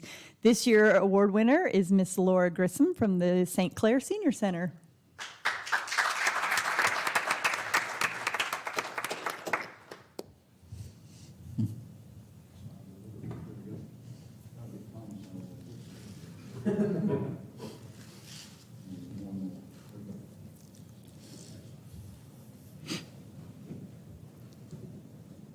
And last but not least, our 4-star TRPA Public Relations Award is presented annually to the agencies significantly impacting the public's awareness and recognition of parks, recreation, and leisure services programs through marketing and public relations. And what do you know? Miss Melinda Tate scored on that one as well. She's on vacation. Thank you.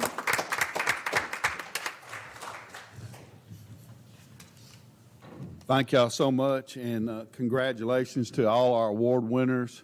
We are blessed, our city's blessed to have the dedicated staff that we do have, and with you guys' help, it makes our programs and facilities second to none, you know, in the country. So we really appreciate the hard work that you guys do. Before I move on to Bart, I'm going to stop you for just a second, but stand up there. I skipped over the minutes a minute ago, so at this time I'll ask the commission to look at the minutes from last month, and then I'll entertain a motion to approve them, I hope.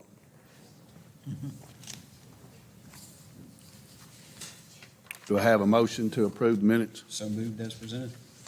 Second. All in favor say aye. Aye. Any opposed? There are none. Thank you so much. All right, Mr. Fight. Mr. Chairman and members of the commission, I'm here today to brief you on our annual BOGO, or a buy one, get one free sale on our monthly or yearly passes that we're proposing to begin on Monday, December 13th, 2021, and then on Sunday, January the 16th, 2022. We've had our customers asking about the sale, when it was going to begin, for 2 or 3 months. It is by far our most popular opportunity for our customers to buy the monthly or yearly passes, which began in 2009. Also, it would show that the revenues from the sale down through the years from Sportscom and Patterson, and due to COVID last year, we took a big hit, as you can see down at the bottom right of your revenue report from 2019 to 20 to 20 to 21. We took a big hit, and that was also due to the pandemic.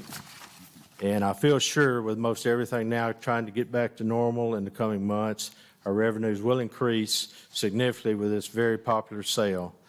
During the pandemic, both Sportscom and Patterson had a lot of our customers that did not come to our facility for different reasons.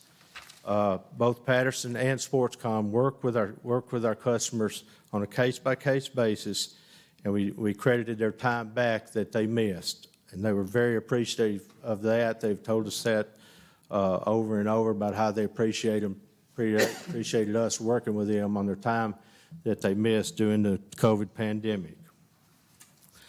I also handed out our reports for Sportscom on our fees and charges, just for your information, and let you look over that another time, of course, and letting you know what we charge for different things at Sportscom for all our events and things that are going on.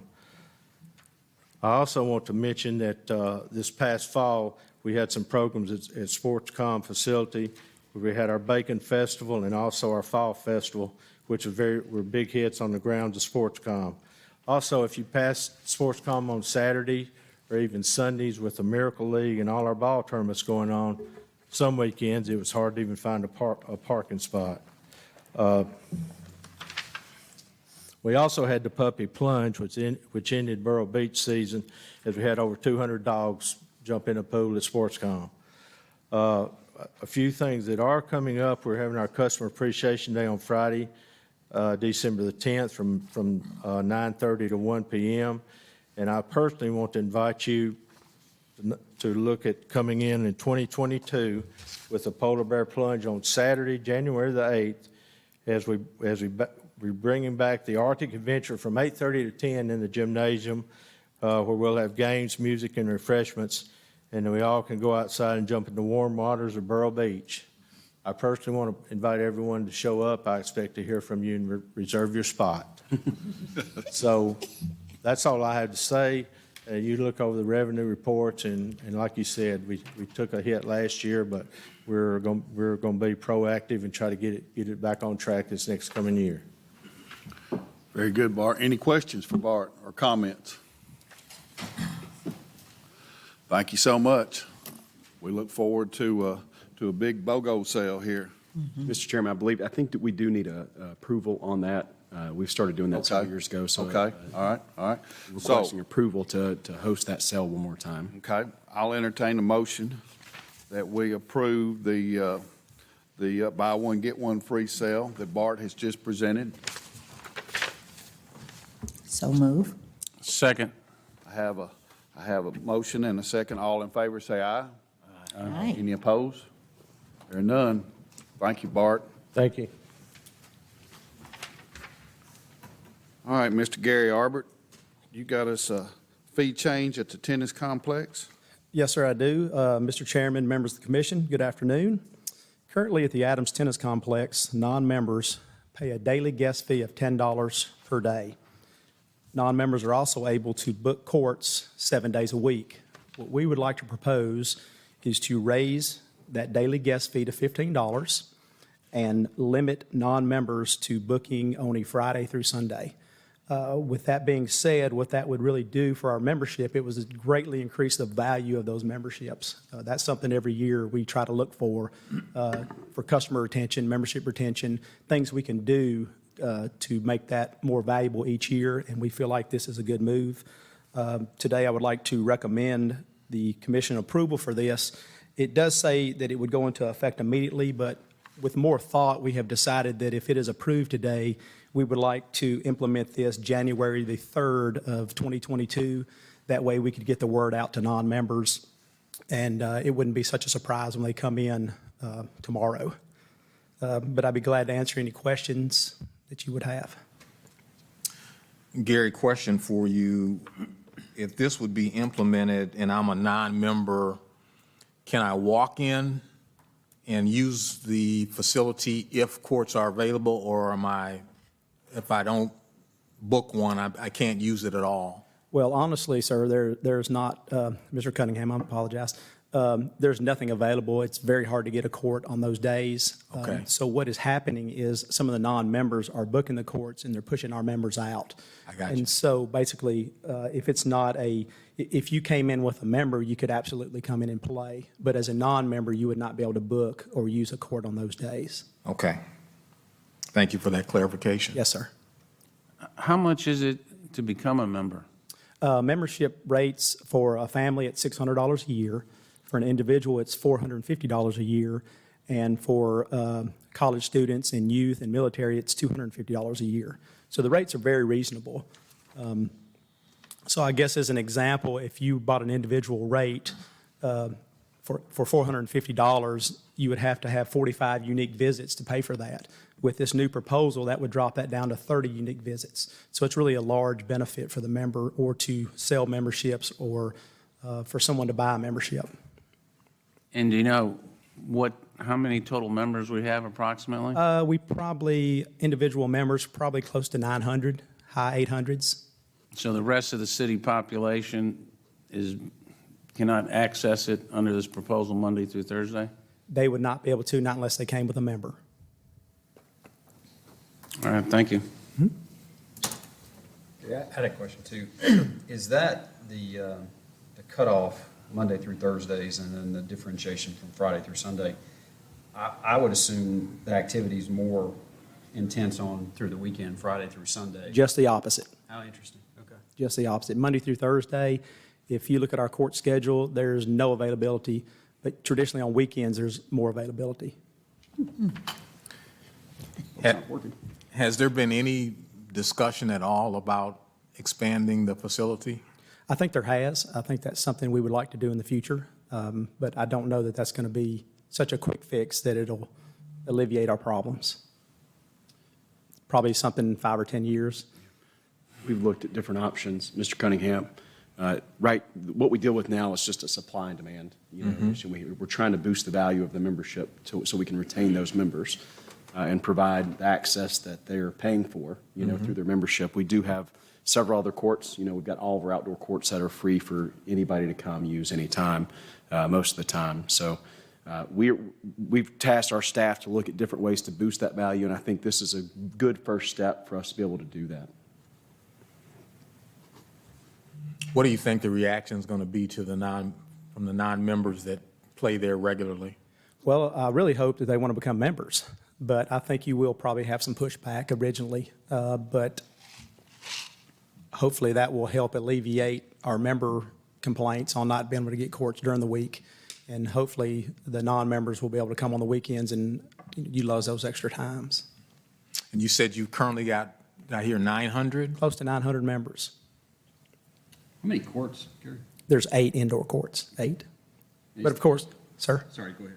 But like Mr. Williams said, we do have 24 outdoor courts that we don't charge for. And the majority of the time, those are first come, first serve. So there is an opportunity for people to play. But obviously, we're getting into the colder months. And that will diminish somewhat, which brings everyone inside, which creates the log jam that we're working with now. Who's our competition? If we don't pass this, do you foresee us losing membership to someone?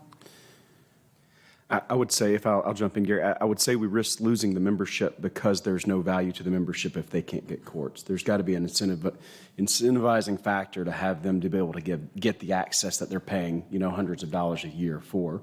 The biggest complaint we get at Adams Tennis Complex is just the amount of people who want to use the facility. I was talking to an individual out there a few weeks ago, and he was expressing there's no need for me to buy a membership. There's no value in it because they can't get the court space. So this is something like Gary said is really hopefully going to incentivize people to buy memberships, and then we can really distribute that court time amongst membership and still allow access to the public on the weekends, which we do have ample space. And then fortunately, our winters here, we do have good weekends, good days where people can use the outdoor courts as well. And there's also opportunities for non-members to take clinics and lessons and things like that. It's just simply reserving a court.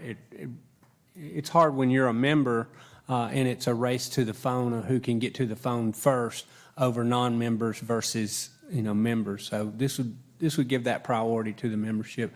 With 900 members, it's really difficult to get everybody playing time on the court. So when you throw in outside non-members, which most non-members are out-of-town residents that come once or twice a week to play. So I think this will help strengthen our membership and make it offer more value. Very good. Good comments. Any other questions? If not, Let me just get clarification, one more thing. So we're not only restricting them from use, but we're increasing their fee to use it on the weekend? Is that the way I'm reading that? Are you talking about the non-member fee going from $10 to $15? That's correct, yes. And they lose the opportunity for Monday through Thursday? Non-members would not be able, they could come with, as a guest with a current member and be able to use it. And that happens, I don't know the exact percentage of the time, but yes, that does It happen. happens, They it can happens come. quite a bit. Yeah. Well, I can't vote for something that bans them for X amount of days and increases their fees by 50%. It just don't seem fair to me. Well, that goes back to the question of, and I know you said it's been discussed, but if we've got that much of a crunch, to maybe put some additional impetus behind studying the expansion question. And I know I'm not saying we snap our fingers and go and double the size of it, but it sounds like, am I correct in saying that since it's been built, the demand for it has continued to increase? Absolutely. So, you know, that's one thing, and I know that's not going to resolve it tomorrow, but it seems like we've got that issue because, as mentioned, I think there's going to be some people that have their nose a little out of joint on what they had to pay twice as much, and now you're eliminating my ability to pay for a certain number of days. I think this really boils down to that value of the membership and the business model that was established on, encouraging individuals to buy or families to buy the memberships. And that's the way this whole facility is modeled. So we are discussing, basically any amenity that we have within the park system right now is really, we've got much more of a demand than we have supply, just because of the population growth. And then, I'd like to say the quality of what we have and then the price point. So it's something we discuss. I think we could double the amount of indoor courts and we could still have the same problem with the vibrant tennis community, not having the demand for it. So I think especially moving into the winter months, like I said, this move, we've challenged our staff to just look at the value of a membership and how this model is set up is driven towards the revenue of membership. Just like what it is Sports Common Patterson, when we sell passes out there, you get a reduced rate. So that's the model, and that's the way we've set up from the very beginning. It never really was designed to be a pay-as-you-come facility. But I guess the question that I ask, and I'm not taking a position by asking this question, but the question I ask is it's a public facility that's for the entire city, and we ought to have a plan to address the entire city, although I understand what you're saying about adding value to membership, no question about that, and there is a need for that. But it is a public facility, and if we know we've got that going on, I think we should also address that piece of it for those non-members, and not have it focus so much on the people that are buying the memberships. Although that's a good thing, we want more people to do that. I believe this is the best balance we can find of that at this moment, and that's what we've tried to find as a balance. And constantly, we were at ATC this morning talking about just some of the growth that we're experiencing out there and coming up with answers to unique opportunities that we have to get better. Because, we work with MTSU, we have our professional lessons that we have the public who wants to use the facility. We're pulled in a lot of different directions, and they're doing a tremendous job out there of trying to accommodate everybody. But like I said, the biggest weakness we have out there is really increasing the value of that membership, and that's what we're trying to do with this and applying it to the business model. A contributing factor to the dilemma we're in is several area tennis centers have closed over the last 2 to 3 years. Franklin, Nashville, a couple of those have closed their doors, offering those residents nowhere to play indoor tennis. So we became the only game in Middle Tennessee after a while. But keep in mind that the reason their doors closed is they didn't have a sound business model. The gold standard for tennis is $100,000 a court. This facility is meeting that gold standard. That doesn't happen very often. There's only about 4 facilities in the United States to accomplish that, and that's a member-driven policy.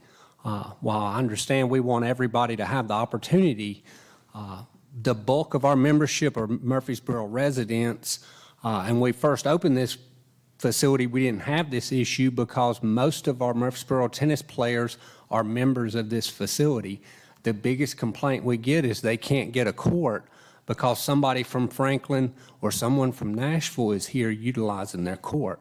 We want to preserve the integrity of the facility and the business model we've created while still providing for our membership, but also providing areas where non-members can come in and experience the facility, thus the Friday through Sunday hours of non-member use. Do the individuals that are coming from Franklin and Nashville, can they become members? Absolutely. And many are. Did we look at tiering the membership? If I live in Franklin, I can become a member, but I got to pay more than somebody that lives in Murfreesboro? That's something we're actively discussing. We think this is a good first step as we move really into 2022. I think this is a good step. Just like a lot of our other amenities or things you rent, we do provide a discount for city residents, and that's something we're considering for Adams Tennis Complex as well. Can you recall at the time this came up initially, why we wouldn't have done that right away? I don't think we knew. I can't recall that. We were be guessing. I was there. Yeah. We explored everything. We even went to Auburn University and looked at their model. We went to Springfield, Missouri, looked at their model, the Racket Club in Memphis, the Racket Club in Knoxville, even a couple of places in Minnesota and Michigan. So we did a big search of different member-driven facilities, non-member-driven facilities, subsidized facilities. There was a lot of push for us to model this after the Auburn University facility that's run by the city of Auburn. As we dug in, they subsidized that facility by about $200,000, meaning the city loses money with that facility. We didn't want to build that type of, and as a new facility coming in, we needed to attract as many members as we could. So we didn't put any of those restrictions in place. Now, we're not opposed to adding fees and additional fees for county residents, even non-county residents. But it's where do we draw the line? We're city-funded, city taxpayer dollars. So do we stop it there and charge additional fees for non-city residents while we have a lot of county residents? I think that's more decisions for you guys about what direction you would like for us to go in for that. Currently, we're saying we have a member-driven facility model. We make it available for the general public to utilize. But it is member-driven, and we're also in a partnership with MTSU, so that plays a factor in the amount of court time that's available as well. But we can certainly look at those other models. As far as some of these other facilities and their non-membership fee. Non-membership facilities most of them are closed. It's not a sustainable business model unless you're being subsidized by a government entity. You don't find a non-member private facility anywhere. And on the non-member fees, what we could find, it was sort of a sliding scale, anywhere from $10 to $15 was the daily rate if they did that at their clubs. A lot were 12, a lot were 15. Honestly, we've been 10 since we opened the doors. So it's been a wonderful value for non-members for many years. Well, what do y'all think of this? Keep the $10 city fee with no raise, but go to $20 for those out of county. Can I just interject, Mr. Roediger? Sure. If we're actively looking, we're running numbers across the board of some of the discounts we want to provide for city residents, not just at this facility. So we'd like to bring you something that might be a little bit more comprehensive. Specifically at tennis, to what the fees would look like, and that would include non-member fees for daily use and then non-city resident fees for that same thing. So I would encourage you to let us look at that a little bit more comprehensively of what that fee structure could look like as we continue to talk about that across the board. When do you think you'll have that? It's something we've discussed. We do that across the board in a lot. So if you go to rent a pavilion, if you want to register for a camp, get a facility pass, there's the fee, and then there's a city resident discount. So I think if I'm hearing correctly, I think that's something this commission would like to see us evaluate sooner rather than later as it pertains to tennis and abroad. And I think that's something we could have by January just to look at, and maybe just something discussed in January. I'll just make a comment. I do appreciate the spirited conversation, and I think it's I think my comment would be I would have more concern over this if our courts were exclusive to the indoor facility, because we do have additional courts. You know, just take everything as I would see it individually as a citizen. If I wanted to use the indoor court, I'd be willing to pay to have access to that if I were willing to do that. If I weren't willing to pay, I would understand the restrictions, because we still have access to another court. So I know it's hard. I know we're looking for a better model, but I also know you're trying to protect the revenue we have from the membership so that that does not become an issue. So that's all I'll comment on. Anyone else? Are we ready to entertain a motion to accept the fee changes and the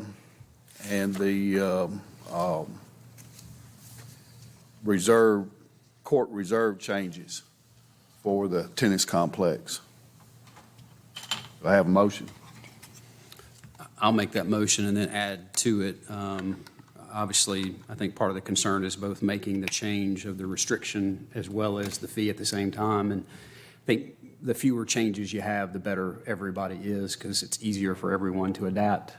So I do think it's important for us to look at that, but I'll make that motion. Okay, thank you. Do we have a second?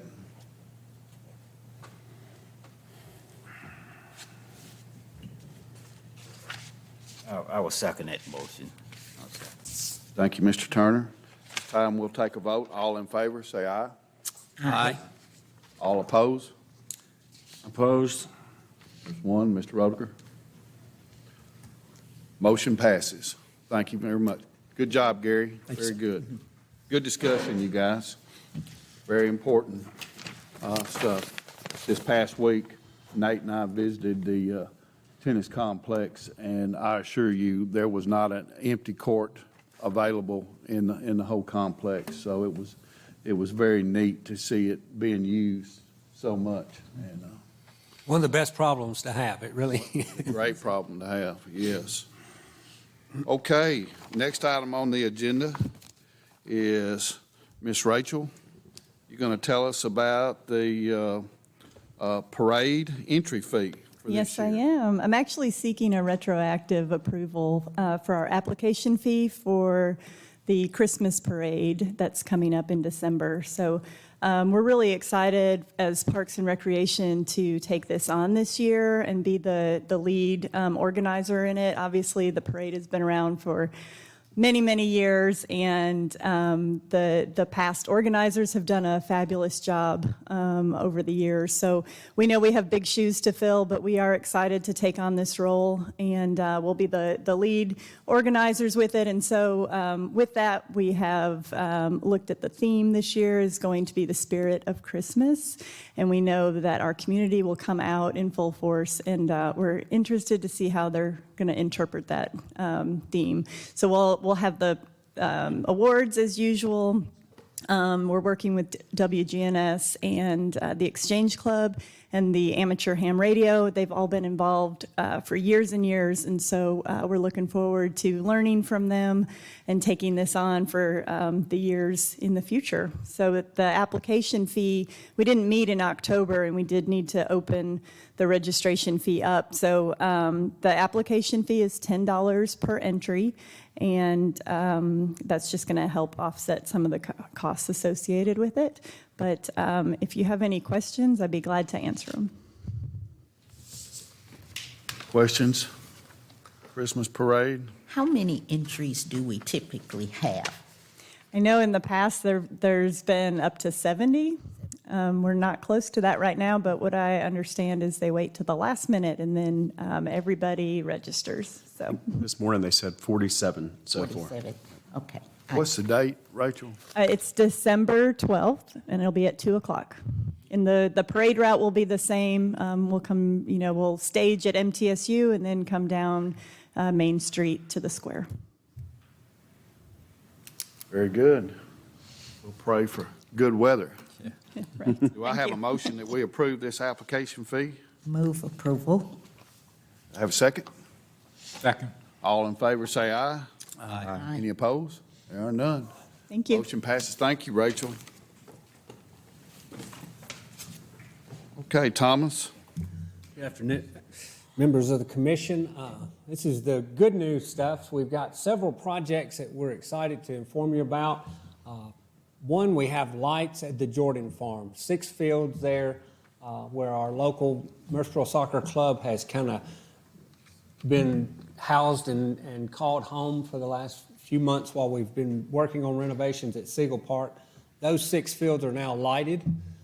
And we also are working towards taking to council contract to have a restroom facility built. So that facility is moving on, and it'll be a really nice part of our park system.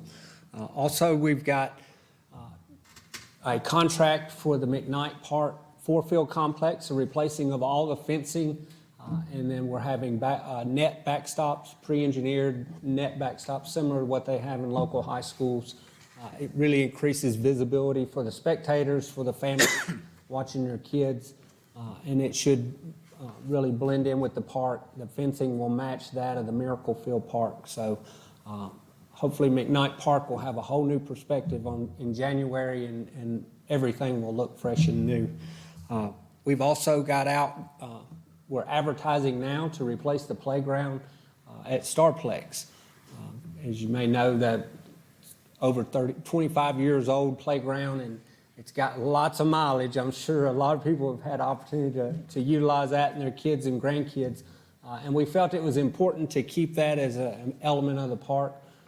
But because of the unique footprint, we found this was a good opportunity to use a different type of purchasing style. So we've asked the playground companies to design and submit to us their best playground design for that unique footprint.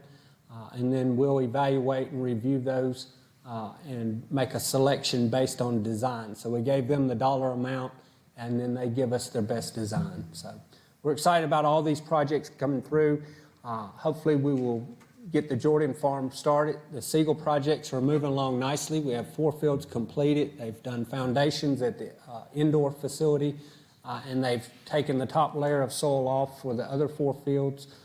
So we hope moving into spring, we'll have a really nice facility there at Siegel and the Jordan Farm as well. Questions for Thomas? Questions on capital? Really nice lights out at the Jordan Field. They look The LED is really, really nice. It makes a big difference. And I think the neighbors appreciate that as well, because the LED lights have very little light pollution compared to our traditional halogen lamps. So that's something we're looking at throughout the park system, to convert those halogen lamps to LEDs. Mm-hmm. Going to be a big indoor complex over there too. Absolutely, 90,000 square foot. So it'd be one of the largest in the country. Very nice. Thank you, Thomas.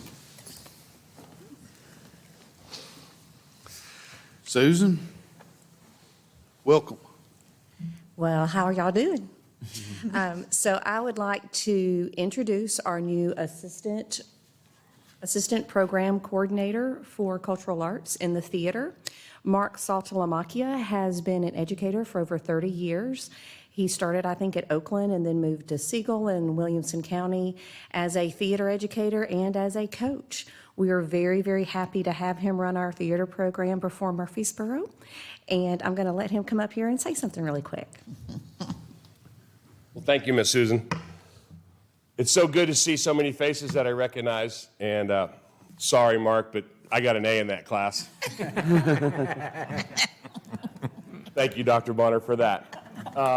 And of course, Chairman, having my wife coached your daughters for 4 years, and I had your daughter, and just so many faces I coached, Kristen, and it's just, it's good to be home. It's good to be home. You know, I take a model from Sandy Koufax. You guys all, well, some of you are so young, you don't know the name Sandy Koufax, but Sandy Koufax was a pitcher for the Dodgers and quit. He just said, I'm done. He's at the top of his game, and he's walked away. And I kind of feel like 30 years of teaching, well, it's not really quitting at the top of my game, but it was time to get out of the classroom and come back home. And I'm excited to be working with my folks over there at Perform Murfreesboro and doing theater, and just excited to be here and be back with you. Our first show is Annie. We open on the 18th of November. We've been in rehearsal for about 6 weeks.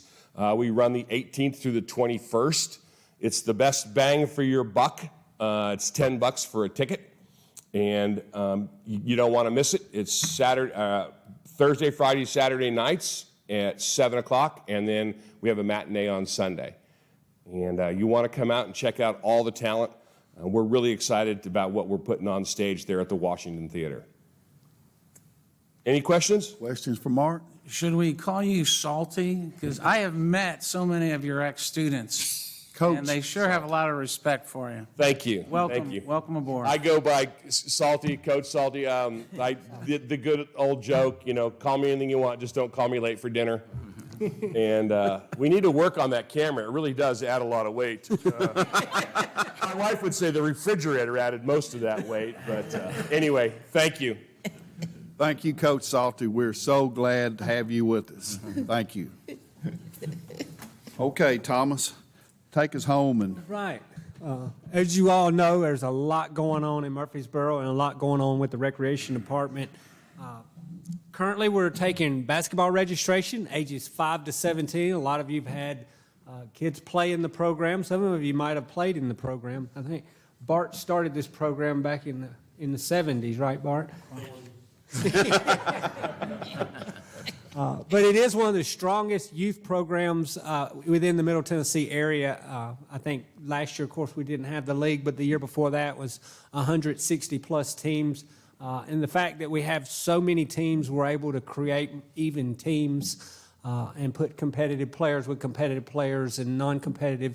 And that's really what makes it great. The athletic department works really hard at ensuring that everybody gets at least one loss and everybody gets at least one win. And, if you can do that, it's a good season. So registration's going on now. You can register at SportsCom Patterson McFadden Community Center, the main office, or online at murfreesboroparks.com. Outdoor Murfreesboro, they've got a lot of activities in November, from family exploration hike, the amazing ATL. Adala. Outdoor watercolor painting, project feeder watch, natural wreath making. If you haven't been to Barfield Crescent Park, it's got just a wonderful wilderness station and facility there for education, and has educational animals. It truly is something unique if no one's ever been out there, and then the programs are spectacular. So we encourage everyone to go to Barfield Crescent Park. We have free online fitness classes at SportsCom. This started back in early 2000, and it's been so successful that Allison has continued it through. And so check out the Facebook page for SportsCom to find out when those classes are. She also offers a class on Mondays for individuals with physical or mental challenges, and that's at 4:30 every Monday. Fall Harvest Hayride. Everybody loves a hayride. It's at General Bragg Trailhead again this year, Friday, November 5th. That's this week's $2 per person, and children 2 and under are free. And then we have a Veterans Appreciation Dinner on Veterans Day, November 11th, at Bradley Academy Museum and Cultural Center. I know most of the city is off that day, but Parks typically works holidays and weekends. And then Bart has his Customer Appreciation on December 10th. If you haven't come out, it's well worth the trip to come to SportsCom on the 10th between 9:30 and 1. Bart always has lots of goodies, usually a wonderful photo display of all of our customers and years past. And of course, the staff is awesome out there. If it's been a while, we've got some new faces. The Santa Splash and Dash is that evening at Patterson Park, December 10th. Hey, this is a great time to take the kids, get them in for an activity, and then go shopping, spend a couple hours out. Patterson staff will have the kids from 6 p.m. to 9 p.m., so that's a great time to get out and do a little Christmas shopping while they have a good activity to do. And then, of course, our Christmas parade is Sunday, December 12th at 2 p.m. down Main Street, and we want to encourage everyone to enter their floats early. So enter your floats early, and they can do that at Murfreesboro Parks, right? And then, of course, the Barfield Crescent Park New Year's Day 5K. This has been a really successful event over the last several years, and it runs through. I know our fitness coordinators have worked to develop a good 5K path through Barfield Park. It'll be a challenging path as well as a recreational, a good scenic. So I think runners of all abilities will find something there at the New Year's Day run. Registration starts on November 15th. For anything, go to the city calendar on the city website, and you can, in the calendar, type in any subject. All these programs, everything will come up. Of course, we have Murfreesboro Parks is our website, and of course, and then we have Facebook pages for all of our facilities and pretty much everything, every division that we have. So there's something for everyone. If you're next time you're at a facility, be sure and pick up a Rec Connection. It'll also give you direct links to programming and different things going on. So, all right, unless anyone has any questions, that's all I have. Thank you, Thomas. As you mentioned, there's something for everyone for sure right there. So good work. That concludes our new business. Do we have any other business to discuss? Mr. Chairman, I have a question or two. In the last meeting, Mr. Turner asked a question about NNO not being held in August and it was going to be moved to October. I'm assuming we had that. Could somebody just talk about what the event was, how it went? Or Yeah. Janelle, would you like to give the update of National Night Out in October, the alternative date? Put you on the spot, sorry. Hello, Commission. We had a great National Night Out event in October. It ended up being on the first Tuesday of October, which was the same week of our fall break for our Murfreesboro City Schools and Rutherford County Schools. We had a tremendous turnout, a great opportunity for the community to come and meet our Murfreesboro Police Department. We had an opportunity for an organization to speak on the importance of coming together as a community to stand up against nonviolence in our community. And so we had about 200 people to attend. It was a great, like I said, great turnout, and we look forward to doing the event again. If I can ask you to stay up there just for a second, I don't want to let this time pass without recognizing, I said it, it's now Dr. Jenkins, just recently got her doctorate, so. That is something we're extraordinarily proud of. She continues to bring great value and insight to this department, and congratulations, that's a tremendous, tremendous accomplishment. Thank you. And thank you. And I also want to thank Sergeant Amy Norville for working with our staff and putting on the National Night Out event. With the weather pending, the event normally is outside, but we had our National Night Out event this year inside. And I also want to thank Susan for opening up the theater for our program that night. And in our gymnasiums, we held our community organizations had a community resource fair, and we also want to thank our sponsors for our food that night, which came from Mission Barbecue. And so we had free food and fun and games, and it was just a great time, like I said, for our community to connect with our Murfreesboro Police Department.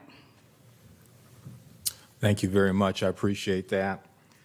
Mr. Chairman, one more question to Mr. Don Turner relative to the youth golf program. Again, I'm assuming that it's over now.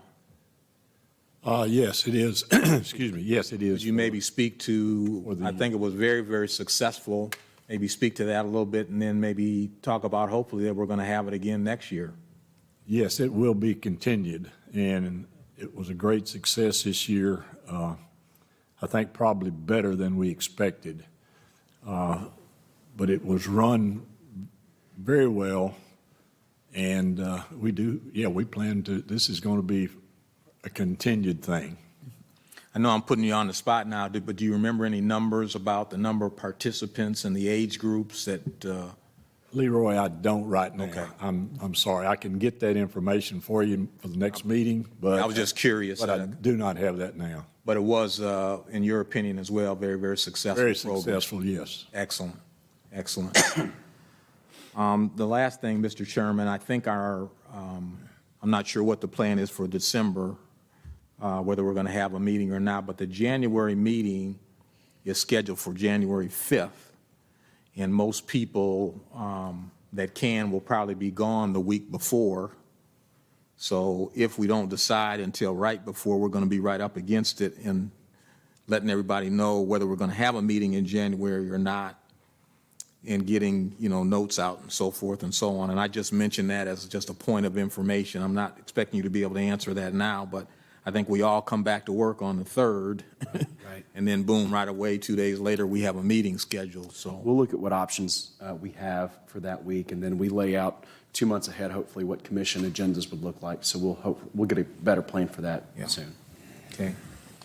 Mr. Chairman, can I add one more bit of information of something coming that we failed to put into it? But Murfreesboro has been selected to host the Wall That Heals, which is a full-size replica of the Vietnam Veterans Memorial Wall.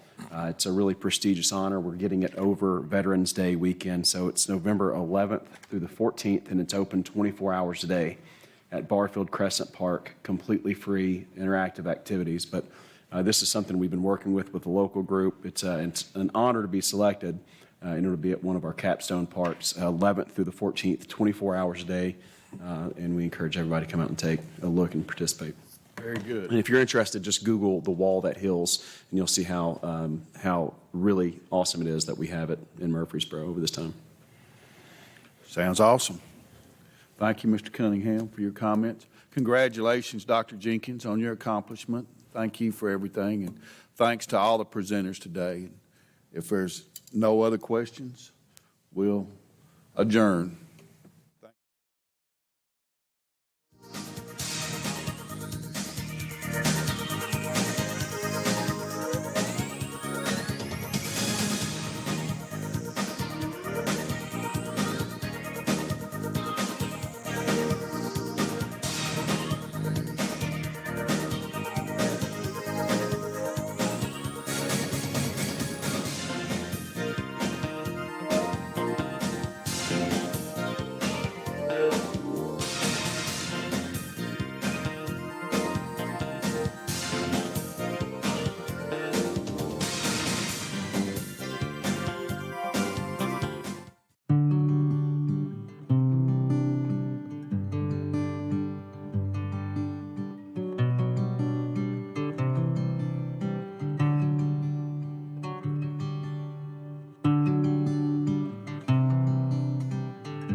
I like to think of my office here as a one-stop shop for all the seniors, that anything they might need. I get calls from people out of state.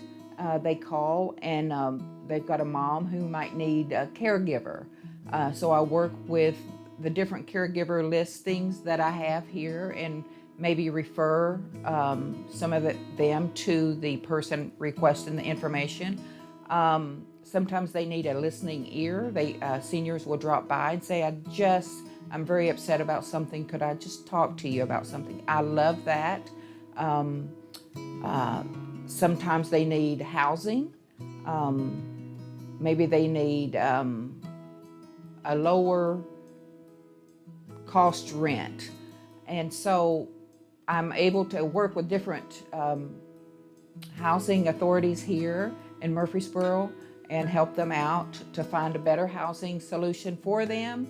Maybe they want to scale down, maybe they've just lost a spouse. All of that, anything that they might need. Our big thing here right now is Medicare is coming up. And so I've been making lots and lots of appointments for people to come in and to meet with me and discuss their prescription drug plan. We're off to a good start. I've got lots of appointments coming in, and I'll have people in here that will also assist me. My husband and I and my 2 kids moved to Murfreesboro about 27 years ago, and we settled in Rockville, Tennessee. And in my career, I have always been an executive assistant in the corporate world. And at a certain stage, I just wanted to change direction a little bit. And this position came through a friend, and she said, June, you would be good at this, working with seniors, because you love seniors, which I do. I love the senior center. I love the seniors. They're very positive, very upbeat, and I love that. And I love helping them in any way I can. Community is very important to seniors as they age and maybe again lose a loved one. So the center, St. Clair Senior Center, is very, very important. When you walk through the doors, you immediately feel positive vibes coming from the front desk, through all the staff members, our director. It's a wonderful place, and it's just not the staff helping out. If someone seems lost or it's their first time here, then some of the other participants that have been members here for a long time, they will take them and say, hey, do you know about this card game? Do you know about this Zumba class? Do you know about the dance that's coming up? And so they're so excited. And of course, we reinforce that whenever we get to meet with them. And we've had people to move down here just recently, just in my 4 months here, from Boston, and they come in, they're scared, it's a new place, and they make friends right away, and they say they love this place. And of course, we're right next door to the Westbrook Towers, and a lot of people think we're connected, but we're not. But we are very convenient for them, and they do make use of our facility, and we love it. The more people, the merrier. And it seems like you never meet someone that's grumpy here. It's just like a family. I mean, better than a family, actually. Throughout the seasons, if I talk to seniors and find out there's a need for, for instance, just recently, several participants asked me about getting a will done. And so I partnered with a local attorney, and he specializes in elder law, and he agreed to come here to our center an ongoing basis right now, every other month. So I'm really tickled that he's coming. And along the way, we have someone from the Mental Health America of Mid-South coming in, and she does Joining the Journey, living and caring for someone with Alzheimer's or dementia. Can't tell you how many people I've talked to since I've been here that they may have recently moved here, or they've lost a spouse, and they are so lonely. Lonely is not good. As soon as they come in the door, this is so important. They tell me this daily. I'm so thankful for the center. I'm so thankful for St. Clair. And then they make us part of their family. My door is always open. They can call me anytime, and they love that. And maybe I can suggest different activities that would fit them. After talking with them, I can kind of get a feel like they might be good at Mahjong, or they miss that.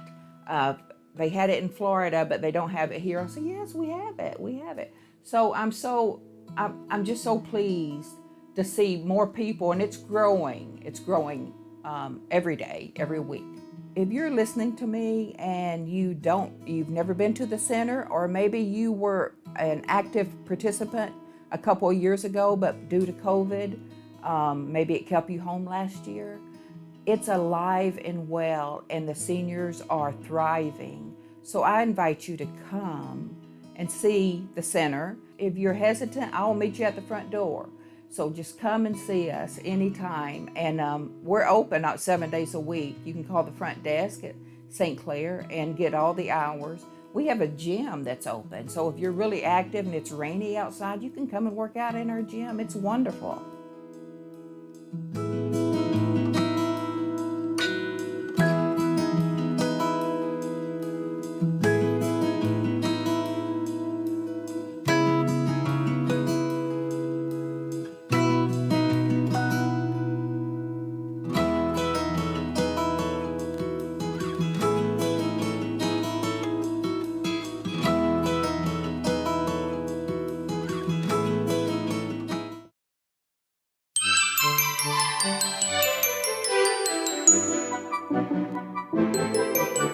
As you head into the holiday season, Murfreesboro Fire and Rescue wants to remind you of some very important tips to help keep you and your family safe.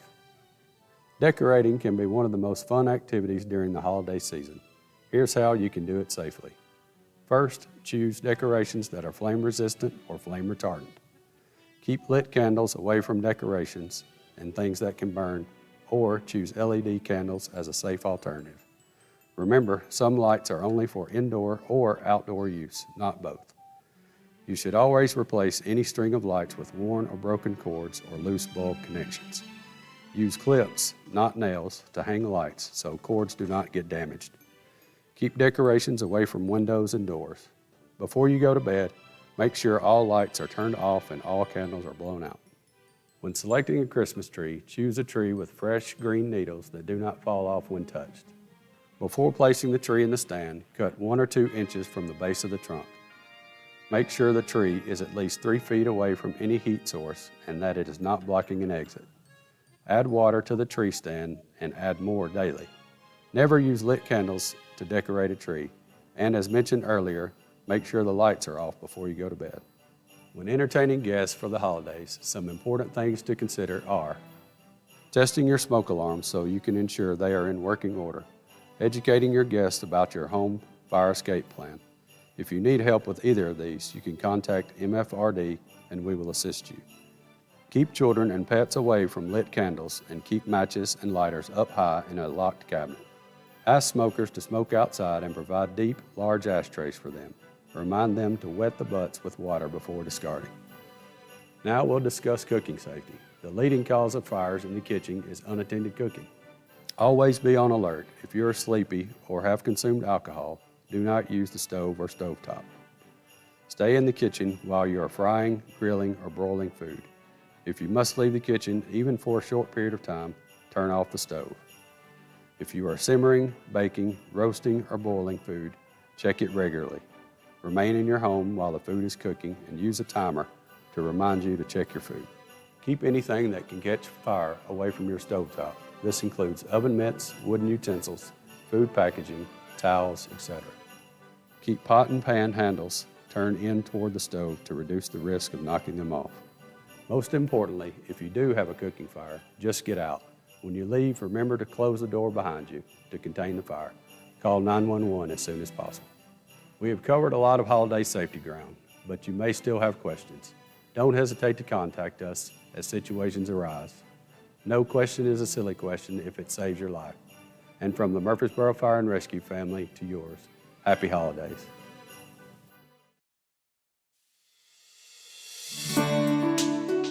The leading cause of fires in the kitchen is unattended cooking. Be on alert. If you are sleepy or have consumed alcohol, don't use the oven or stovetop. If you are simmering, baking, roasting, or boiling, check it regularly. Remain in the home while food is cooking and use a timer to remind you that you are cooking. Keep anything that can catch on fire, oven mitts, wooden utensils, food packages, towels, or curtains away from your stovetop. If you have a cooking fire, just get out. When you leave, close the door behind you to help contain the fire. Keep a lid nearby when you're cooking to smother small grease fires. Smother the fire by sliding the lid over the pan and turn off the stovetop. Leave the pan covered until it is completely cooled. For an oven fire, turn off the heat and keep the door closed. The National Fire Protection Association discourages the use of outdoor gas-fueled turkey fryers that immerse the turkey in hot oil. NFPA encourages those who prefer fried turkey to consider a new type of oil-less fryer or to seek out professional establishments such as grocery stores, specialty food retailers, and restaurants.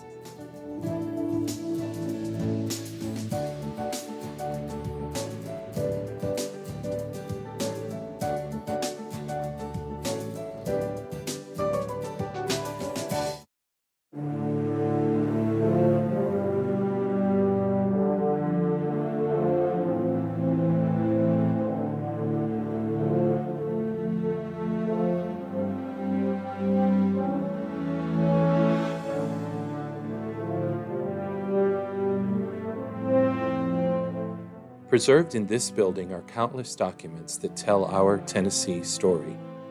These documents are our most tangible link with the past, created by the people who lived through it. Records ensure that the cost of freedom will never be forgotten. These records prove that our individual stories eventually become the history of our state and nation. Stories of family and citizenship. Stories of war and daily life at home. Stories of the pursuit of liberty and enshrining our fundamental law. Stories of patriots and presidents, of soldiers and generals, and of you and me. Democracy is preserved here at the Tennessee State Library and Archives. Our records tell the story of us all, and you can discover your story here at the Library and Archives.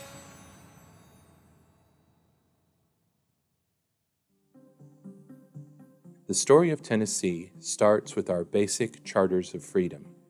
Here and nowhere else can you see the original constitutions, laws, and ordinances of the state of Tennessee. Here, you can have the unique experience of examining letters and documents written and signed by Andrew Jackson, James Polk, Davy Crockett, and Sam Houston. Not only a treasure house of the powerful and famous, the Library and Archives contains over 6 million records on 32,000 feet of shelves.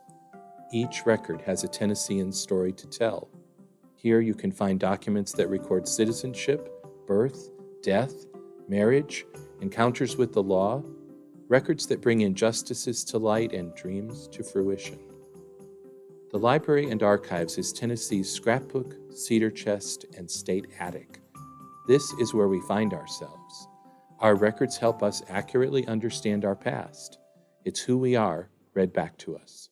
You never know what piece of the puzzle in the historic puzzle you're going to find here. Finding that next little nugget is not going to fall on staff, it's going to fall on patrons. The search for my ancestry started when I spotted a photograph in a social studies textbook. My maternal grandmother later told me that 2 of them were her grandparents, Emmanuel and Henny Washington, who were enslaved at Wessington Plantation. So I went out to Wessington, and she told me that their family had deposited their records in the Tennessee State Library and Archives. And on this document is my great-great-grandmother, Henny. The majority of my research was here at the Tennessee State Library and Archives in the Washington family collection.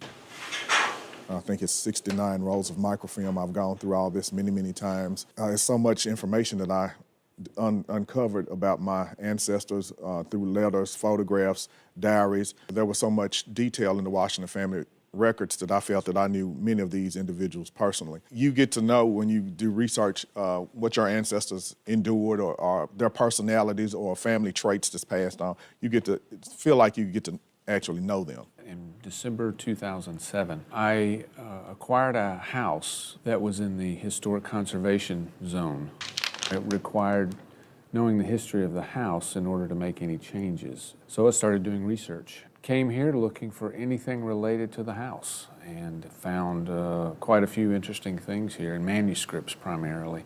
There was a map of the neighborhood that was produced by the people who were developing the land. It turned out the house dated earlier than we thought. The primary thing that I use here that's so valuable to me are the newspapers on microfilm. An aspect of the retrospect is reproducing old news. So I get to go through the state's archives' wonderful collection of newspapers. I'm looking for the articles that are a lot like today or very different from today. Both of those resonate. The State Library became critical to putting that publication together. When I was a child visiting my grandparents, we had to go past a wonderful mansion. After I grew up, that house was torn down. A number of the items that were in the house made their way here, there, and everywhere, and I came into possession of some books that had been in the library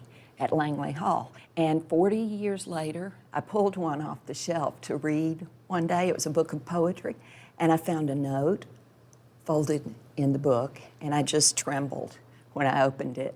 And it was more or less a love letter. I was very curious. It was from someone named Willie to someone named Kate. And I didn't know who they were. and I wanted to find out who they were. When I reached a certain point, it occurred to me one day, I wonder what I would find if I looked in the TSLA and the people I was writing about suddenly came up on the screen in an article. I was so excited. It was just one of those moments. The first time I came to TSLA, I was 9 years old. Came with some folks and really wanting to learn about local history and family. You'll never imagine a 9-year-old surprise when I came down here and I was researching on my mom's family, and I was following somebody who had served in the Civil War. And in that process, on that same day, we discovered that this person I was researching was not only in the Union Army, but had been captured by his Confederate arms and was court-martialed. First time I'd ever used a newspaper reference, and they helped me find that date. And there was the accounting of the court-martial for my ancestor, who I did not know was ever in that situation. I knew he died during the war.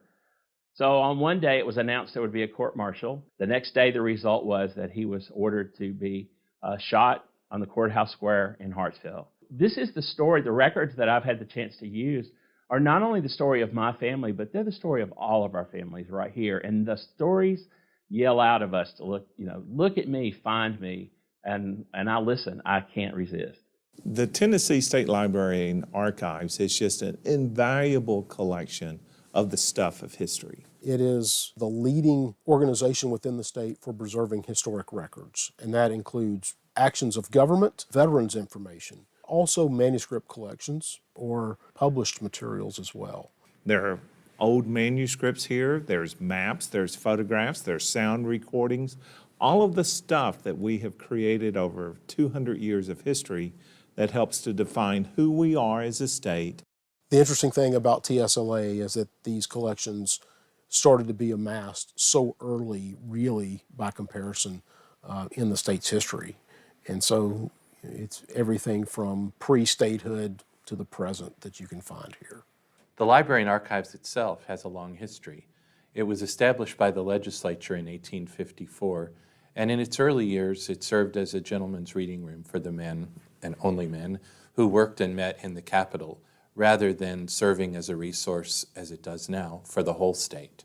Eventually, the State Library also took on responsibility for the state's early records, which were stored in the attic of the Capitol. Then in the early 1900s, John Trotwood Moore became the state librarian. Moore laid the foundation that makes the Library and Archives the best genealogical research library in our state. Thanks to Moore and to his wife, Mary Daniel Moore, who took on the job after his death, the Library and Archives began to collect a variety of historical records, not just those found in government documents. The Library and Archives also formed a partnership with the Tennessee Historical Society, and the Society deposited its rich historic book and manuscript collections here to share with all visitors. By the time World War II ended, the Library and Archives had outgrown its quarters in the Capitol building. A new building was designed and funded by the legislature, and that is this building used for the past 60-plus years. Virginia Watson was one of the staff members hired to help make the big move. I began work in about April or early May of 1953 before the library opened in June of 1953. The original library was at the state capitol in what they call now the Legislative Lounge, and it had the spiral iron staircase, and the books were on the bookshelves on the bottom floor, as well as the balcony that went around. And of course they were soot covered because of the coal being used in Nashville for heat. They moved everything in a systematic way by trucks and brought it over here. When the first trucks arrived with the books, then I had the pleasure of processing the first book. The State Library has been collecting books since the 1850s. We have books on every county and every municipality. So if a book has been generated on Tennessee, we should have it here in this room. We have books on the 3 grand divisions of Tennessee, bibliographies, county court minutes, deeds, wills, cemetery indexes, military histories. The State Library Division, though, as a whole, has 5 stories of about 600,000 additional books that patrons can request. One of the features of the new building was a conservation lab where damaged books and records could be repaired and restored. TSLA has a strong preservation foundation. It's the preserving these original documents in their original format. The goal for our conservation lab is to make these last longer and increase their lifespan well into the future. We have to clean them, stabilize them, work with them in order to make them accessible to the public. Rule number one is anything that we do is reversible. We must always be able to get back to that original document. Rule number two is that we use nothing that will further harm the document in the process of the preservation techniques. And the third rule is that we should always be able to be ready to find the newest technique, be ready to accept new technology into our work, and use those to, again, lengthen the lifespan of all the documents. Another feature that was new in the building that opened in 1952 was temperature-controlled storage. At the time, the building was considered state-of-the-art, although it's outdated by today's standards. Over time, the Library and Archives hired professionally trained staff archivists, and the process of collecting and making materials available became streamlined. First, we have to acquire the collection.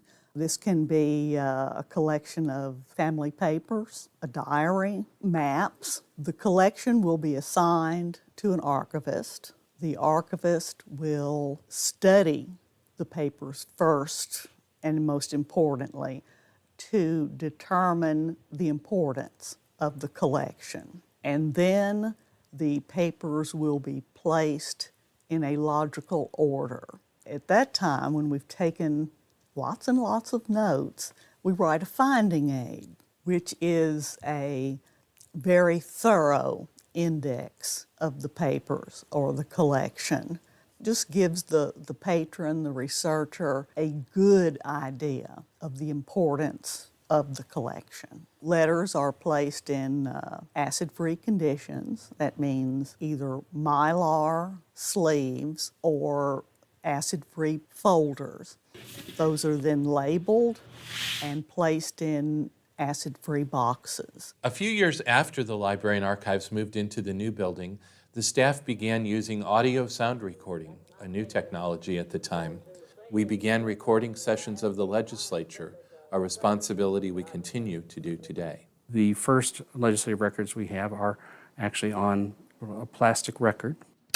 First Monday of January 1955. That machine, that it still works, you can actually dial to the specific minute. It is amazing. It moved from those records to the cassette tape. Your motion on the bill. And that has been our standard. That was only discontinued in 2008. Thank you, Madam Speaker. In 2009, we began recording in a digital format. We're very lucky that our recorders sit in on these specific meetings. They are there. They're able to narrow down and summarize often enough what is going on in the meeting. These digital recordings have really helped us pinpoint closer specific inquiries. Those records will, we certainly hope, continue to grow and are very essential to our mission as State Library and Archives. The most revolutionary program of the 1950s was microfilming. Suddenly, the Library and Archives had the means to capture records from courthouses and newspaper morgues from across the state. There are more than 160,000 reels of microfilm housed here, and when records are lost or destroyed at county courthouses around the state, we can supply them with replacement documents, such as wills, court minutes, and property deeds.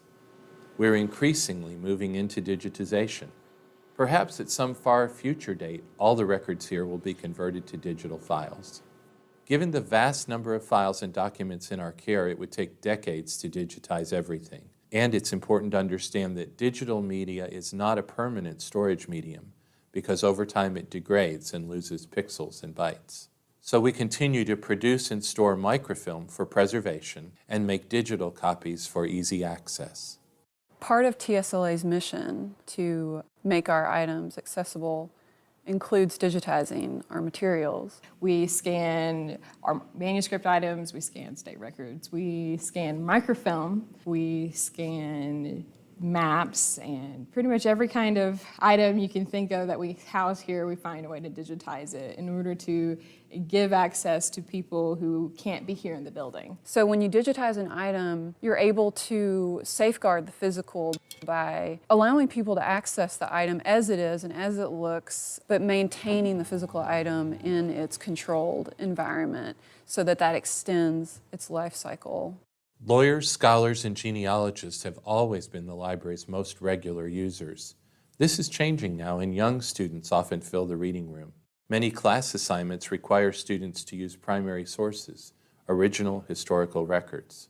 The Education Outreach Program connects teachers and students with Tennessee history materials. Any teacher will tell you when they're teaching with original materials that students get really excited about that personal connection to an item that actually comes from the time period in which they're studying. Students really enjoy putting on the white gloves and getting to work with original items. It just creates a level of seriousness to it, but also a level of fun. Students really enjoy that. You see that light bulb moment that teachers always talk about, and we're fortunate to be able to see that here when students get to work with original materials. In order to continue its important work, the Library and Archives needs a modern building with more storage and better access for the public.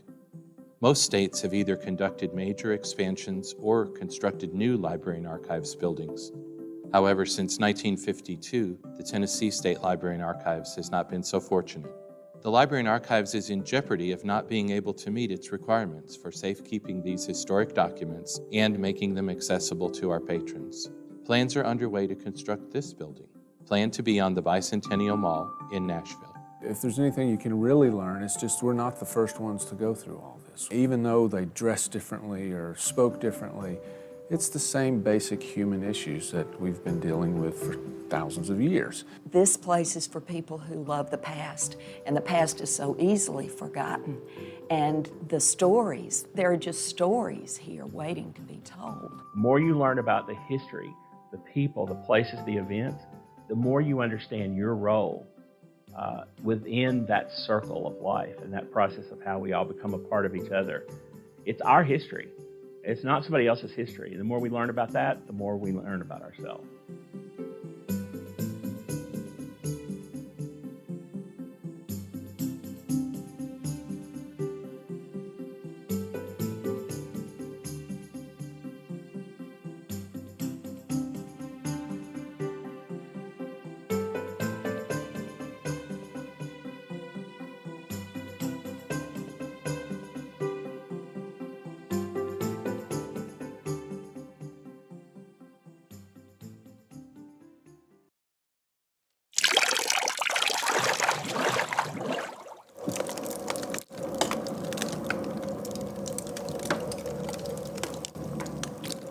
Hi, I'm Randy McCullough. I'm with the Murfreesboro Water Resource Department. Today I'd like to give you some tips on how to keep your pipes from freezing in your home. First off, you want to make sure you do not have a garden hose hooked to the spigot. This will cause freezing of the pipes. You'll want to undo that and get it away from the house. Next thing you want to do is you want to install a protective covering over your spigot. You can purchase these at any local hardware store. They're very easy to install, and this will give prime protection to the outside spigot, not allowing air to get into it. You'll also want to check your vents that go under the house. You want to make sure these are closed. This will prevent the cold air from being able to transfer under the house and freeze your pipes. Along with that, you have an access door that will go under the house. You want to make sure that it is secure and closed tightly. In addition to your vents and your crawl space door, you can do added protection to your pipes under the house by adding an insulated cover, or you can also purchase a heat tape that you can wrap your pipes in, and this will transfer heat throughout the pipes and keep them from freezing. If your water heater is located in your garage, it's not a bad idea to purchase a jacket that goes around it. This is a jacket that is insulated, that fits all the way around the water heater. This will give added insulation to it to prevent it from the cold. You also want to do the piping going up into the house. Another thing you can do is check on having insulation added to your garage door. This will add another layer of protection against the cold.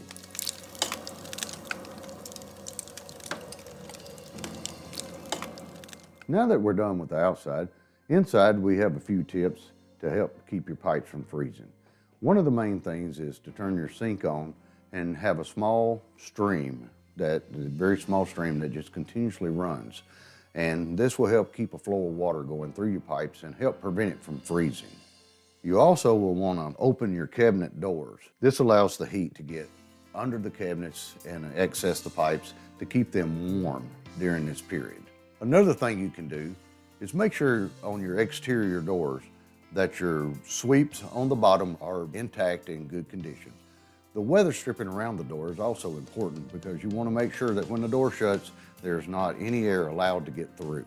A way you can check this is you can hold your hands up to the door, and if you feel cold air coming through the door jambs, then you know your weather stripping is not in good contact with the door. Also, along with the sweeps and the weather stripping, you'll want to check your windows to make sure the caulking around them are good and that they're sealing as well. If you feel you have frozen pipes, call us first to let us check the meter to assure that it's not frozen. You can do this by calling 615-893-1223. If you have any questions concerning frozen pipes, please contact Murfreesboro Water Resource Department at 615-848-3209. Did you know that the Middle Point landfill is going to close in about 10 years? It'll be a big change for the residents of Rutherford County because it'll cost a lot of money. Right now, all of the trash in Rutherford County is disposed of at the landfill for free. What we pay for right now is the cost to load and haul the trash to the landfill. When the landfill closes, we won't have any free place in the county to dump our trash. That means that we will have to pay to have the trash hauled out of the county and disposed of. The city and county solid waste departments are working together to find the best plan for our residents and their trash. No matter what plan they come up with, there is one thing that has to happen: recycling. And you can start that today. Since we are going to have to haul all of that trash way out of the county, we need to make sure that we don't haul anything that can be recycled. If we take the recyclables out beforehand, we won't have to make as many trips because there will be less trash, and that will save us money. Let me show you what I mean. From when you are born to when you start kindergarten, you use things that have to be thrown away. Diapers, bottles, baby food jars, and toys all need to be disposed of. By the time you start kindergarten, if you have not put the trash in the trash can and the recyclables in the recycling bin, you will be knee-deep in trash. When you go to elementary school, you will have even more things to throw away, and they will be bigger. Things like construction paper, crowns, and glue bottles. So on top of the other trash, you will soon be waist-deep in trash. During middle school, you will have things like toys, school supplies, sports equipment, magazines, and lots of water bottles. Before you know it, your trash pile is up to your shoulders. Then comes high school. You throw away leftover food, books, car supplies, and lots of mail. By the time you graduate, you have gathered enough garbage to be completely covered in trash. Yuck! We need to remember that everything we buy has to go somewhere when we are done with it.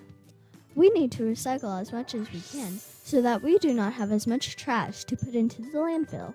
Then when the landfill closes, we will not have to make as many trips to haul our garbage out of the county. That saves us money as well as saving the planet.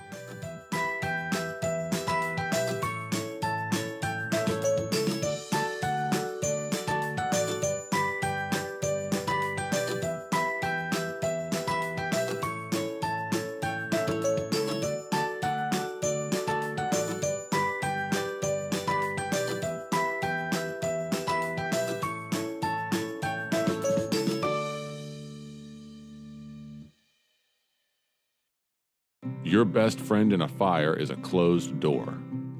A closed door can hinder flames and smoke from spreading to other rooms. A closed door can help deprive a fire of the oxygen it needs to grow. A closed door can save your life. Tennessee fire chiefs agreed that closing the door could help you survive during a home fire. When someone has closed that door and we see how much that fire's been held back by that simple door, it shows us that this can be done with just a simple door and that the firefighters won't have to worry about it extending throughout the house. Being able to sleep with your bedroom door closed, that is great. You know, I know lots of people are afraid and got kids that are afraid, but you just have to train them and teach them, and then it'll be a blessing, because the way stuff burns now, burn faster, hotter, and you just don't have that much time to get out the house. Closing the door, the other thing that it does is eliminates the flow of oxygen to the fire. Fire needs oxygen to grow and survive, and so when you close the door, you're kind of limiting the amount of air that fire can get. So as far as we're concerned, it really prevents the spread of fire. It also limits the damage to those other rooms and those things that are valuable to people within those homes. Memories, keepsakes, pictures, different things like that are undamaged, whereas that fire came into the other avenue. It makes an incredible difference. Close the bedroom door when sleeping if possible. Remember to have smoke alarms installed inside and outside of each sleeping area. Close the door behind you when escaping a room or building that is on fire. If you are unable to escape a building that is on fire, close all doors between you and the fire. Use towels or sheets to seal the door cracks and cover air vents. Call the fire department and report your exact location. The Tennessee State Fire Marshal's Office reminds you that closing a door during a fire could add crucial seconds that you need to escape and save your life. Your best friend in a fire is a closed door. For more information about Close the Door and other crucial fire safety messages, visit tn.gov/fire.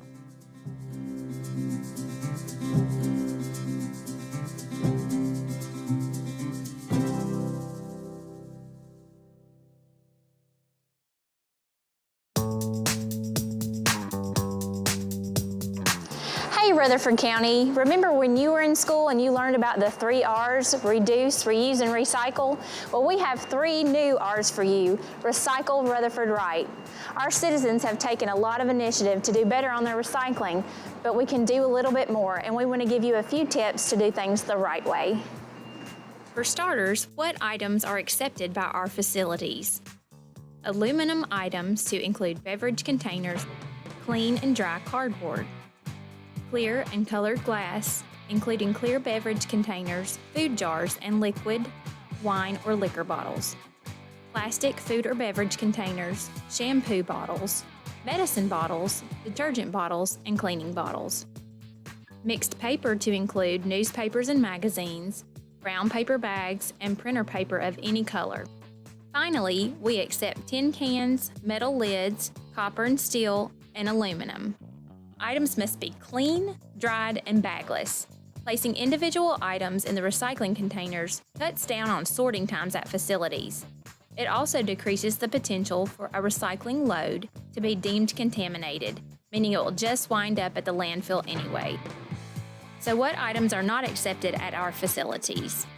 Food-contaminated aluminum or cardboard, wet cardboard, Pyrex dishes or other cookware, mirrors or window glass, plastic or wax-coated paper, food or candy wrappers, tissue paper or towels, plastic bags, styrofoam, oil or antifreeze bottles, pesticide or herbicide bottles.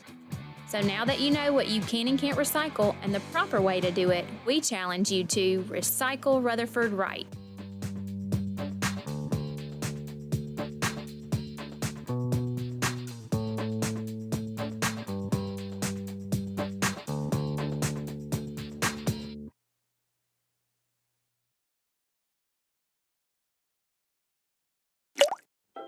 Hi there, I'm Blue Waters, with a helpful message from the Murfreesboro Water Resources Department. Do you know if you have some kind of water leak in your home? Here are some facts about household leaks. 10% of homes have leaks that waste 90 gallons or more per day. Leaks in the average household can account for more than 10,000 gallons of water wasted every year. That equals the amount of water needed to wash 270 loads of laundry. A leaky faucet that drips at the rate of 1 drip per second can waste more than 3,000 gallons per year. That's the amount of water needed to take more than 180 showers. Household leaks can waste more than 1 trillion gallons annually nationwide. Wow! Common types of leaks found in the home include worn toilet flappers, dripping faucets, and other leaking valves. But the good news is all are easily correctable. Fixing easily corrected household water leaks can save homeowners about 10% on their water bills. Murfreesboro Water Resources has some great tips on what you can do if you have leaks in your home. Visit www.murfreesborotn.gov/MWRT to find out more great information. Do your part to save water in our community and fix a leak today. With the cold weather here, Murfreesboro Fire Rescue wants to provide some basic safety tips in case you decide to use a space heater. For starters, make sure the heater is UL listed or UL tested by the Underwriters Laboratory. There should be some type of tag on the power cord or a marker on the heater itself that will have this information. Make sure there is at least 3 feet between the heater and any combustible household items such as furniture, curtains, clothing, or toys. Never use extension cords with a space heater. Most extension cords are not designed to handle the electrical loads coming from a heater. Turn off and unplug a heater whenever you leave the room. Make sure the heating unit has a tip-over or safety switch. UL requires a tip-over switch on heaters in the event someone bumps or knocks over the unit. If you use kerosene heaters, please make sure they are cooled down before refueling. When refueling, take the heater outside to prevent spills inside the home. Also, if you have a kerosene heater or even use a fireplace, be sure to have a working carbon monoxide detector in your home. They're very inexpensive and easy to maintain and use. Visually check the heater prior to first use and during the cold season. Make sure it's clean from dust and debris and double check that electrical cords are in good shape. If you have any questions regarding your space heater, please call us at 615-893-1422. Do you know all of the things the City of Murfreesboro does for the community? We take care of streets and public sidewalks. Our police work hard to keep you safe. We provide fire and emergency services. We help businesses that want to open and operate here. We inspect the water you drink and use daily. We work with developers that want to build here. We provide parks, greenways, and places for the community to gather for wellness and play. We pick up your trash, as well as leaves, brush, and limbs. Our school system gives students the best education experience possible. We provide public transportation. We oversee our local airport. We believe the arts make our city vibrant. We support community partners in helping the city grow to be stronger and better. Decisions made on all of these services are done by a council manager form of government. That means all of the departments under the eye of a city manager working with our city council. There are also many boards and commissions that provide input to the council. You are invited to participate and get involved. All of these things come together to make Murfreesboro the best it can be. For more information about what the city does for you, visit our website at murfreesborotn.gov. The senior tax freeze is now available for property taxes in the city of Murfreesboro, the town of Smyrna, and Rutherford County. The senior tax freeze is available on the primary residence for qualifying seniors. To qualify, you must be 65 years of age or older and meet the income requirements established for this program. For the senior tax freeze program, income from all sources, including Social Security, is calculated for the applicant, their spouse, and all other owners of the property. If you are already participating in this program, remember that an annual requalification is required. No matter where you live in Rutherford County, you can apply at the Rutherford County Trustee's Office. Please call our office to make an appointment, and the trustee staff will inform you of the items that you'll need to bring to complete the application process. Our staff will fill out the paperwork for you and submit the application for the county and the participating city, so you only have to make one stop. Call today at 615-898-7705 or visit the website listed on your screen for more information. Leaf collection season is underway by the Murfreesboro Public Works Department. Here are a few tips how you can help in the process.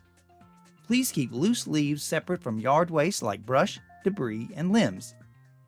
Only biodegradable paper bags are accepted for those residents who choose to bag their leaves.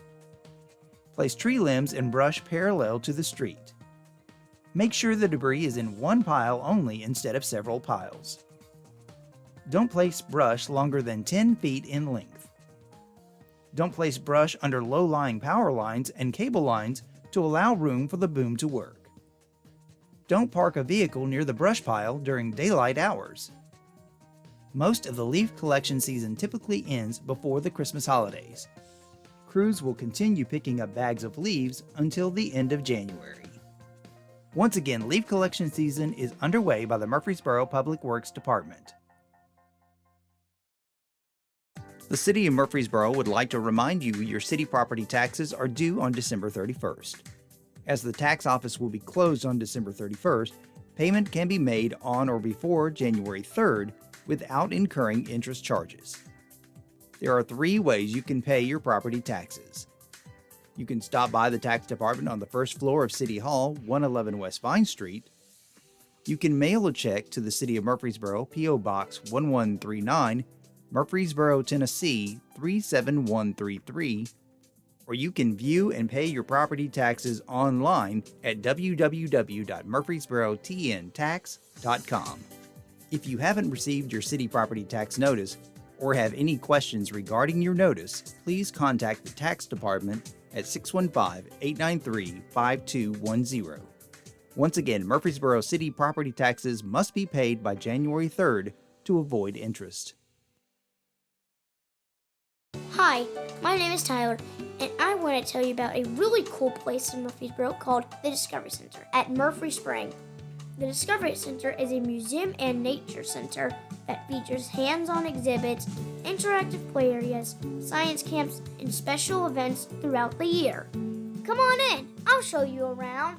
Here you can pour, squirt, and funnel water to all sorts of places. Finches, lizards, rabbits, and tortoises, all of these animals live at the Discovery Center.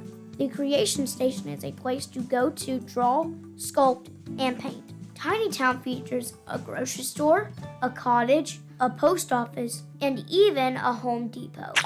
The Discovery Center at Murfree Spring is open every day of the week and has activities for children of all ages. So come and play, learn, and explore at the Discovery Center.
Hey, there's a lot of things to be excited about in Murfreesboro, but speaking from experience and being a downtown person, I am so excited about what's happening in our downtown area. A person told me a long time ago that you can't know where you're going if you don't know where you've been. And that's one of the things I'm proud of, the investment that not only the city of Murfreesboro has made, but that the county has made in our downtown area. And it really relates all back to partnership. The partnership with Main Street that we all have had shows the commitment to making sure that our downtown stays vibrant, that our downtown becomes a place and continues to become a place where jobs are created and people can work. The historic downtown in Murfreesboro, once named the capital of Tennessee because of its central location in 1818, has been a place to shop, meet friends, work with the city and county government, and take care of general business for over 200 years. It has created a sense of place for our community. Currently, the downtown area is a bustling business district with over 400 small businesses. As Murfreesboro continues to grow and spread out, it is more important than ever that the residents of our city support the small business owners nestled in the downtown.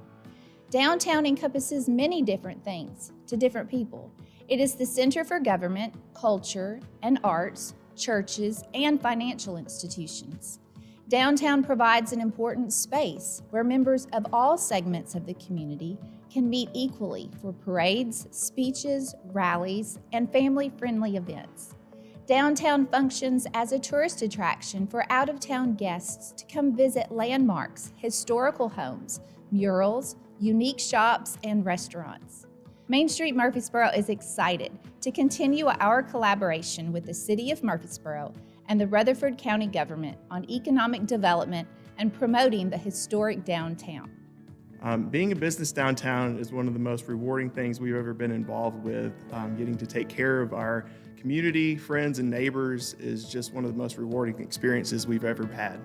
It's so important for people to support local businesses, especially here in the historic downtown. Small businesses put back so much money into our local economy. There's just things that you can get downtown, whether it's cool items or just spectacular service that you can't necessarily get, at larger corporations. You really get that with small businesses. Being a business downtown for us is kind of like being home. We feel closer to the community, our customer base, and feel like we're truly able to participate in the community life and all that it brings. For me, being a business owner downtown is humbling. The beauty of the historic downtown is plainly its history. It's important for our community to support small businesses because that's how we express our identity as a community. A small business is where the members of our community get to showcase their talents and their creativity. Business downtown to us is a sense of community. We've got a lot of fellow business owners, attorneys, a lot of folks that have businesses downtown, kind of make it feel like a community. I love every bit of the downtown and just the history of it, not being from Murfreesboro and then coming and visiting here when I was younger. That downtown area was just like, it was always so cool, the big houses and the businesses. The city's role as it relates to economic development and attracting new businesses downtown really, for the most part, is us making sure that we have good public infrastructure, that the businesses that are coming downtown have what they need for their business to run properly. Make sure they have a good water supply, to make sure their water and sewer capacity meets the needs of the use of the building that they are going to place their business in. The other aspect that we try to also do is to make sure that their planning process, their rezoning or their planning site submittal, those types of opportunities are also streamlined to make sure that that process is a lot easier than most opportunities working within other cities. We make sure that that's not a hindrance or an opportunity for them as they come in to rebuild, renovate their buildings. We really try to make sure we work closely with Main Street to see what feedback they're getting from their current clients as to opportunities that we can utilize the partnership with the City of Murfreesboro. Look at opportunities so walkability is better. The other opportunity is, so what can we do to make sure that we reduce the traffic on the city square in the downtown area, to make sure we're taking safety into consideration, to make sure we're promoting the downtown presence and activity, but keeping in mind safety as we do that.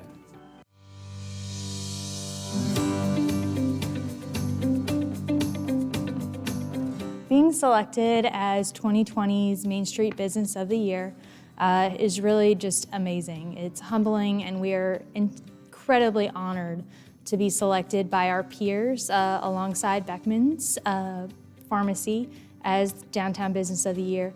We're really, truly proud to call downtown Murfreesboro home and hope to be here for many years to come. And we just hope this helps establish that feeling for everyone else and for us. This honor means so much to our business. This year definitely came with challenges like most businesses downtown, but it was so rewarding for us to be able to take care of our patients and be able to be there with them when they were going through uncertain times. So 2020, to look back on this year and have this honor for us, it will always mean so much. This award is an honor to receive. We put this design together with just friends and family and a shoestring budget, and to have that hard work recognized by an organization that's truly the heartbeat of our city is just really an honor. Winning this award to us, it's kind of crazy. We've been open for a little over, 4.5 years now? 2016. So for us, seeing the very start into where it's at now, it's just pretty amazing to see the transition. And it means a lot to winning this award, because me and Aaron here, we've put everything into this shop. When we started it, we did all the work to get it to look like it does now. But then, it just means a lot. We put a lot of work in it. We love it, and I feel like customers love it too. But this award really shows us that other people think we did a good job, so thank you. Yeah, a little pat on the back is not too bad every now and again. That's right.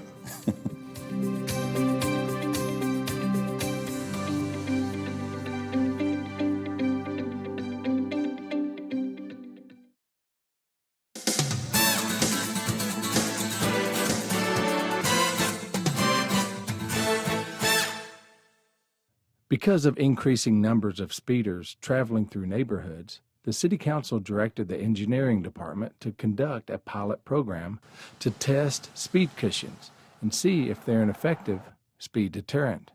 Speed cushions are humps that include wheel cutouts to allow large emergency vehicles to pass unaffected. The information was shared with the City Council at a workshop meeting. Late 2020, Council wanted us to test speed cushions. So because Alexander had already qualified for the program, we went ahead and installed the cushions on Alexander in February of 2021. Then in July of 2021, we sent out the surveys to residents to collect their feedback. And then we also went back out and collected traffic data. So this is the volumes on Alexander pre-speed cushions and post-speed cushions. As you can see, the volumes greatly decreased, indicating that people were avoiding the areas with the speed cushions. The good news is also the speeds decreased. From the surveys, we sent out 280, and we got about 120 responses. 2/3 of the residents that responded said that the pilot program was excellent or great. There was almost an even split between the people that responded that actually lived on Alexander versus just in the area. More than half of the people felt that the cushions are effective, and most residents didn't feel that noise was an issue. And 2/3 of the residents said that they feel like the cushions should stay. And we also give room for the residents to write a response, and all those responses were included in the packets that y'all received with the agenda today. A couple of the responses were concerned about emergency response, a delay in emergency response times. So I contacted Fire Station number 6, and we did a ride-along. So we did 2 passes down Alexander. We did one where we straddled the cushions, and then we did one where at least one wheel hit each speed cushion as we went down. So the first pass, it took 1 minute and 15 seconds, which equals about 33.6 miles per hour. The second pass, when we hit it with one wheel, it took 145, which equals about 24 miles per hour. Neighborhoods that request speed cushions have to qualify with many different factors weighing in on the decision. The city has a list of subdivisions that have submitted requests, some not qualifying under the current guidelines. Right now, we have 10 petitions that have been filed that are complete. So they're ready to be, or we've actually done studies on most of these. So they are Savannah Ridge, and then another one is Breckenridge Drive. That is from Sulphur Springs to Thompson Lane. The next 3 are local, which is Haynes Haven, Heroes Lane, and Aberdeen Circle. Kingdom Drive has also made a petition.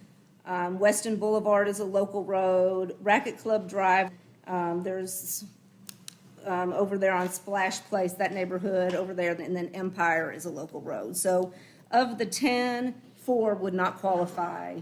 The engineering department has recommended some changes to the qualification process based on the pilot program.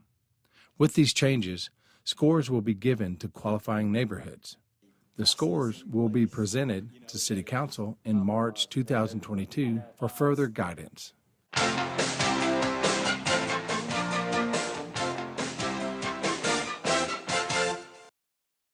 I am Lisa Mangrum, a permit technician for the City of Murfreesboro Building and Codes Department. I take pride in knowing I can help our citizens keep our neighborhoods looking nice and help maintain a good level of public safety, health, and welfare. It is important for me to know that I can help my community look nice and ensure that your homes are safe to live in. I'm Lisa Mangrum, Murfreesboro. We're here for you. On behalf of the entire Murfreesboro City Council, we want to wish all the residents of Rutherford County and Murfreesboro a Merry Christmas and Happy New Year.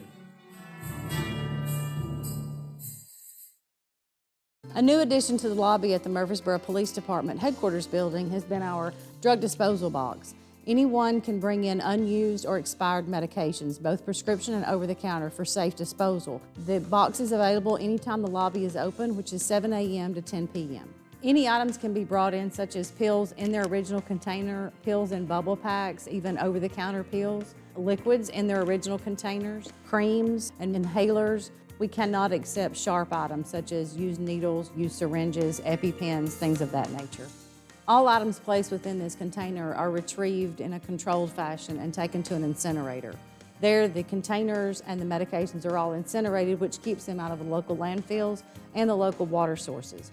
If you're looking for somewhere to dispose of medications, both prescription and over-the-counter, we encourage you to bring them here and put them in this box so they can be disposed of in a safe manner.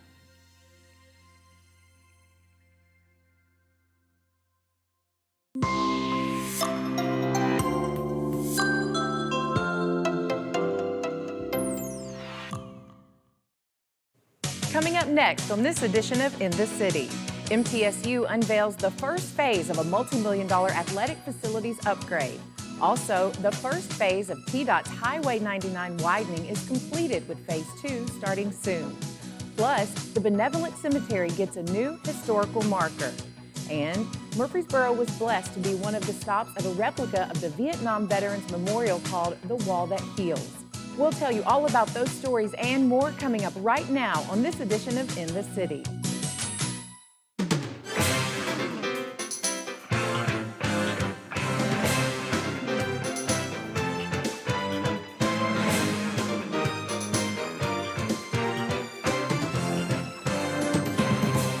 Welcome to another edition of In the City, your source for what's happening right here in the city of Murfreesboro. I'm Michael Lynn White. MTSU announces the first phase of a $100 million multi-phase project to upgrade their athletic facilities. With $66 million in hand, MTSU will soon start the first of a multi-phase project to upgrade the athletic facilities, starting with football. That will include new locker rooms and much more. So we're going to build a 3-story building for student-athlete performance center, new weight rooms for all of our athletes, a new training room, equipment rooms. After about 3 years of silent fundraising, this project is now public as they move into Phase 2, which will mainly include the renovations to the Murphy Center. It will bring more events to the city, and certainly the city will benefit with more tax dollars coming to it. So it truly is not only a win for the university, but a win for our city, which in turn will keep the taxes down for our residents. Currently in the design phase being led by an MTSU graduate, it will be about a year before construction begins. And the hope is this entire project will be complete by the 2024 football season. So people draw their impressions of the university when they drive by and when they see vibrant buildings and brand new entranceways and those kind of things. The impressions of Middle Tennessee State University are going to be great. So I think it's going to help everybody. It's going to help Murfreesboro. It's going to help Rutherford County. I'm so excited about this project. Can't wait for the construction to begin. No tax dollars were spent on this project, and they are already $10 million in of a $15 million goal for the second phase. For City TV, Michael Lynn White. The Tennessee Department of Transportation has completed Highway 99 Phase 1 widening from I-24 to Cason Lane, with Phase 2 from I-24 to Old Fort Parkway beginning soon. The Tennessee Department of Transportation recently finished Phase 1 road widening of Highway 99 from Interstate 24 to Cason Lane. It was a difficult project, obviously with the amount of traffic that the state had to deal with during the construction. I will say the state was really good working with us on keeping left-hand turn lanes in at signals and some of these side streets, just trying to maintain traffic. That wasn't originally designed in with the project by their consultant, but we pleaded with them to include that just so we could keep traffic moving here as much as possible. New Salem Highway, State Route 99, such an important route to the city of Murfreesboro, heading all the way out to Rockville and then all the residential areas that it serves here. But we're really pleased with the finished product. We believe the state did a good job with it. It's a little different than some of the projects that we build. It's got the 5 lanes, which is pretty typical for ours, but it also has a shoulder on it, which is, the state does that a little bit more on their projects. Comes in handy later in the future if you ever want to convert the shoulder to another lane. So then you've got 7 lanes going in each direction. But that was some back and forth with us during the design, and we liked that aspect of it, and really happy with the way that it turned out. It did take a little bit longer than what they had anticipated, mainly to do early on with some of the utilities, some time to get in and to get out of the way.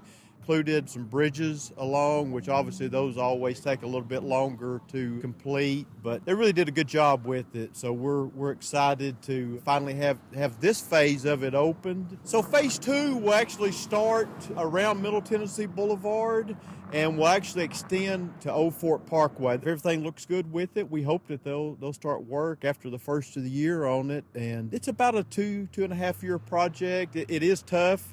It's a very congested area. If you can't avoid it, if you've got another route to take, if you're just commuting home, we would encourage you to do that and just give them the space to do the work.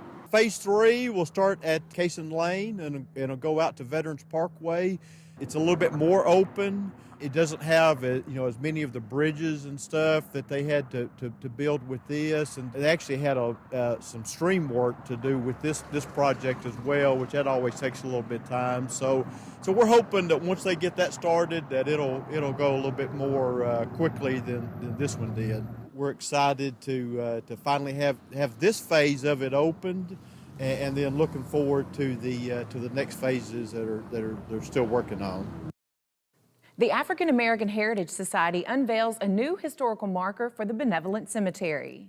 Murfreesboro's Benevolent Cemetery is now officially recognized as a historical site. This ground was first opened as a cemetery in 1897. The cemetery is now owned by Allen Chapel AME Church and was once the only cemetery specifically established for African Americans and run by the Colored Benevolent Society, Lodge Number 11. At that time, if someone became ill, incapacitated, the lodge would take over in lieu of family and support the person and stay with them. And then if they passed away, they were interred here. Many of the people buried here were members of the military, which is fitting for its Veterans Day unveiling ceremony. There are soldiers from the Spanish-American War and every war in between, and there is even a documented Vietnam veteran buried here as well. The marker is located off of Park Avenue. The African American Heritage Society is responsible for raising the funds for this marker and to make sure more people know about this place and its significance. A lot of people don't even know this is out here. And so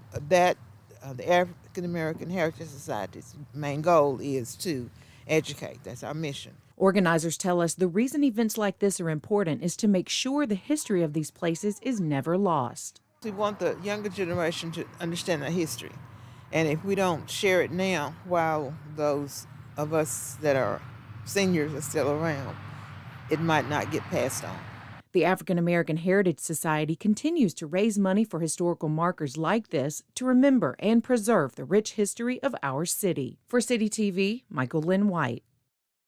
Murfreesboro was the last stop of the replica of the Vietnam Veterans Memorial that honors all fallen military personnel in the Vietnam War. In 1996, a replica of the Vietnam Veterans Memorial in Washington, D.C. was built. This replica was designed to travel to communities throughout the United States.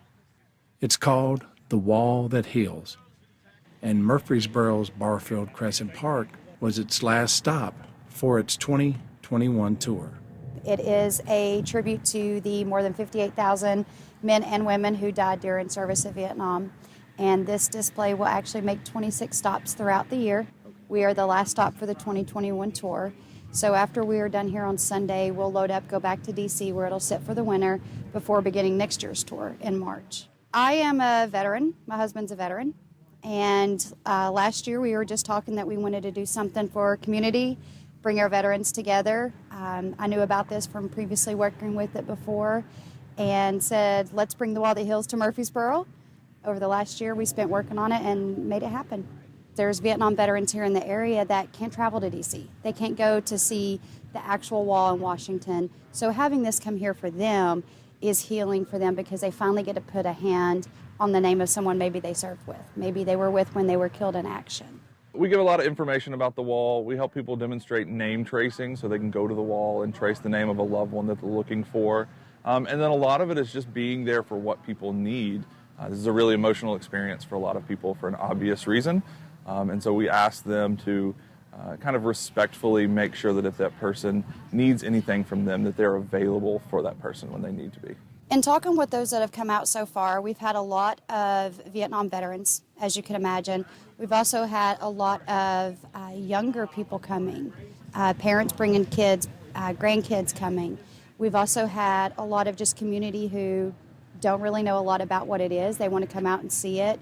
But what we really see is our veteran community coming out and wanting to be a part of the healing process and to be here for the veteran that may just need somebody to stand beside of them. If one single veteran walks away from this wall and feels truly welcomed home, or they feel like they've been healed by being able to be here, then all of it's been worth it. After many years of discussion about one of Linebaugh Library's services combining with Rutherford County Archives, it now becomes a reality. Linebaugh Library's Historical Research Room, which focuses on Rutherford County history, has moved into the Rutherford County Archives building, which focuses on government records and history as well. Both form a one-stop shop for local historical resources. In 2008, John and I started talking because Linebaugh needed more space. So we were thinking, okay, we take that whole room and we put it over here in the archives. Well, there wasn't space. So we're thinking, okay, we have to add on. well, money wasn't going to happen. And then when the new judicial building was built, they had to build John extra space over here. And I said, you know, we should be able to make this work. And we started talking again and realized that we had a lot of common areas, like this area where we're in now. John had this size. This was about the size of where we had our tables and chairs and research area in the room. And so when we started incorporating rather than just plopping it as a separate piece, we realized it was going to work. We were sending people over here, and John was sending people to us. And we sent Lisa Ramsey over here. She was upstairs. She was a supervisor at Lineball, and along with the staff at the archives. Really a win-win situation because each brings their own specialty to the table. And so it's a great collaboration. The Rutherford County Archives is a building a lot of people might not have seen before, so the director gave us a tour. So Rutherford County Archives, we've been in this building since 2006, and we're part of Rutherford County government. Our job is to keep all the permanent and legal records of the county. So people come here, we have divorce records, property records, various types of court records. We also have history of the county go back to 1804 since we have all the oldest records of the county. All right, let's take a small tour of the county archives. When people come in, they are greeted here at the front desk so we can see what they need. Sometimes they just need a quick file. Sometimes they're here to do research. This is our research room. We're happy to have the new library edition here for our patrons. Here you'll find the historical books of the county as well as the region to do research. But this is a nice place to come and sit and do your research, look at our records, as well as get into the library's collections. We do offer several databases at our disposal. We, for example, Ancestries.com or newspapers.com, where our patrons can come in, sit down at the computers, and do that kind of research. This is our conservation lab where we do hands-on preservation work with our historic documents. Our staff and students are able to come in here to work on various projects, be it old newspapers or old county records, where they have to be cleaned and then mended, as well as refolded and put into acid-free boxes and containers. We have a new vault to keep all of our microfilm as well as our photograph collections and historic negative collections. So when people come to the archives, we can pull a vast amount of microfilm records, be it census or military records. This is where we keep a majority of the county records. This is where you'll find records from 1804 to almost the present. The various courts and county offices that we represent by keeping their records. So it's our job to preserve these records. It's mandated by federal, state, and local laws that some things are kept forever, and that literally means if we have the paper, we keep it forever. Most of this stuff is digitized and or microfilmed for emergency backup, but it's our privilege to keep the records of that document the citizens of our county. One of the more exciting collections we have is the Daily News Journal. We had the honor and privilege to get their bound volumes of newspapers from 1938 to 2012. These are available online as well as on microfilm, but when you come to the county archives, we're able to pull these out for patrons to look at, which is kind of exciting. We're happy to announce that we have a brand new addition to the building. It is to help us streamline records management with the various county offices. This new addition is 2 stories, so we do have a lift to get pallets of records from the first floor to the second floor. So please come visit us at the Rutherford County Archives. We're located at 435 Rice Street, right here in the heart of Murfreesboro. We're open Monday through Friday from 8 to 4. You're welcome to look us up online. Give us a call. We'll be happy to talk to you. Live theater is back at the Murfreesboro Center for the Arts with their first show inside the theater in over a year. After over a year of no live shows inside, the Murfreesboro Center for the Arts is back. The same show that just 2 weeks from opening night was shut down because of COVID is now here with the beloved story Little Women the Musical as it lights up the stage for the first time in over a year. This is our first time welcoming people back into the building, and it's very exciting, and we're just going to keep going. We're rehearsing Elf, we're rehearsing Matilda. Here we go. Charlotte Myrie Sheely, who plays Jo March, returns as the lead, this time with her father playing the role of Mr. Lawrence. It's been really fun for both of us.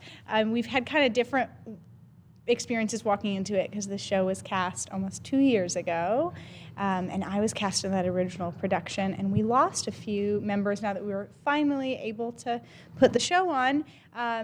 But it has all worked out because my dad was able to step in and fill in one of the roles. If you've never read Little Women or seen it on stage, there's a reason it's been around since the 1800s. It's truly an inspiring and fun story for everyone. Oh, it's so good, and it's a show for everyone because it is about family and not just your family of who you were born with and you got lucky to get to be in your family, but your found family too. The center had an amazing opening weekend. The cast was happy to be on stage, and the packed audience showed that the community missed it too. Live theater is back, and that is part of the excitement. Yeah. Is we've all been missing that greatly. Something special about live theater. If you missed Little Women on opening weekend, there's still lots to come at the Center for the Arts, so make sure to check out their upcoming schedule. We are full on open. Come check us out. Go to Facebook page, see what's happening. Go to borougharts.org and see what's happening. But there is something almost every weekend, except for Thanksgiving weekend, through the end of the year, happening at the Center for the Arts. If you want to come see a kids show, if you want to come see Little Women, if you want to come see Elf, all kinds of things happening. So please check us out. The city organized a pilot program started on Alexander Boulevard to gather information on a speed calming method to reduce speeds in neighborhoods. Because of increasing numbers of speeders traveling through neighborhoods, the City Council directed the Engineering Department to conduct a pilot program to test speed cushions and see if they're an effective speed deterrent. Speed cushions are humps that include wheel cutouts to allow large emergency vehicles to pass unaffected. The information was shared with the City Council at a workshop meeting. Late 2020, council wanted us to test speed cushions. So because Alexander had already qualified for the program, we went ahead and installed the cushions on Alexander in February of 2021. Then in July of 2021, we sent out the surveys to residents to collect their feedback. And then we also went back out and collected traffic data. So this is the volumes on Alexander pre-speed cushions and post-speed cushions. As you can see, the volumes greatly decreased, indicating that people were avoiding the areas with the speed cushions. The good news is also the speeds decreased. From the surveys, we sent out 280, and we got about 120 responses. 2/3 of the residents that responded said that the pilot program was excellent or great. There was almost an even split between the people that responded that actually lived on Alexander versus just in the area. More than half of the people felt that the cushions are effective. And most residents didn't feel that noise was an issue. And 2/3 of the residents said that they feel like the cushions should stay. And we also give room for the residents to write a response, and all those responses were included in the packets that y'all received with the agenda today. A couple of the responses were concerned about emergency response, a delay in emergency response times. So I contacted Fire Station number 6, and we did a ride-along.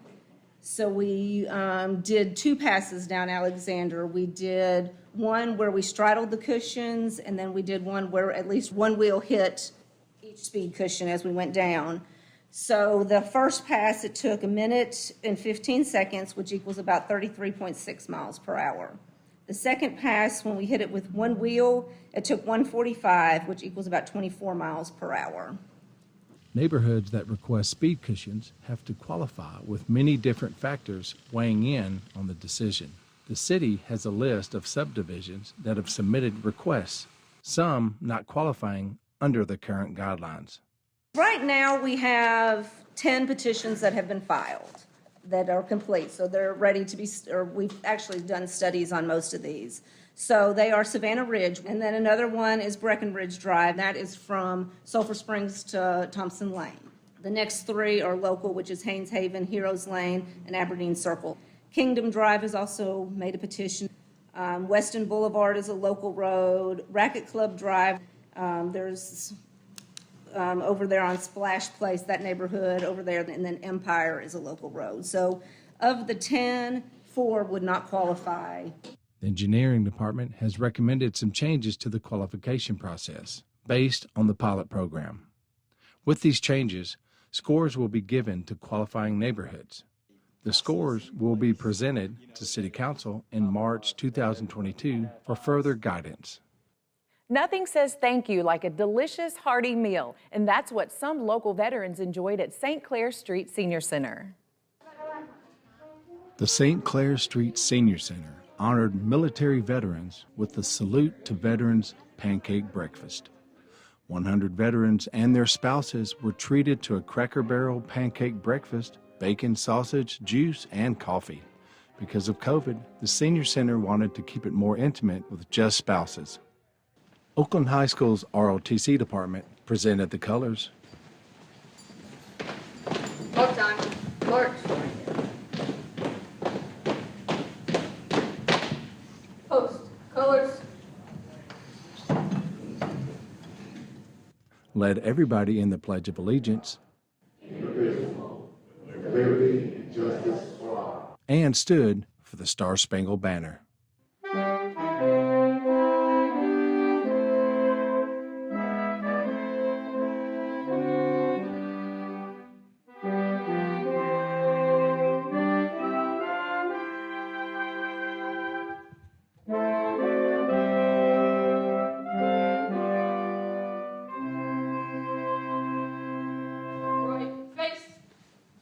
Forward, march.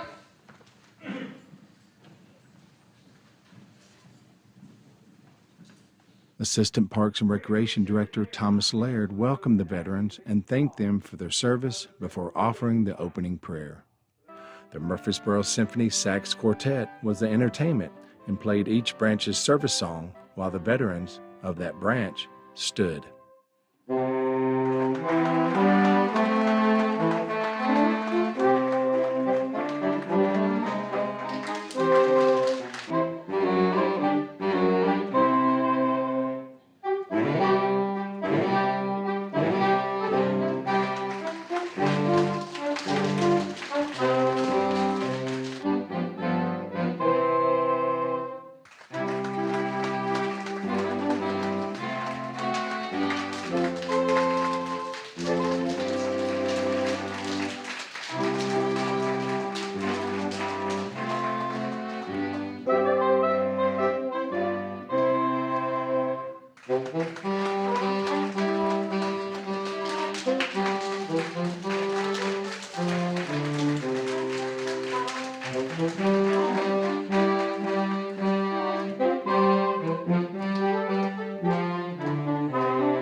The veterans and spouses enjoyed their breakfast as the quartet continued to play throughout the meal.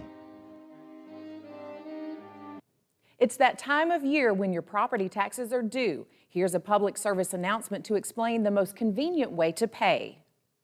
The City of Murfreesboro would like to remind you your city property taxes are due on December 31st. As the tax office will be closed on December 31st, payment can be made on or before January 3rd without incurring interest charges. There are 3 ways you can pay your property taxes. You can stop by the tax department on the first floor of City Hall, 111 West Vine Street. You can mail a check to the City of Murfreesboro, P.O. Box 1139, Murfreesboro, Tennessee 37133, or you can view and pay your property taxes online at www.murfreesborotntax.com. If you haven't received your city property tax notice or have any questions regarding your notice, please contact the tax department at 615-893-5210. Once again, Murfreesboro city property taxes must be paid by January 3rd to avoid interest. With lots of home cooking happening this time of year, the Murfreesboro Fire Rescue Department provides you holiday cooking safety tips. The leading cause of fires in the kitchen is unattended cooking. Be on alert. If you are sleepy or have consumed alcohol, don't use the oven or stovetop. If you are simmering, baking, roasting, or boiling, check it regularly. Remain in the home while food is cooking and use a timer to remind you that you are cooking. Keep anything that can catch on fire, oven mitts, wooden utensils, food packages, towels, or curtains away from your stovetop. If you have a cooking fire, just get out. When you leave, close the door behind you to help contain the fire. Keep a lid nearby when you're cooking to smother small grease fires. Smother the fire by sliding the lid over the pan and turn off the stovetop. Leave the pan covered until it is completely cooled. For an oven fire, turn off the heat and keep the door closed. The National Fire Protection Association discourages the use of outdoor gas-fueled turkey fryers that immerse the turkey in hot oil. NFPA encourages those who prefer fried turkey to consider a new type of oilless fryer or to seek out professional establishments such as grocery stores, specialty food retailers, and restaurants.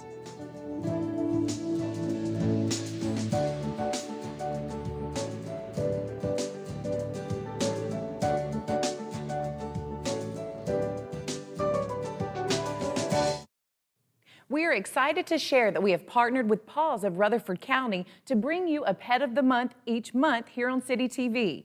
Jared is a 4-year-old Labrador Retriever mix who was found as a stray.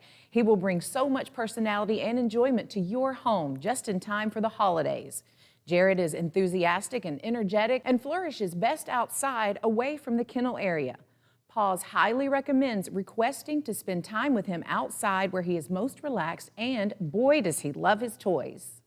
For more information on Jared and many other awesome dogs and cats available for adoption, visit paws.rutherfordcountytn.gov.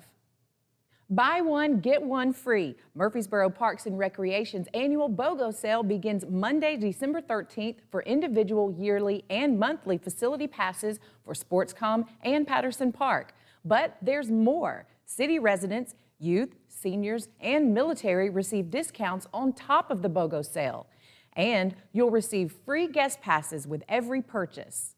Plus, monthly and yearly pass holders will receive discounts on admission to Borough Beach. So mark your calendar. BOGO starts December 13th and ends January 16th, 2022. We are excited that here at Murfreesboro City TV, we were again recognized nationally for quality government television programming from NATOA with 5 national awards. Remember, the City of Murfreesboro offices will be closed Thursday and Friday, December 23rd and 24th for the Christmas holiday, and also will be closed Friday, December 31st for the New Year's holiday. Parks and recreation facilities, as well as golf facilities, will be open for these dates. Check for changes in closing times at your favorite facility. Murfreesboro solid waste garbage pickup during Christmas week and New Year's week will be Thursday's pickup will be Wednesday and Friday's pickup will be Thursday and closed on both Fridays. Every Murfreesboro office except for police and fire departments will be closed Saturday, December 25th and Saturday, January 1st, 2022. Well, that's it for this edition of In the City. As always, for more information about the City of Murfreesboro or any of the stories you've seen here, you can always visit our website at www.murfreesborotn.gov. And if you want to see any of the stories that you've seen today or catch up on some of the latest city news, you can always visit the City of Murfreesboro's YouTube channel. I'm Michael Lynn White, and we want to wish everyone a Merry Christmas and a Happy New Year. Until next time, we look forward to seeing you in the city. The box is available anytime the lobby is open, which is 7 a.m. to 10 p.m. Any items can be brought in, such as pills in their original container, pills in bubble packs, even open.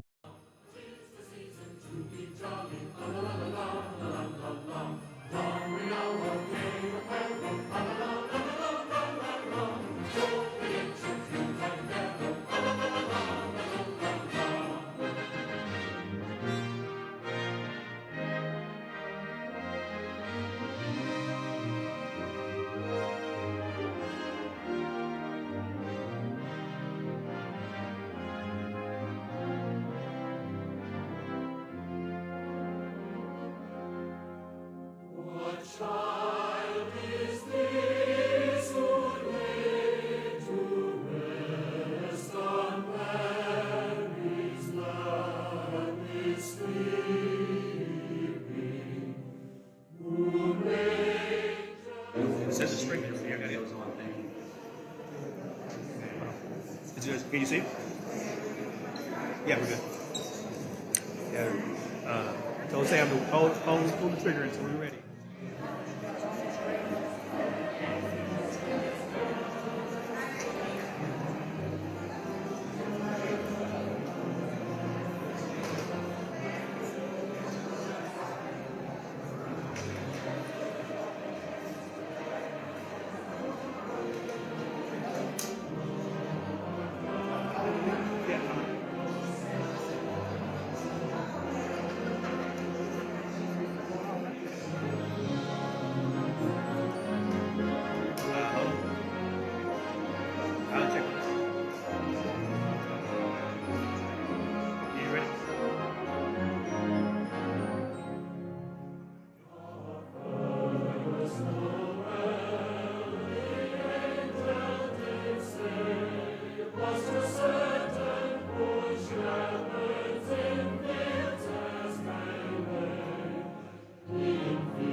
Hold on a second.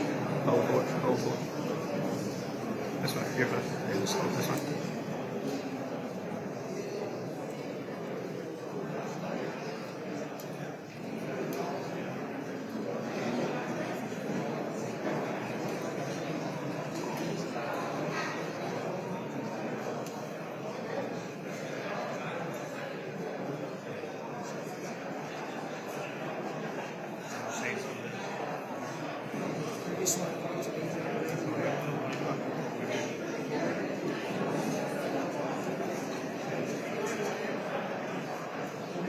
Yeah, that's okay. All right.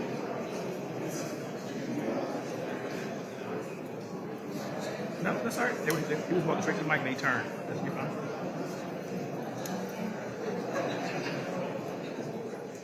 Hey, I want to thank everyone for being here today.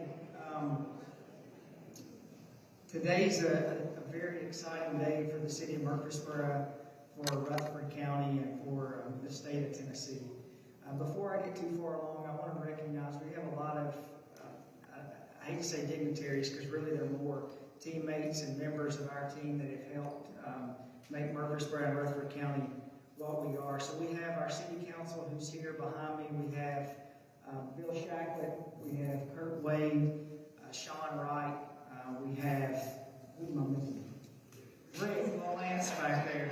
You can't forget Rick.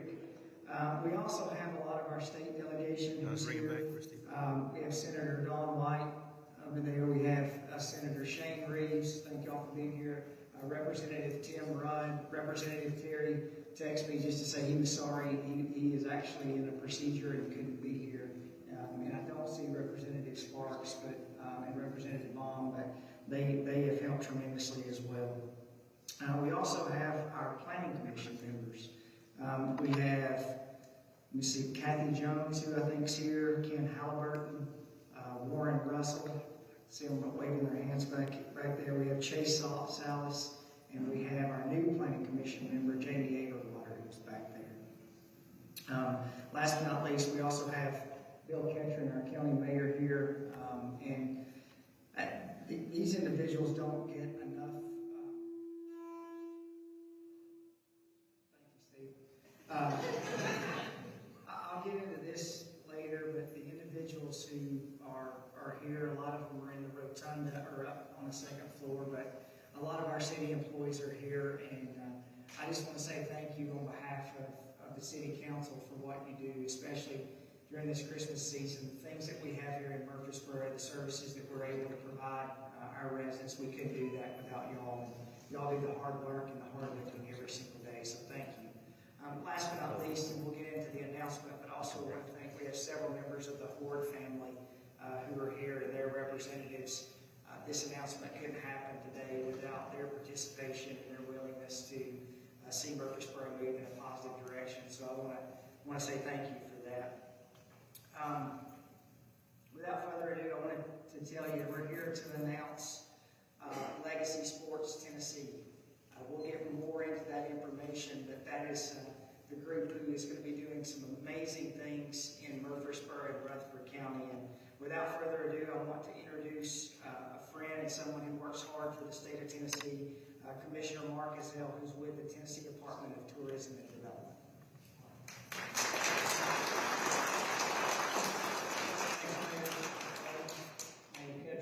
Elected officials, city council members, and you do have some great elected officials that I get to work with regularly. I want to say hi to Barbara Wilkie, who does a great job for the Visit Rutherford team. She's recently just joined our Tennessee Tourism Committee statewide group. Thank you, Barbara, for being here. And we're just thrilled that this state-of-the-art facility, Legacy Sports Park, is going to find a home in Tennessee, but even better in Murfreesboro, to bring sports and concerts and entertainment.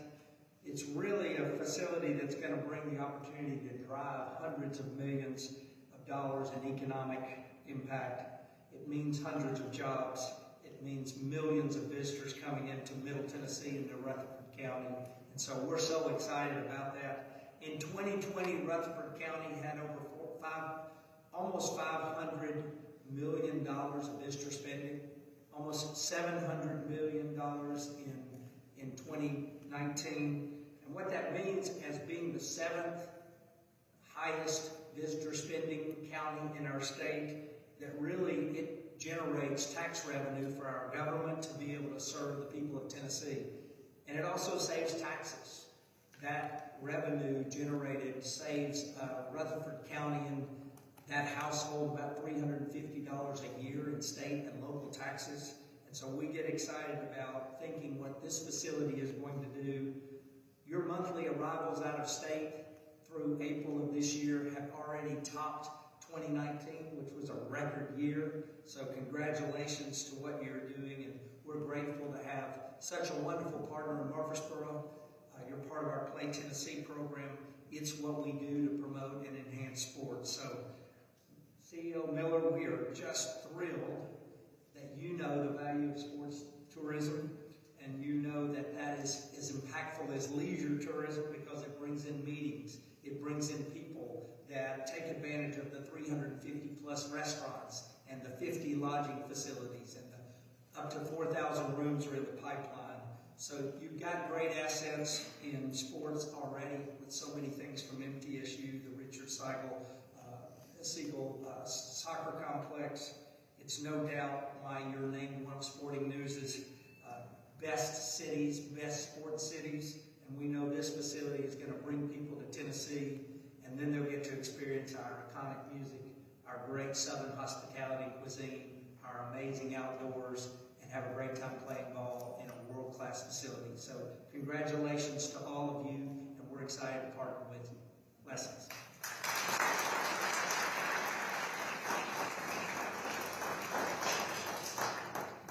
Before we introduce Chad to come up, I want to give you a little backstory on how we got here.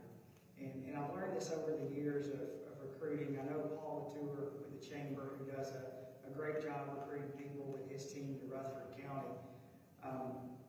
We've worked really hard recruiting businesses into Murfreesboro.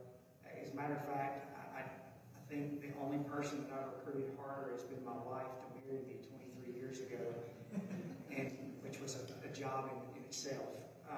But we've tried to recruit businesses to be able to come to Murfreesboro that share the vision and share the quality of life that we have in our community. And so about a year ago, we met with Legacy, and much like a lot of the meetings that you have with different corporations or different organizations, people will come in and they tell you, hey, this is what we want to do, this is what we want to see. Some of those come to fruition, but I think everyone in our staff would agree, the majority do not. And this group that came in with their entire team never wavered on what they wanted to do and what they wanted to find in Murfreesboro. So from that point, we went forward to try to find the location that would best fit their vision. And anyone who deals with land in Murfreesboro knows it's pretty hard to find 250 to 300 vacant acres, not alone in Murfreesboro, but anywhere in Rutherford County that has access. So our team worked extremely hard. Sam Huddleston, Gary Whitaker, Craig Tyndall, all worked to be able to help try to put a package together with the Legacy team, with Jeff Davis, Robert Mifflin. And so they came up with one location that seemed to fit all of those different things. And for many years, a lot of us have driven up and down Broad Street and we've seen the Horde Farm that's at the 840 interchange. So I'm here to announce that Legacy has acquired or working for their project to be on the 250 acres that's at the corridor of part of the fastest growing community that we're part of our community that we have, and that's the 250 acres of the Horde Farm. I want to introduce to you Chad Miller, CEO of Legacy Sports USA. He's going to tell you a little more about what they have planned. Chad.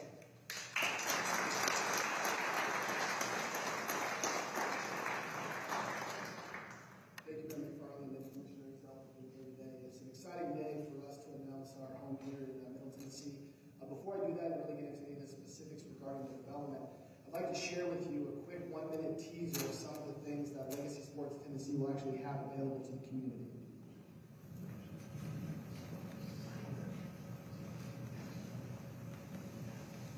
Yeah.